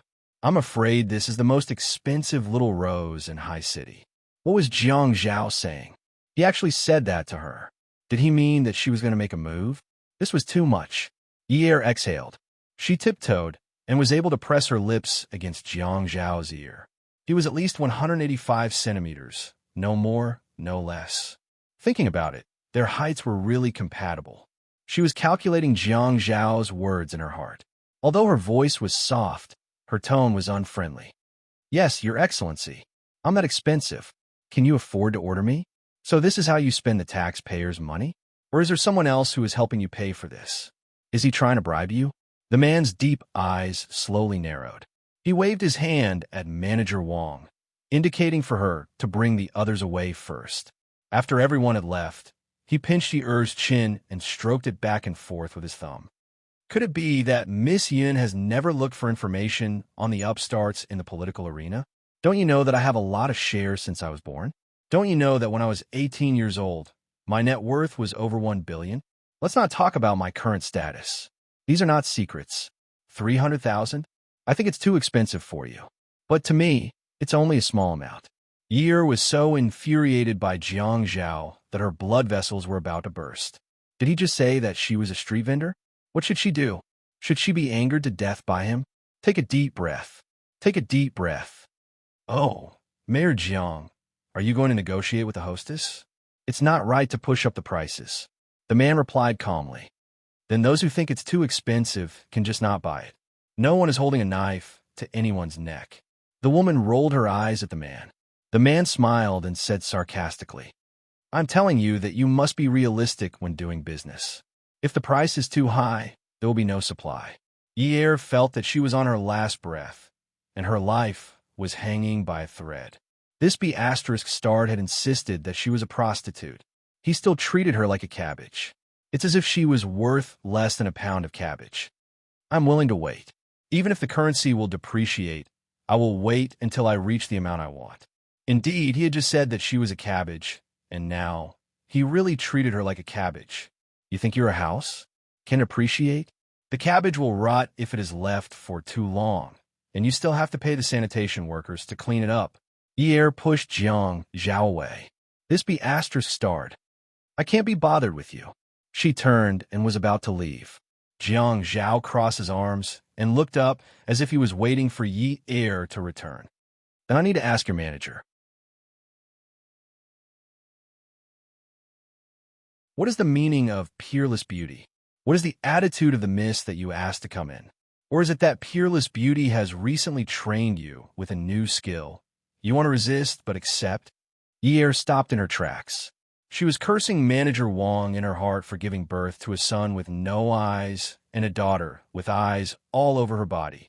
Today, she was in deep trouble. The people who could open such a place naturally had a background in the underworld. Don't look at how Manager Wang looked like he was begging for help when he came looking for someone to pretend to be a lady. If any of the ladies here really offended the guests, then they would have to wait for their property to be confiscated. She had been working here for more than half a year and had seen a few cases of people disappearing from the world. She didn't have any background now, so she didn't want to end up dead on the battlefield or be beheaded. Jiang Zhao's eyes were too deep and complicated. Yi couldn't tell what he was thinking. Say it. What do you want? Jiang Zhao still looked calm. Didn't Manager Wang ask you to drink a few glasses? Okay. Someone said that vodka was good because it had a strong aftertaste. Good your sister. I don't drink vodka. I'm allergic. Many miss like to say that they're allergic recently when they're drinking. I didn't know that Yin University's miss learned so quickly. Jiang Zhao looked at Yi as if he wanted to tear her apart. The private room was huge. If it wasn't for the high-end furniture, thick carpet, and large back projection, it would definitely feel empty. A person walked over from a sofa. It was a tall man wearing a pair of rimmed glasses. He looked beautiful and refined. When he smiled, he didn't look proper. Qin Fian patted Jiang Zhao's shoulder. Brother, let's go and drink. Why are you standing there? Jiang Zhao got angry when he looked at Qin Fian, especially when he looked at Yun Yi and then Qin Fian. If it weren't for this guy, he wouldn't have turned from a victim to a perpetrator that day. Now, he couldn't even straighten his back. He couldn't speak tough words. He pulled Yi to an empty table in the corner. He turned and glared at Qin Fian. Go over there. I haven't settled the score with you for that bottle of water that day. Why are you looking for trouble? Qin Fian shrugged his shoulders and looked at Yi. He returned to his seat and pointed to the people sitting on the sofa. They were still curious about what was going on. He hinted to them not to touch the whiskers of Tiger. Yun Yi, let me ask you something. Jiang Zhao grabbed Yi's hand that was holding the crystal wine glass angrily. His handsome face seemed to have a determination to get to the bottom of the matter. That night, although you cut a hole in the bedsheet, there were still some bloodstains on the blanket. Yi looked at the man in front of him. He felt pain in his eyes. After that, he laughed as if he had heard the funniest joke in the world. Mayor Jiang, did you think that it was my first time? Ha! That day, I was only on my period and dirted the bedsheet. It's so easy to earn 300,000 renminbi a night. Why should I keep that kind of money? Treat it as food? Jiang Zhao pushed Yi's hand away in disgust. His eyes darkened and became as cold as frost. Drink. Beauty novel, Shinwoo 799.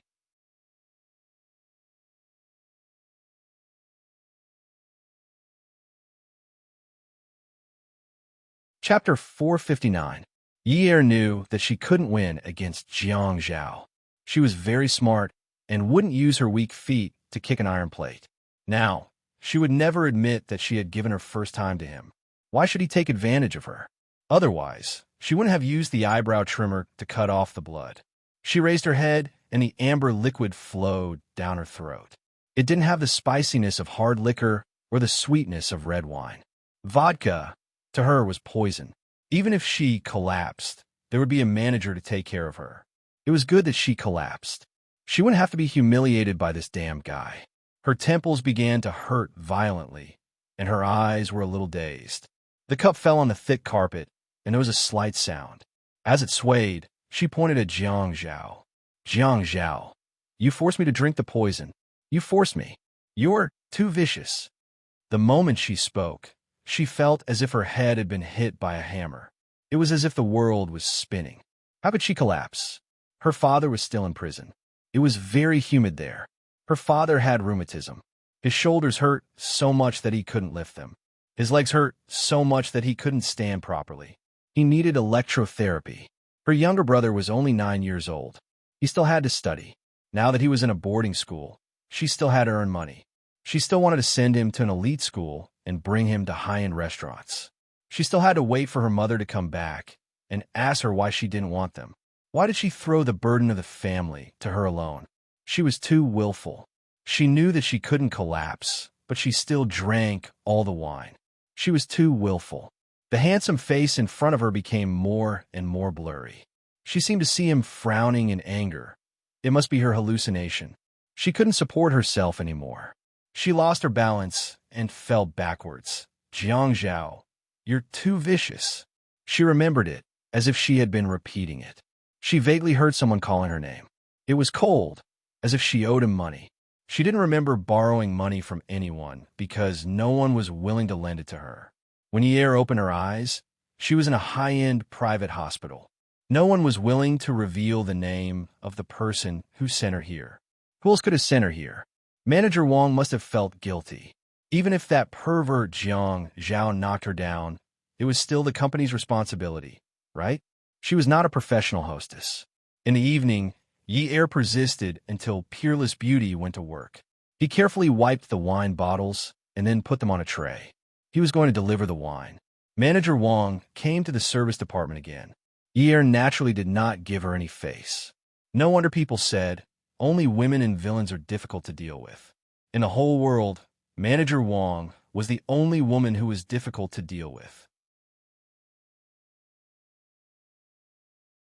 She was not just an ordinary woman who was difficult to deal with. She obeyed in public, but opposed in private. She was a criminal and a human trafficker. She deserved 1,000 cuts. Yi, are you still angry at Sister Wang? Manager Wang's attitude towards Yi was as if she was really trying to please her. However, this kind of pleasing always made people feel uncomfortable and strange. It was as if this woman was a demon in human form, waiting for people to be tricked into talking to her. Once they spoke, her true form would be revealed. Yi puffed out her chest and nodded slightly. Manager Wang, I'm going to deliver some drinks to Yang Guifei. I won't disturb you any further.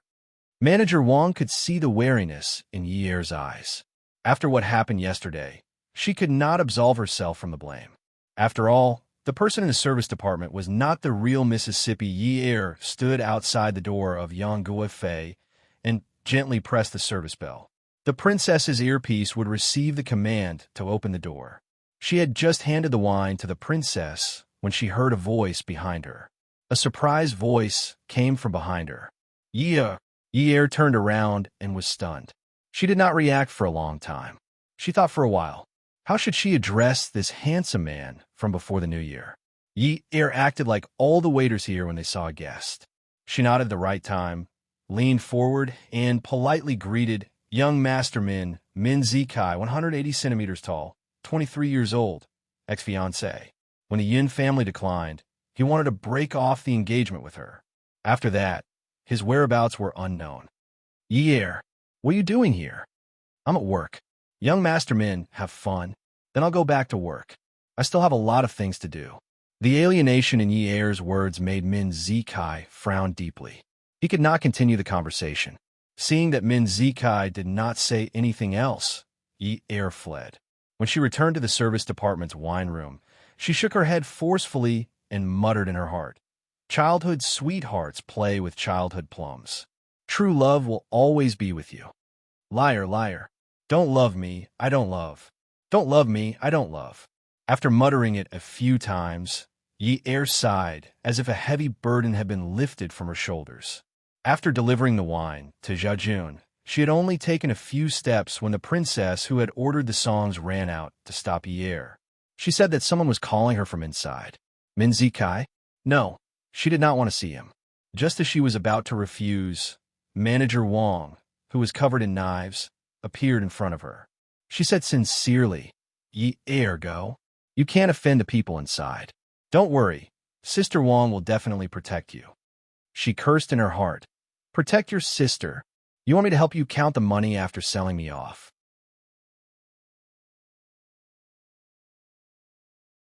When Yi'er entered the private room, she realized that it was not Min Zikai, but that pervert.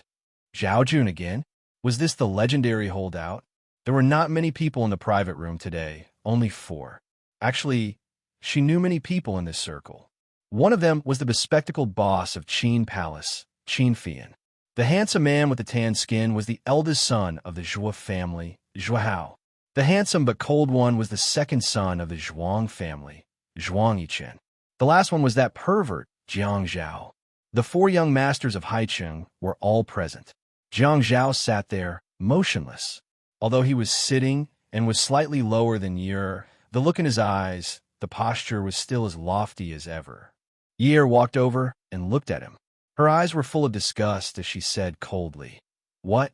Are you trying to get me drunk with vodka again? Is it because you want to see me collapse and unable to get up? Will you feel better? It's only been a day, and you're already upset when you see me jumping around again?" Jiang Zhao. Even if I was in the wrong first, I should have been punished, right? You didn't lose a piece of meat. Isn't that enough? Jiang Zhao was suddenly stunned. "What? I'm asking you if you want to prank me again." Jiang Zhao stood up and said angrily, "You're really unreasonable. What about you? Aren't you unreasonable as well? Let's go." Jiang Zhao said sternly. He swallowed the words that were on the tip of his tongue when he saw Yi'er's attitude. When Jiang Zhao drove home, it was already 2 o'clock in the morning. The music in the car flowed slowly, somewhat innocently. It seemed like it would rain in a few days. The moon was cloudy and the stars were sparse. Other than the city lights, there was no night scenery to enjoy. If there was one, it would be the man and woman running in front. It looked like the man was relatively short. He was running in front with his head raised and neck stretched. He was holding a lady's bag and running with great difficulty. The woman chasing behind him was barefooted. She was tall and had long hair. She would raise her hand and point at the man in front of her from time to time, as if she was scolding him. Yi'er was out of breath, but she did not dare to stop. She knew that it was not easy to travel at night. She had just been given the money, but before she could even touch it, the thief had already snatched it away. What kind of world was this? She chased the thief into a dead end. The street lamps were old and sickly, and the light was weak. However, the knife in the thief's hand seemed even brighter. The sharp knife glinted coldly as she waved it around. The bandit's aura was in a frenzy, and his voice was filled with viciousness. "Bitch, if you King chase me again, I'll stab you to death if you chase me again." Yi'er heaved a sigh of relief. Over the past year, she had gone around begging for help, but was rebuffed. She had long felt that those who fought openly were not that scary. The truly scary ones were those who stabbed in the back. She did not care. She still had her money in her bag. She shook her head, clenched her fists, and stood on tiptoe to warm up. Then, she spread her arms like a warrior and finally cupped her fists like a Chinese swordsman. "Please advise me." The thief was a little confused. B asterisk TCH. Who are you trying to show off your Chinese and Western moves? I'm trying to show you, because I want to exchange pointers with you. You don't know this, but in martial arts school, everyone is considerate of their fellow disciples and does not kill. As the saying goes, don't go overboard. But what you're doing today is just right for me to defend myself. Isn't that what I want? Yer cursed herself in her heart for being cheap. Why did she ask for a fight? What martial arts school? She just wanted to see if this thief really dared to fight her. She was just bluffing. The fight came to an end after the bandits lost control and Yer's cries of alarm. Yer only remembered that the gangster was really desperate and jumped over the wall to stab her with a knife. She thought that she could block him and grab the knife, but in the end, she could only watch as the bright knife stabbed towards her. Come and see. Songshu 566.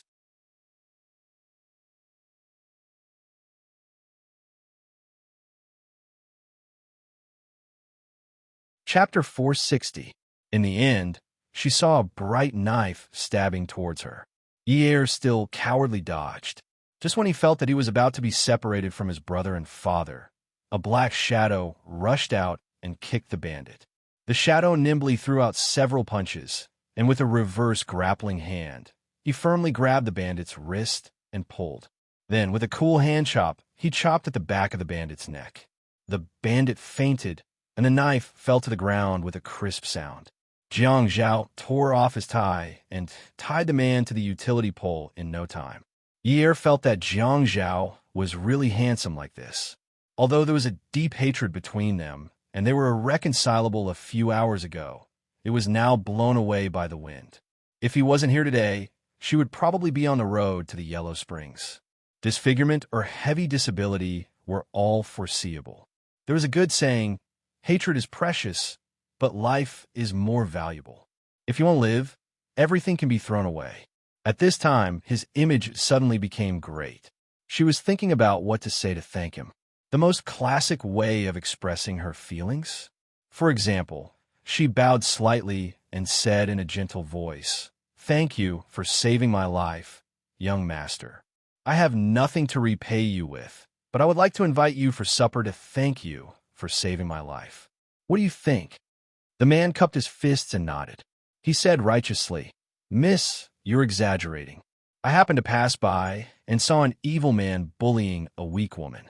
As a righteous man of Jianghu, how can I just stand by and watch? How can I not help?" Before Yer could think of the melodramatic plot in her heart, Jiang Zhao had already taken out his phone to call the police. He hung up the phone and didn't thank her. Only the cold wind blew from his mouth. Yun de Miss is a heroine with extraordinary skills. It was all mockery, contempt, and disdain. Their romance, after saving the damsel in distress, was ruined. Experience told her that if she wanted to get pity from a venomous mouth, it was a pipe dream. Senior Jiang is astute and farsighted. He actually knew that there were bandits here and acted bravely. He is a real hero. Jiang Zhao's expression changed. This little hussy was calling him a senior on the left and a scheming old man on the right. She was cursing him as old in a roundabout manner. He was an official in the imperial court, and she actually called him a hero of the forest. It seems like Miss Yin can walk back on her own. I'll take my leave first. Only then did Yer realize that the blood under his bare feet had soaked the bricks on the ground. This alley was so deep that Jiang Zhao definitely didn't want to take a statement. She didn't want to either. Which decent girl wouldn't go home at 2 o'clock in the morning? If the police came to investigate one day, her brother would be worried.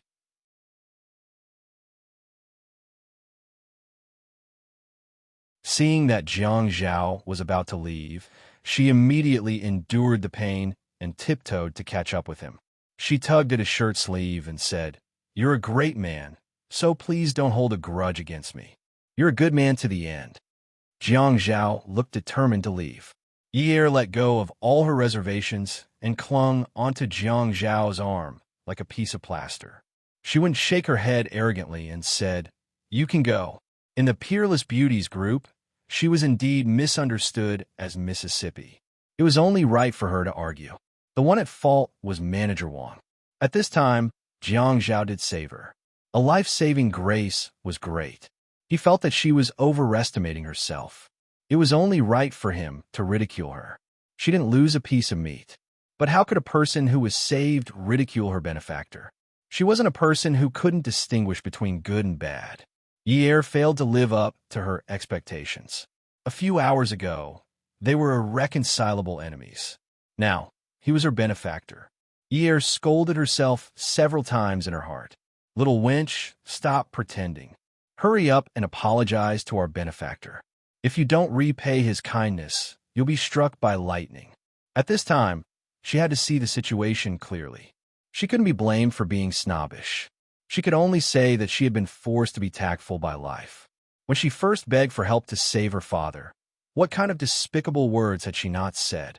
Yier held onto Jiang Zhao's arm and didn't let go for a moment. She wasn't wearing shoes, so she had to look up to speak to him.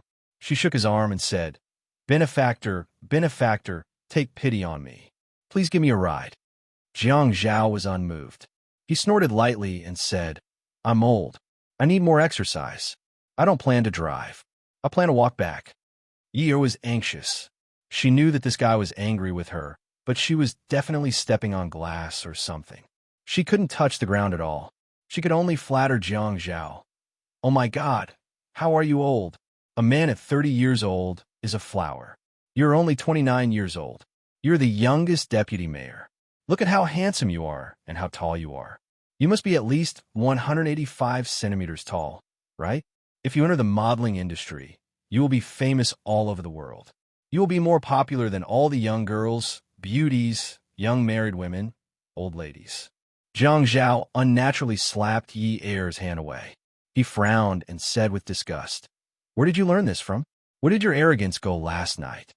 Yier frowned. "Sai, didn't you feel that there was a grudge between us yesterday? Although I was in the wrong first, there's still a grudge between us. Also, I was not in trouble yesterday." Yier muttered the last sentence very softly, so that only she could hear it. After saying that, she immediately raised her eyebrows. "However, from today onwards, you are my benefactor. I have to treat you with respect and love. I won't retaliate when you hit me or scold me. Handsome, bring me away. When the police arrive later, I really don't want to be noticed. It will be so embarrassing if I am robbed in the middle of the night. Also, look at this." Yier immediately looked up and opened her mouth wide. She pointed at the wall and said, "I am a blabbermouth. If I say anything during the interrogation and affect the mayor's image, I will feel very sorry and reproach myself. After all, the words leniency for those who confess, severity for those who resist, will make me fearful." Yier looked down helplessly and secretly looked at Jiang Zhao from the corner of her eyes. Jiang Zhao did not know whether to laugh or cry. Little b asterisk tch, you're getting better at threatening people. Yier immediately pursed her lips and laughed. She pursed her lips and said, "But it's easy to keep my mouth shut." "Ha!" When she saw Jiang Zhao was still staring at her, she said against her will, "It's okay if I don't take your car. You could just throw me out on the road." Jiang Zhao looked at Yier's feet and raised his eyebrows. "Throw you out on the road? I can take a taxi to the hospital. It's only 5 renminbi. 5 renminbi? Haiqing's taxis start at 11 renminbi. What's the market price for 5 renminbi? I'm talking about taxis." Puffed. Jiang Zhao laughed at Yier. "Yinyi, people say that a starving camel is still bigger than a horse. Handsome, people also say that a plucked phoenix is not as good as a chicken." Jiang Zhao had never seen Yier like this before. In the photos, she was so flirtatious and seductive. When she threatened people, she was obviously scared but pretended to be calm. When he saw her at the nightclub, she was dressed so sexily and had a calm expression. After he found out, she was like a hedgehog that wanted to go tit for tat. She drank all the alcohol that she could not drink in one gulp. It was only then that he happened to see someone chasing someone into a dead end. He knew that it was a robbery at night and instinctively came over to take a look. In the end, he found that she was actually fighting a psychological battle with the robbers. Now, in order to let him take her away, she actually did a 180-degree change in her attitude towards him. What a female monster. This dead look was really ugly and unbearable. If you sacrifice yourself heroically to catch a heinous robber in Haicheng, I think I can help you get in through the back door and give you a posthumous title of martyr or something." As Jiang Zhao said this, he had already bent down and carried Yi Er horizontally. Yi Er had long arms and legs. When she was picked up by Jiang Zhao, why did she feel like a small and lovable bird? The moon was blocked by dark clouds. The moon did not cause any trouble, so she did not fit the idiom of a small and lovable bird. How can I do such an immoral thing? That's not very good. I think the title of martyr should be reserved for a real hero. In the end, Yi Er got into Jiang Zhao's car as she wished. "So you want to be a nameless hero?" After getting into the car, Jiang Zhao could not help but mock Yi Er. Yi Er felt that she should make use of Jiang Zhao to treat her wound first. When they got home, she could turn hostile and deny everything. At that time, he could mock her however he wanted. Resentment was precious, but injuries were even more valuable. If it was for the sake of getting into the car, everything could be thrown away. At this time, at this location, even a motorcycle could not reach her. She could not be blamed for being thick-skinned. That nameless hero should be Mayor Jiang. What I did just now is really admirable. How am I worthy of being called a hero? Ha. Yi Er leaned against the car seat and pretended to be asleep and did not hear anything. Yi Er removed the broken glass from her foot at the hospital and treated her wound. She also applied some bandages and took some medicine. After that, Jiang Zhao sent her home. When they reached the ground floor, Yi Er quickly said, "Thank you, Mayor. You really love your people. I have reached. Have a good dream." After that, she went to open the car door. "Are you sure you can walk up by yourself?"